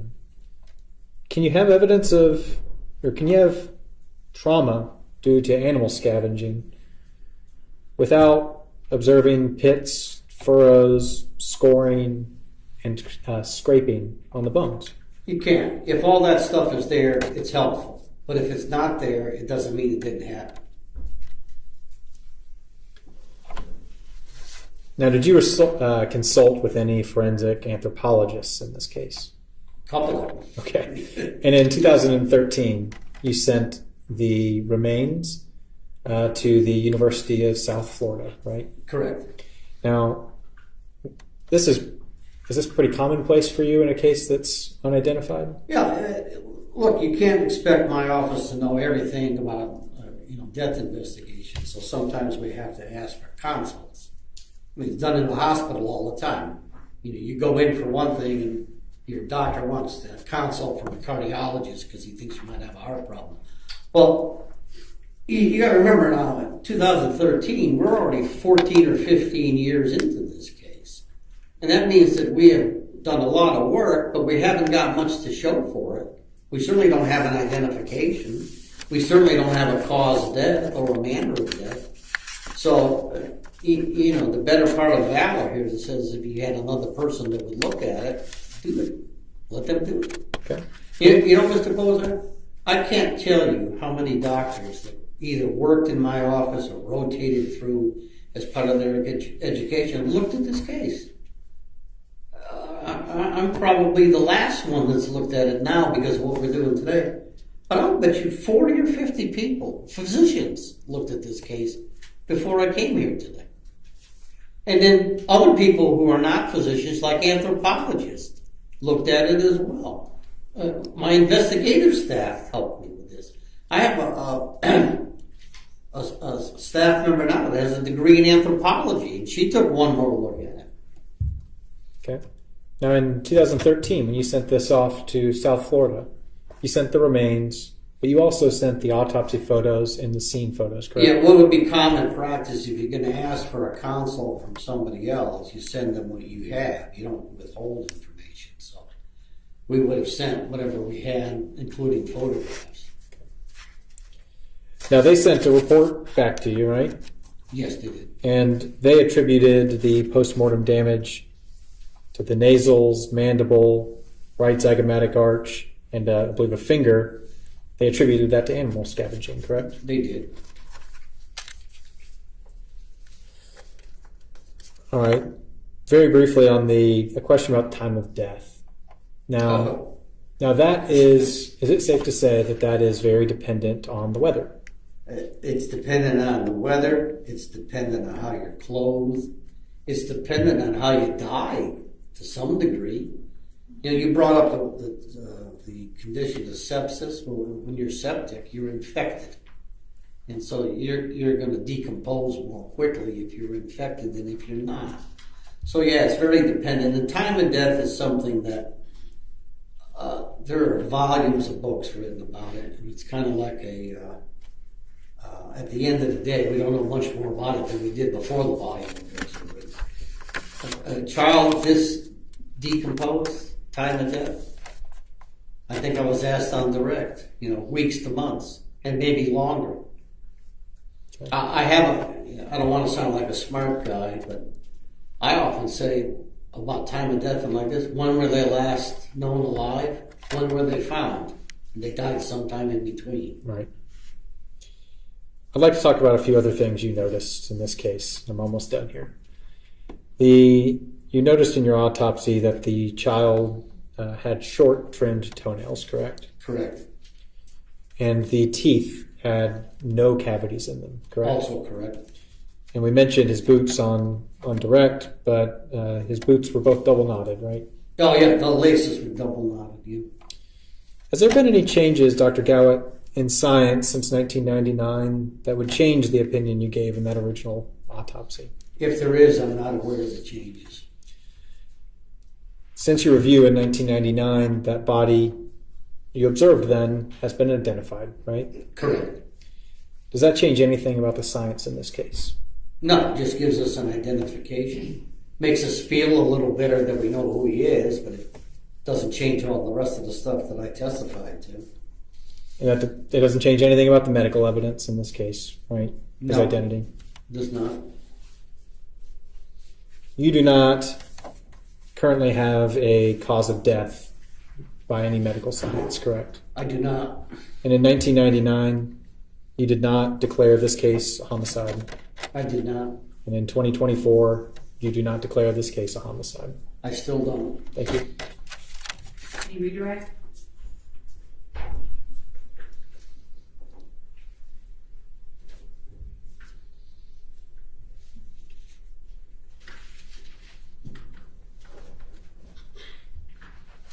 No, Your Honor. Thank you. May you be excused? Yes, Your Honor. Thank you, Doctor. Thank you, Judge. Good to see you again. All right, call your next witness. Your Honor, State Clause Dr. Jackson, Dr. George Jackson.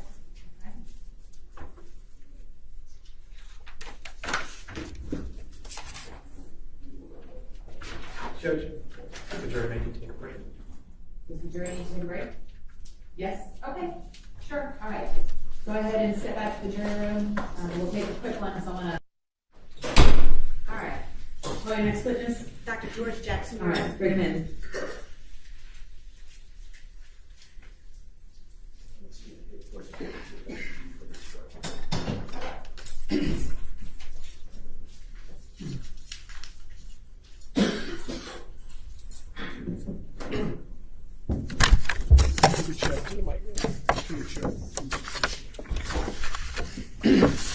Raise your right hand. Yes. You solemnly swear affirm the testimony you give to the court should be the truth and nothing but the truth, so help you God. Yes, I do. May you lower your hand, state your name and spell it for the record. George F. Jackson, Jackson.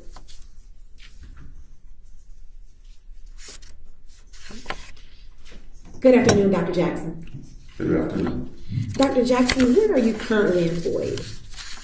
I am currently employed with the New Jersey's Office of the Chief State Medical Examiner. I serve as the Executive Director of Laboratories and Chief Toxicologist for the state of New Jersey. And what did you? How long have you served as the chief toxicologist at the? From December 2019. And have you memorialized your resume and your CV? All the places you worked, have you written that down into your CV? Yes, I have. I'm sorry. Yeah, may I approach? Yeah.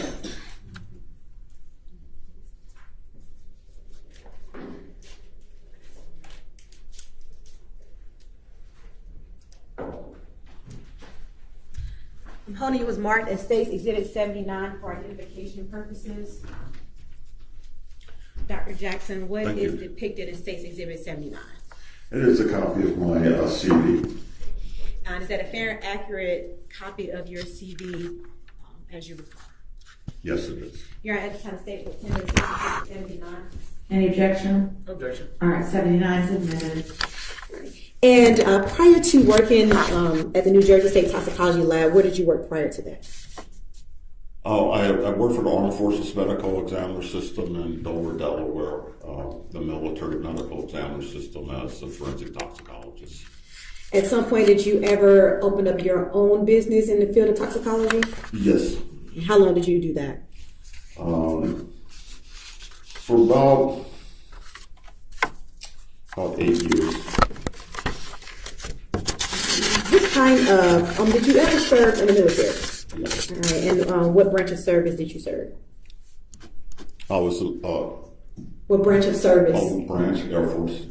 Thank you for your service. How long did you serve with the Air Force? 3 years. All right, so can you tell me what is a toxicologist? A toxicologist is an individual who studies the field of toxicology. Toxicology is the study of the adverse effects of drugs and other compounds on living organisms. Forensic toxicology is the application of the field of toxicology to medical legal situations such as the one before you today. And did you go through any education, or what kind of education did you receive in order to work as a forensic toxicologist? I have a bachelor's science degree from Morgan State University, a master's degree from the Medical College of Virginia in pathology, a PhD from the Medical College of Virginia in pathology, specialty toxicology. In addition to that, I am a fellow of the American Board of Forensic Toxicology. I'm a fellow of the American Academy of Forensic Science. I also have certification as a master for clinical chemist, as a toxicological chemist. I have a New York license as a director of laboratories, a license from the New Jersey Medical Examiner Board as a bioanalytical director. And have you ever published any literature in the field of toxicology, forensic toxicology? Yes, I have. I've published in the field of toxicology, peer-reviewed journals. I've given lectures and made presentations at many different events. Have you ever testified as an expert before? Yes, I have. I've testified in the local, state, federal, military, equally for the prosecutor as well as the defense. Approximately how many times have you testified in court as an expert? Never been asked that, but numerous times over 25 years. And have you ever been qualified as an expert here in Georgia? Yes. And when you testified in court as an expert, was it in the field of forensic toxicology? Yes, it was. Your Honor, at this time, the state will tender Dr. George Jackson as a forensic toxicologist. Any objection? You will testify as an expert in forensic toxicology. Dr. Jackson, at some time you were employed at the National Medical Services. Can you tell us about your time there and the role that you played? Yes, that was in the late 90s, I believe. And I did a 1 year, I was supposed to do a 1 year fellowship at National Medical Service for about 3 years. Ended up staying there. And my position was as a forensic toxicologist, which we handle cases from many different types of cases from all over the country. And how long were you employed at the National Medical Services? Approximately 7 years. And while you were at the National Medical Services, did you serve as a forensic toxicologist? Yes, I did. Is National Medical Services a private lab or a state lab? No, it is a private lab, one of the few private labs in the country. They provide services in the area of clinical forensic toxicology and criminalistics. And where are they located? They are located in Willow Grove, Pennsylvania. And at some point during your time there, you received specimens in reference to a case in DeKalb County. Do you recall when you received that? If you don't recall, it's a kind of refresher recollection. Could you refresh my memory? Sure. Young man, approach. Yes.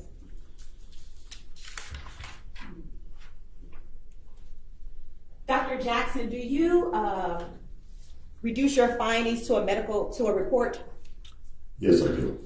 I'm going to show you what's been marked as State's Exhibit 75 for identification purposes. What is contained in State's Exhibit 75? This is a copy of a report from National Medical Service authored by myself to the Office of the Medical Examiner in this county. And is this county DeKalb County? Yes. Is that a fair and accurate copy of the report you generated back on March 22nd, 1999? Yes, it is. You're at this time. Oh, sorry, Senator. I'll let you.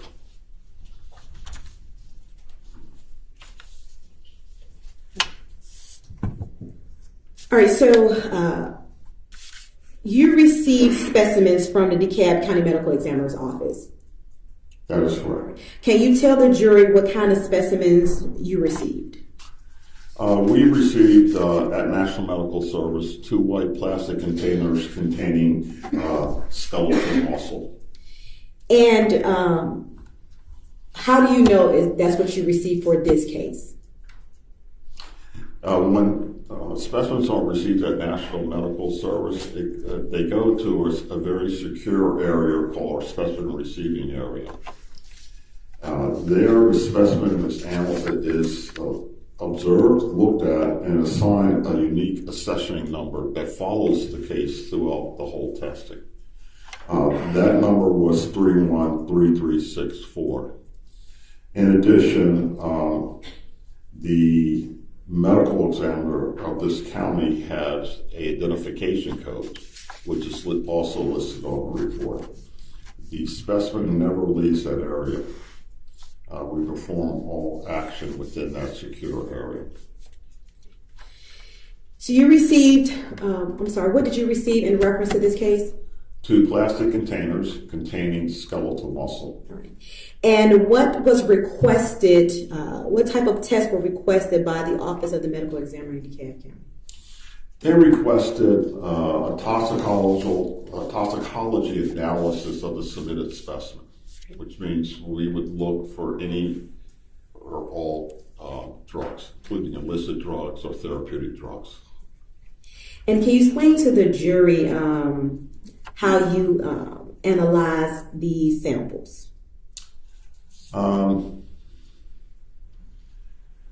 We take, first, everything is done under chain of custody, so everything has to be Use the mic. I need to use the mic. You're not talking into the microphone, so it makes it hard for the court reporter to hear you. Yes, ma'am. Thank you. First thing that we do is we have to prepare the tissue for analysis. We cannot take solid tissue and use that for some of our techniques. So we prepare a slurry, which we call homogenate. We then analyze it by an instrument called gas chromatography mass spectrometry, or GC mass spec. What that does is we will identify any compound by its molecular makeup. So the testing was done that way, and as a result of the testing, we were able to identify, confirm, and quantitate substances in the submitted skeletal specimen. Can you tell the jury what substances were found within the skeletal muscle samples that you received? Yes, we found acetaminophen, Tylenol. We found diphenhydramine or Benadryl. And we also found the metabolite of diphenhydramine, the breakdown product of diphenhydramine. And so, is Tylenol and Benadryl, are they commonly over-the-counter cold medicine? I mean, medicines that are generally found over-the-counter? Correct. And in reference to your studies, how can you tell the jury the amount of acetaminophen that was found within the sample? In the submitted specimen, we found 93 micrograms per gram of acetaminophen or Tylenol. We found approximately 2,000 nanograms per gram of diphenhydramine in the skeletal muscle. And we also found the breakdown product of diphenhydramine in the skeletal muscle. And was there any other elicited or therapeutic drugs that was found in your sample aside from the ones you've already mentioned? No, there were no others. That was all that was found. And in reference to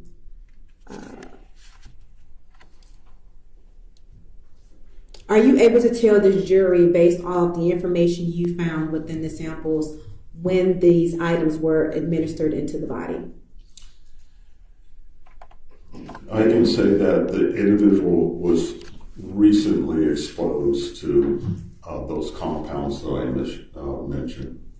And when you say recently, was it before death or post-mortem? Oh, it was definitely before death. Based off the amount of drugs found within the body, are you able to determine, based off your experience, any conclusion as to whether or not this was a lethal dose, overdose, underdose, or any type of frequency in which the skeletal muscle was ingesting these drugs? Based on the findings and the type of specimen that was submitted, all I can say is the individual was exposed to those compounds. I cannot calculate, because the skeletal muscle was decomposed, so I cannot calculate dose, frequency, or whether or not this was acute or chronic exposure. The 2 skeletal muscle samples that you tested, were those the only items you received as it related to this case? Yes, ma'am.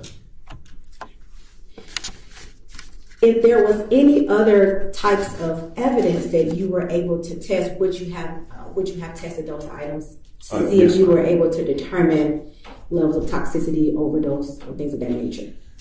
For us in the forensic field, yes. If there was other specimens, they would have been tested along with the skeletal muscle. I want to speak with you about acetaminophen. We've already discussed that this is a over-the-drug counter. If individuals receive the recommended dosage prescribed, would that be considered a safe dosage to ingest in the body if it's based off the prescribed recommended amount notated by the actual drug itself or the manufacturer of the drug? Could you repeat that, please? Sure. If an individual takes the prescribed dose marked by the manufacturer, would that be considered safe? Yes. Are there times if they are not administered or administered incorrectly, is it possible to create a level of toxicity of the drug? Certainly, if it was not administered correctly, the individual may have side effects to the exposure of that drug.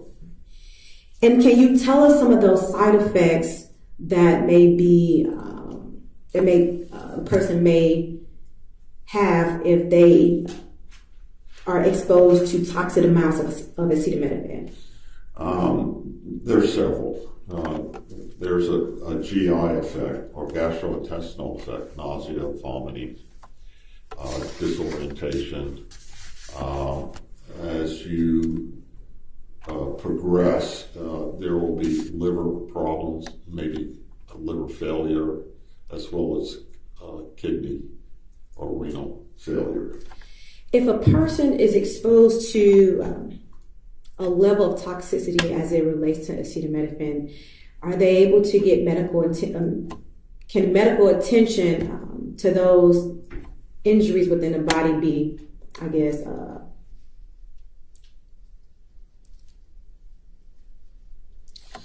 can they be fixed in a sense, or can they be cured? And if I understand your question correctly, these are situations that a clinician or doctor can provide treatment for. And if no one provides treatment for these symptoms, can death be a result of failing to seek medical attention? Yes, and I'll explain it this way. We have a saying, dose determines the poison. Everything is poisonous. And it depends on the dose that's given. And without treatment, it is distinctly possible you could go to stupor, coma, and yes, death.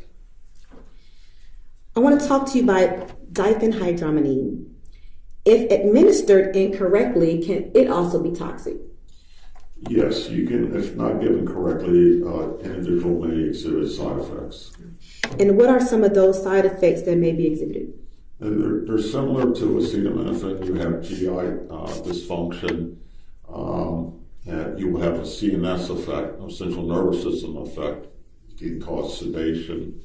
It can interfere with cardiac problems, respiration, and as in the previous statement, based on the dose, it can lead to stupor, coma, and unfortunately death.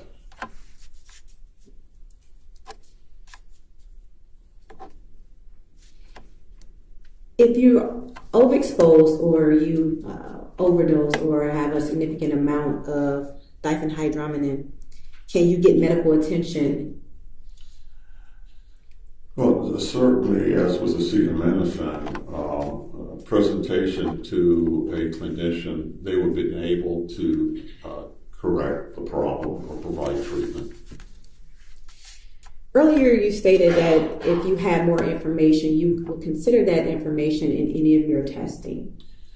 Certainly, yes. So if you had blood, if you had urine, if you had other tissues, those are things you would test to determine any type of illicit or therapeutic drugs in the body.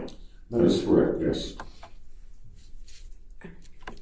If you were also presented with symptoms that a person may have exhibited, will you take those into consideration as well? Yes, in our field, and I'm speaking about forensic toxicology, not only history is very, very important. So we read the history, we listen to the symptoms or signs that the individual is displaying, and then we provide analysis. Either the analysis will support the history or it will not. If it was reported that prior to death, the individual whose sample that you tested was lethargic, weak, tired, gagging, didn't want to talk, didn't want to get up, didn't want to do anything, and that the parent of this child knew that something was wrong, what would those symptoms that I just explained to you be signs of?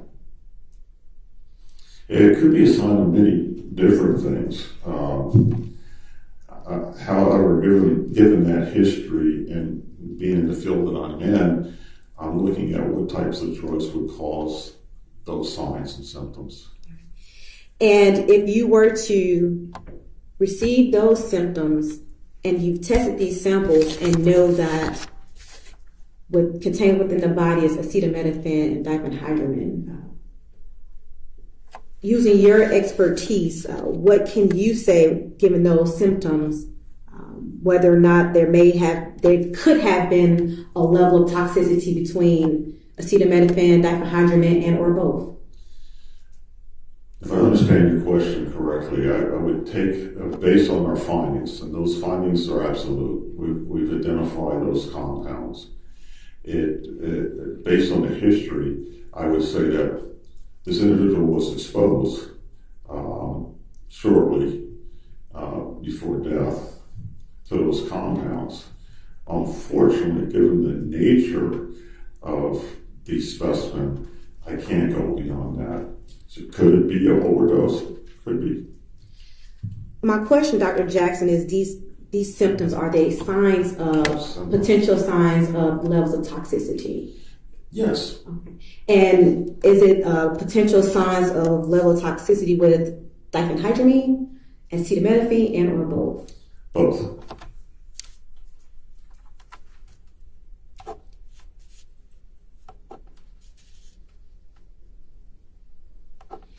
I want to speak with you briefly about the diphenhydramine metabolite. The parent drug is diphenhydramine, correct? That is correct. And can you explain to the jury, I guess, if I'm saying this right, I'm trying to say it in layman terms, but how do we get from the parent drug diphenhydramine to the diphenhydramine metabolite? Certainly.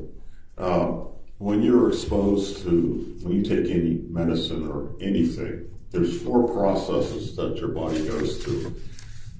You absorb it into your body, it gets distributed throughout your entire body, and then there's a process called metabolism, where the body will break down that drug to something that it can excrete. In this particular case, the diphenhydramine or Benadryl at that stage was broken down into what we call a metabolite, another compound that would be excreted in the elimination phase. And does it take time, Dr. Jackson, to go from the parent company, the parent drug, to the compound? Yes. And in these samples, you had the parent company still active or still present, yes. And then you also had a metabolite that was present. That's correct. Is it fair to say that there had to be diphenhydramine within the skeletal muscle that was broken down into the metabolite? That's correct. And then there were also diphenhydramine still present as the compound drug? Yes. Thanks, Doctor. Cross?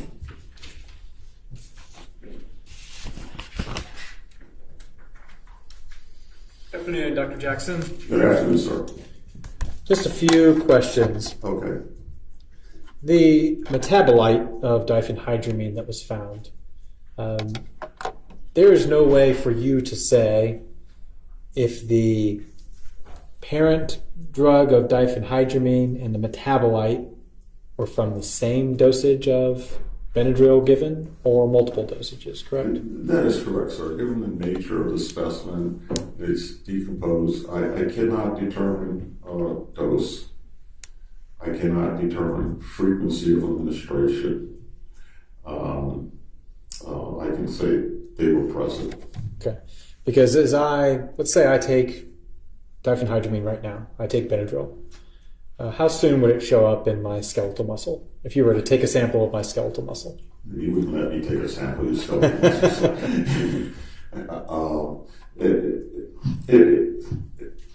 I can't give you exact time. That's okay. There's a ballpark here. What are we talking? An hour, 2 hours?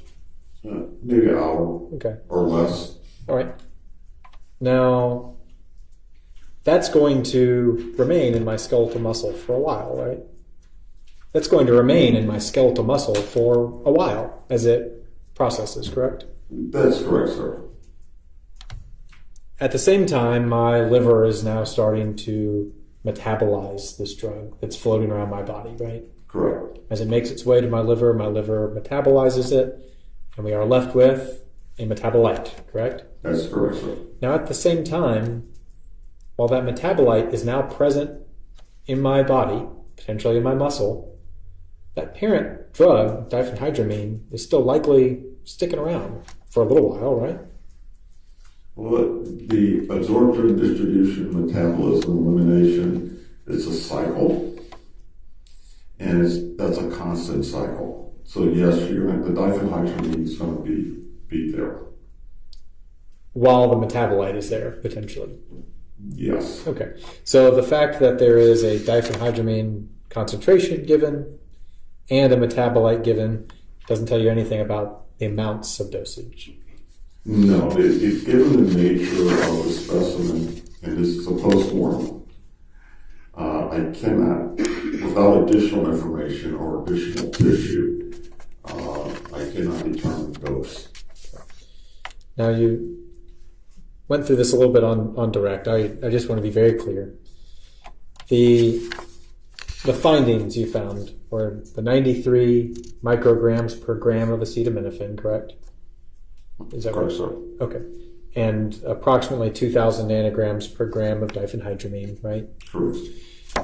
Because of the sample and because of limitations of science, you will say that it is possible that represents an overdose, right?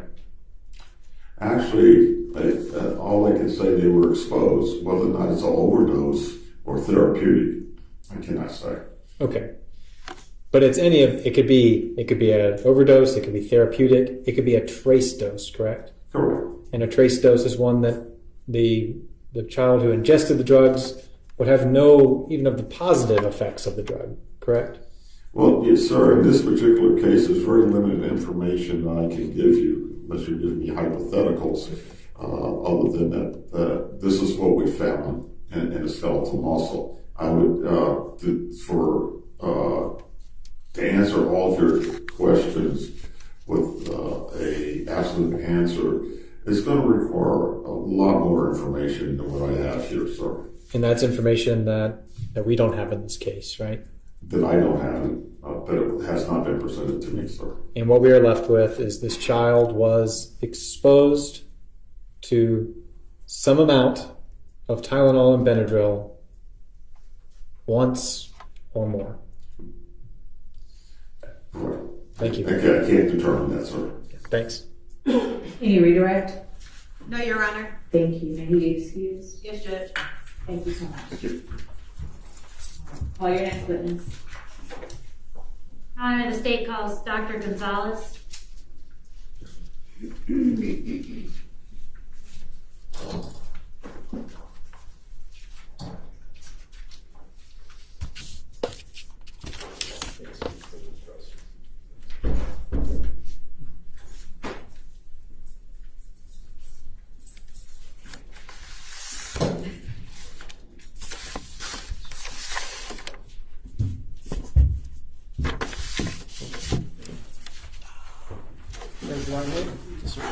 You solemnly swear or affirm the testimony you give to the court should be the truth and nothing but the truth, so help you God. Yes, sir.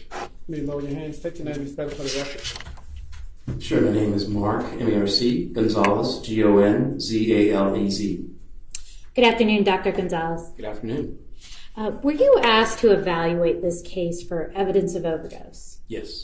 And could you tell the jury about your background that allows you to give these sorts of opinions? Yes. Well, I started off with a doctor of pharmacy in 1980, and I did clinical work. I worked in a level 1 trauma centers in Los Angeles, and I assessed patients, up to say 60 patients a day, where I evaluated their drug therapy to prevent any types of adverse reactions, interactions, drug lab interactions, and also to evaluate each particular drug for the efficacy or the best treatment available for that particular drug. And so from there, I ended up working, or actually teaching, at the University of Southern California healthcare sciences campus, and I was a clinical instructor for residents and interns that would rotate through various rotations. And what we would do is we would teach them how to dose. There were various areas such as emergency medicine, clinical care, acute care medicine, burn intensive care, psychopharmacology, and of course coronary care. And so we would go through those patients, we would round with them. Again, I would look at probably 60 plus charts a day, assess the patients for drug therapy, and make adjustments, actually write the orders for these patients under protocol in the hospitals. And kind of behind the scenes as a clinical pharmacist, preventing problems with patients and notifying the doctors when they had a particular problem. And so that's what clinical pharmacists do behind the scenes when people are in the hospital. They're actually reviewing these charts on a regular basis to make sure that they get the best quality care. From there, I started working with in law enforcement, and worked in law enforcement doing various types of investigations. I started with the Los Angeles Police Department as a volunteer. Then I went to the state of California. I worked with the Drug Enforcement Administration as a task force officer. During that time, we did overdose investigations and were able to evaluate, even at immediate times, we would be called in on various overdose cases to evaluate the evidence at the scene, write search warrants if we needed to.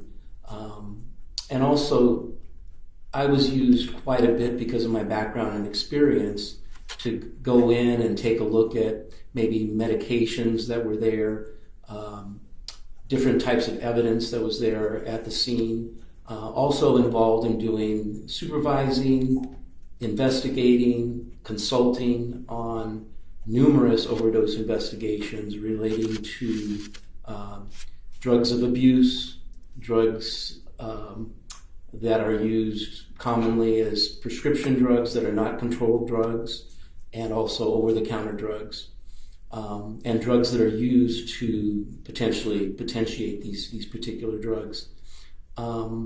The other thing is that we would be involved in high-profile cases with a number of celebrities, overdoses, where we would look at all the different facets of an investigation and assist in determining whether we need to do some extra work with regards to that particular case. Perhaps it may be pharmacy audits, looking at the prescription drug monitoring program, and taking a look at what they may have been receiving from other doctors, in addition to maybe even drugs that they were using that were illicit drugs or drugs on the street. And I did that for many years. After 9/11, I ended up doing military training. So I retired one time in law enforcement, and I went and did military training for a number of years after 9/11 because I had expertise in bioterrorism, warfare agents, signs and symptoms, medical aspects, and antidotes. Also, tactical combat casualty care, where I'm able to get soldiers in the golden hour and get them help and get them to surgery. So I was involved in training military and law enforcement. Also trained different SWAT teams in the aspects of tactical emergency medicine and advanced life support. And of course, I was also involved in military training for various types of defensive tactics and other military type topics.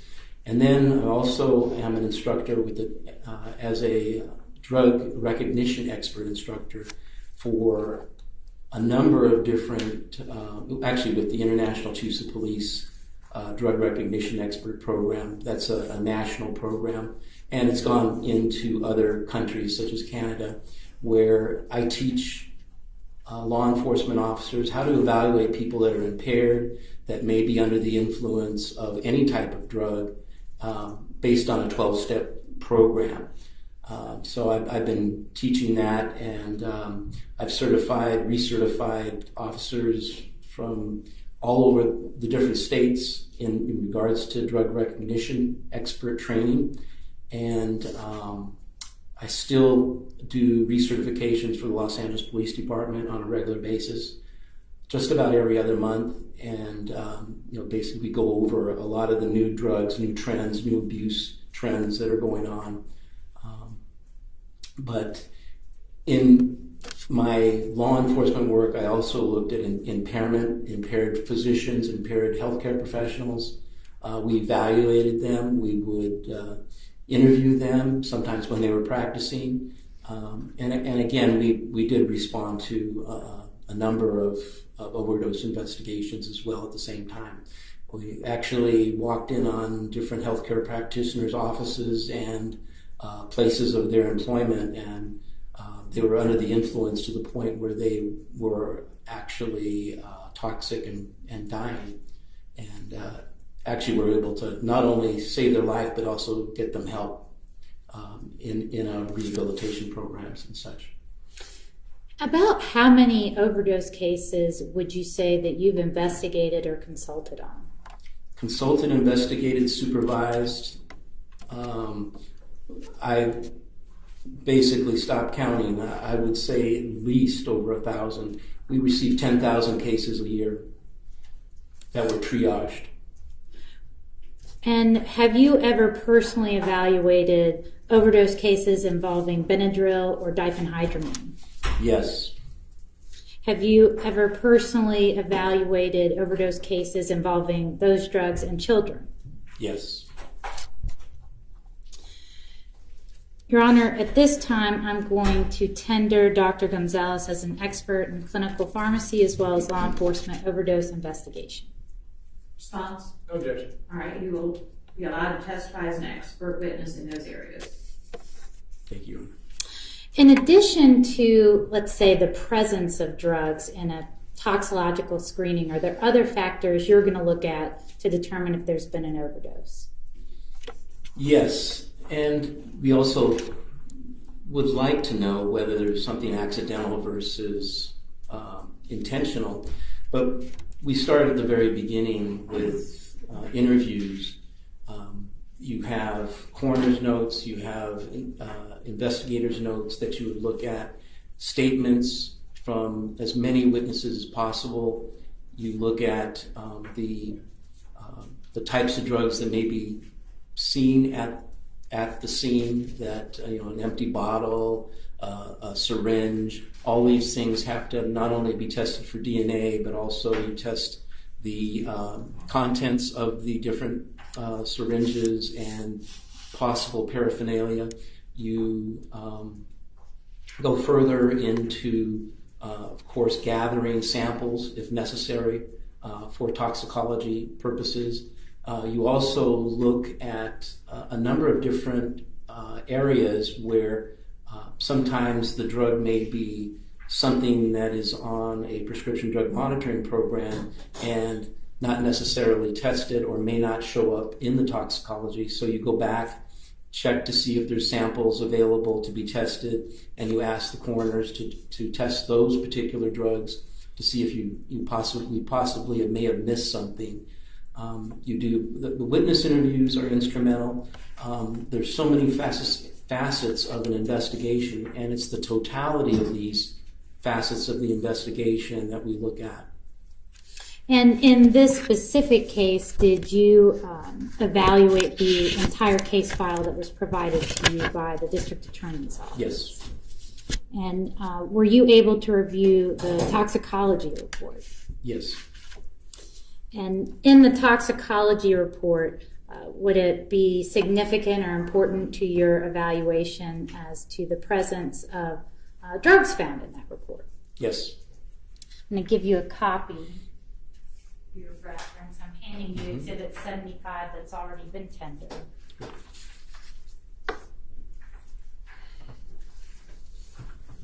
And what were the drugs that were identified in the toxicology screening? Acetaminophen, diphenhydramine, and a diphenhydramine metabolite. Acetaminophen, what is that commonly known as? Tylenol. And diphenhydramine, what is that commonly known as? Benadryl. Was the diphenhydramine metabolite significant to you? The diphenhydramine, yes. And why was that significant? It was significant because the level of Yes.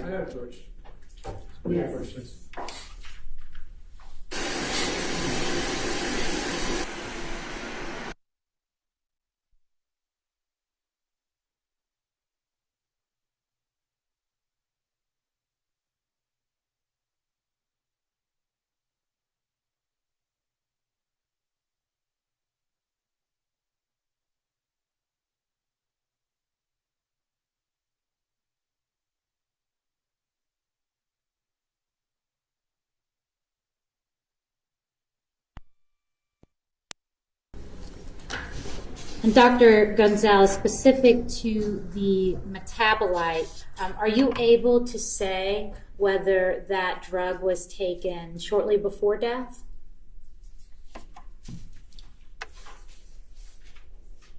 Yes. I mean, I can tell when it was taken. I mean, I can tell based on the metabolite that, and the level of the diphenhydramine. No, just answer her question. Okay. If she wants more information, she'll ask you another question. Yes, Your Honor. So is the metabolite significant because it allows you to say that the drug was taken shortly before death? Yes. And explain to the jury why that is. Why does the presence of a metabolite mean that it was administered shortly before death? The victim in this particular case had diphenhydramine in their system while they were alive, and it had time to go through the liver. Now, diphenhydramine and Benadryl, are they often sold in the same medicine, in the same product? They can be as a sleep aid. And would that be consistent with Tylenol PM? That is correct. Many nighttime, over-the-counter cold medicines? Sominex. Mm-hmm. And do these cold medicines induce drowsiness? Yes. Now, can acetaminophen, if administered incorrectly, be toxic? Yes. What are the symptoms or side effects of a toxic amount of acetaminophen? The person would be listless, tired, sick, kind of like a flu type sickness, abdominal pain, upper quadrant pain. They would eventually develop some toxins in the blood that would affect their mentation, because the toxins would affect their brain, because they're building up, because the liver is starting to fail.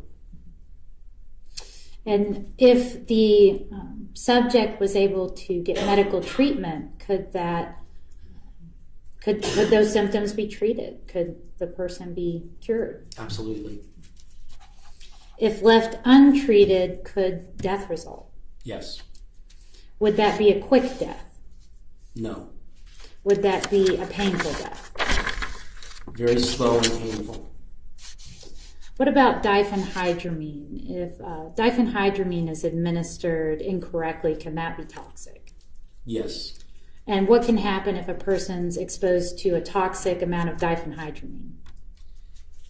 You would see, again, drowsiness. It's a central nervous system depressant. Antihistamines are, the original antihistamines are sedative, and they, with the central nervous system depression, they can cause respiratory depression, shortness of breath. They can actually go into an anticholinergic delirium, and eventually death could ensue from the respiratory depression of the central nervous system depression. Can a toxic exposure to diphenhydramine be treated if you seek medical attention? Usually with anticholinergic overdoses, we would use, and in the emergency rooms, we would use supportive care. So in other words, we would have to put them on a respirator. We would give them, they could give them an antidote called physostigmine, which would reverse some of the anticholinergic effects. However, we have to be very careful with those. So it's mainly palliative and basically keeping them alive until the drugs can clear, or the physostigmine can reverse some of the anticholinergic effects. But again, we have to be very careful using those particular drugs, as you can reverse the process completely and have some adverse effects, and that's where, again, clinical dosing is so important. And if death does result, would that be a quick death? That could be a quicker death, much quicker death. I mean, central nervous system depressants at high dosages, high levels, that would kill someone much quicker than the acetaminophen. Would it be a painful death?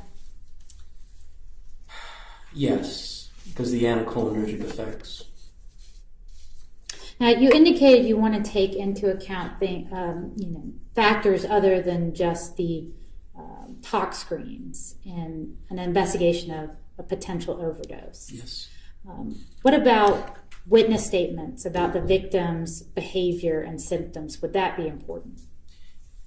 I think everything is important in every investigation. If you had a case where an individual passed and their screening showed acetaminophen and diphenhydramine, and it was reported that prior to death, the individual was showing symptoms of having something wrong with them, that they didn't want to talk, that they didn't want to get up, that they were lethargic, tired, and gagging. Would these kinds of symptoms be consistent with being exposed to toxic levels of those two drugs? Yes. Is the gagging significant? Very significant to me. Tell me why. Based on my background and experience, and having investigated many overdose deaths, in doing my interviews, particularly with parents, and this is, types of cases where kids have used drugs, they came home, they seemed fine, but the drugs were still in their system, and they were still going through biotransformation, going through the liver. Drug levels were still rising. The family would all go to sleep. This is the story that I heard many, many times. And the parents felt that their child was home safe at home, and what they would hear is this real loud type of snoring on a very infrequent basis. And the parents would think that, oh, my son and daughter are sleeping deeply. And in fact, they were dying. And it was because of agonal breathing. They would go down to sometimes one respiration a minute, and which is not conducive with life. What sort of behaviors might a child be exhibiting if they are going through these symptoms? They've been exposed to toxic levels of one or both of these drugs. How might they be behaving? You could see agitation. You could see just the person just being out of it because of the delirium.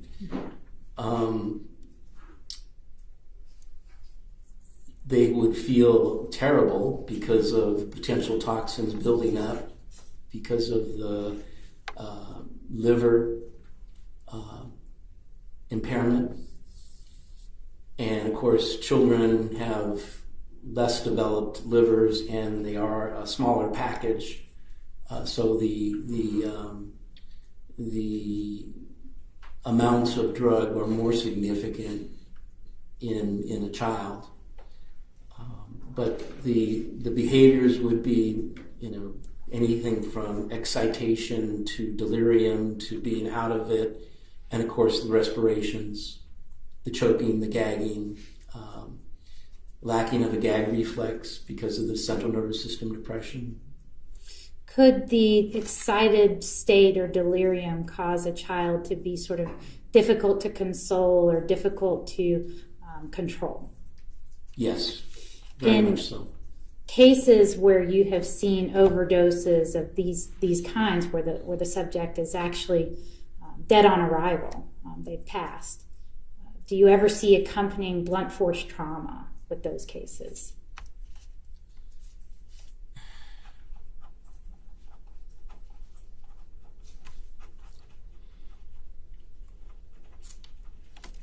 I'm trying to think right now of the different cases, and usually these just pop in my head. In the emergency rooms, no. When I was working, or when I was in graduate school, I was able to be blessed with the ability to attend autopsies with my forensic pathology professor on a regular basis, and we did see blunt trauma in those particular cases. But in the emergency room, I don't believe I saw blunt trauma with these particular drugs. Could it be possible that a child going through these symptoms, being in an excited state, being upset, being difficult to control, could be struck by their parent? Yes, I apologize. I do remember one case where we had to have Child Protective Services intervene in the emergency room. And it was with another antihistamine, but that is also a central nervous system depressant. And they thought the child was acting out, and they didn't hit the child with blunt trauma, but the child did have bruising.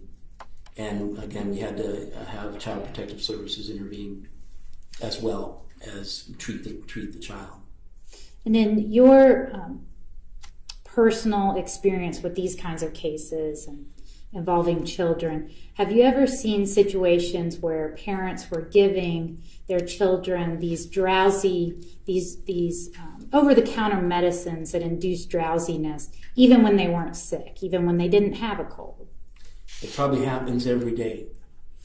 And what sort of reasons were the parents giving a drug that induces drowsiness, even when their kid didn't need it?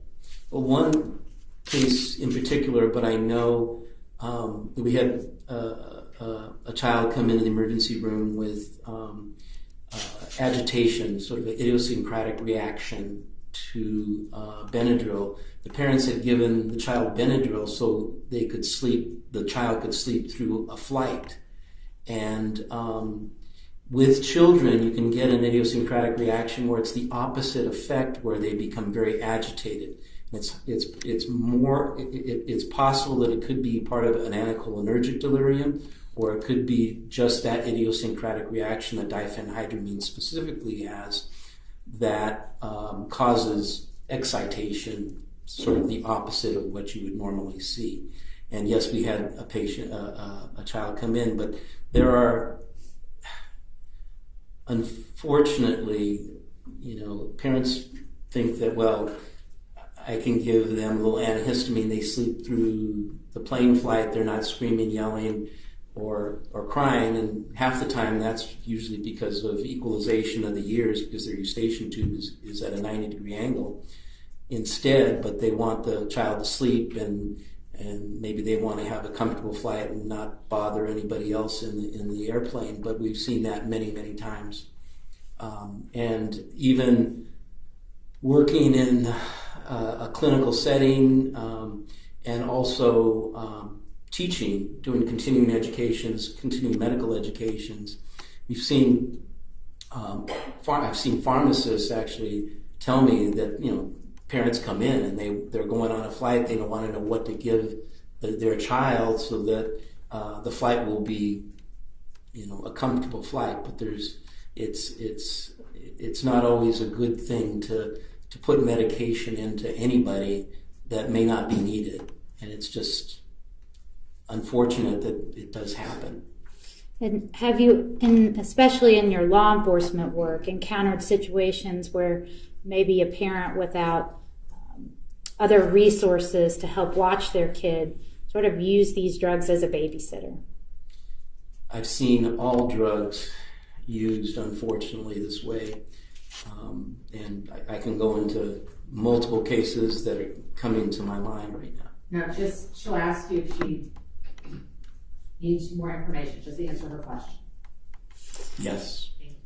Cases where the parent needed to work, so they induced drowsiness in the child so they could work, and then the child had to be rushed to the hospital because of a toxic exposure. Well, unfortunately, some the cases that come to mind, they didn't. They didn't go to the hospital. Mm-hmm. They were dead. And typically when they don't bring the child to the hospital, is that because there's been an illicit drug involved, or because the drug was used non-therapeutically? Yes. Thank you. Cross.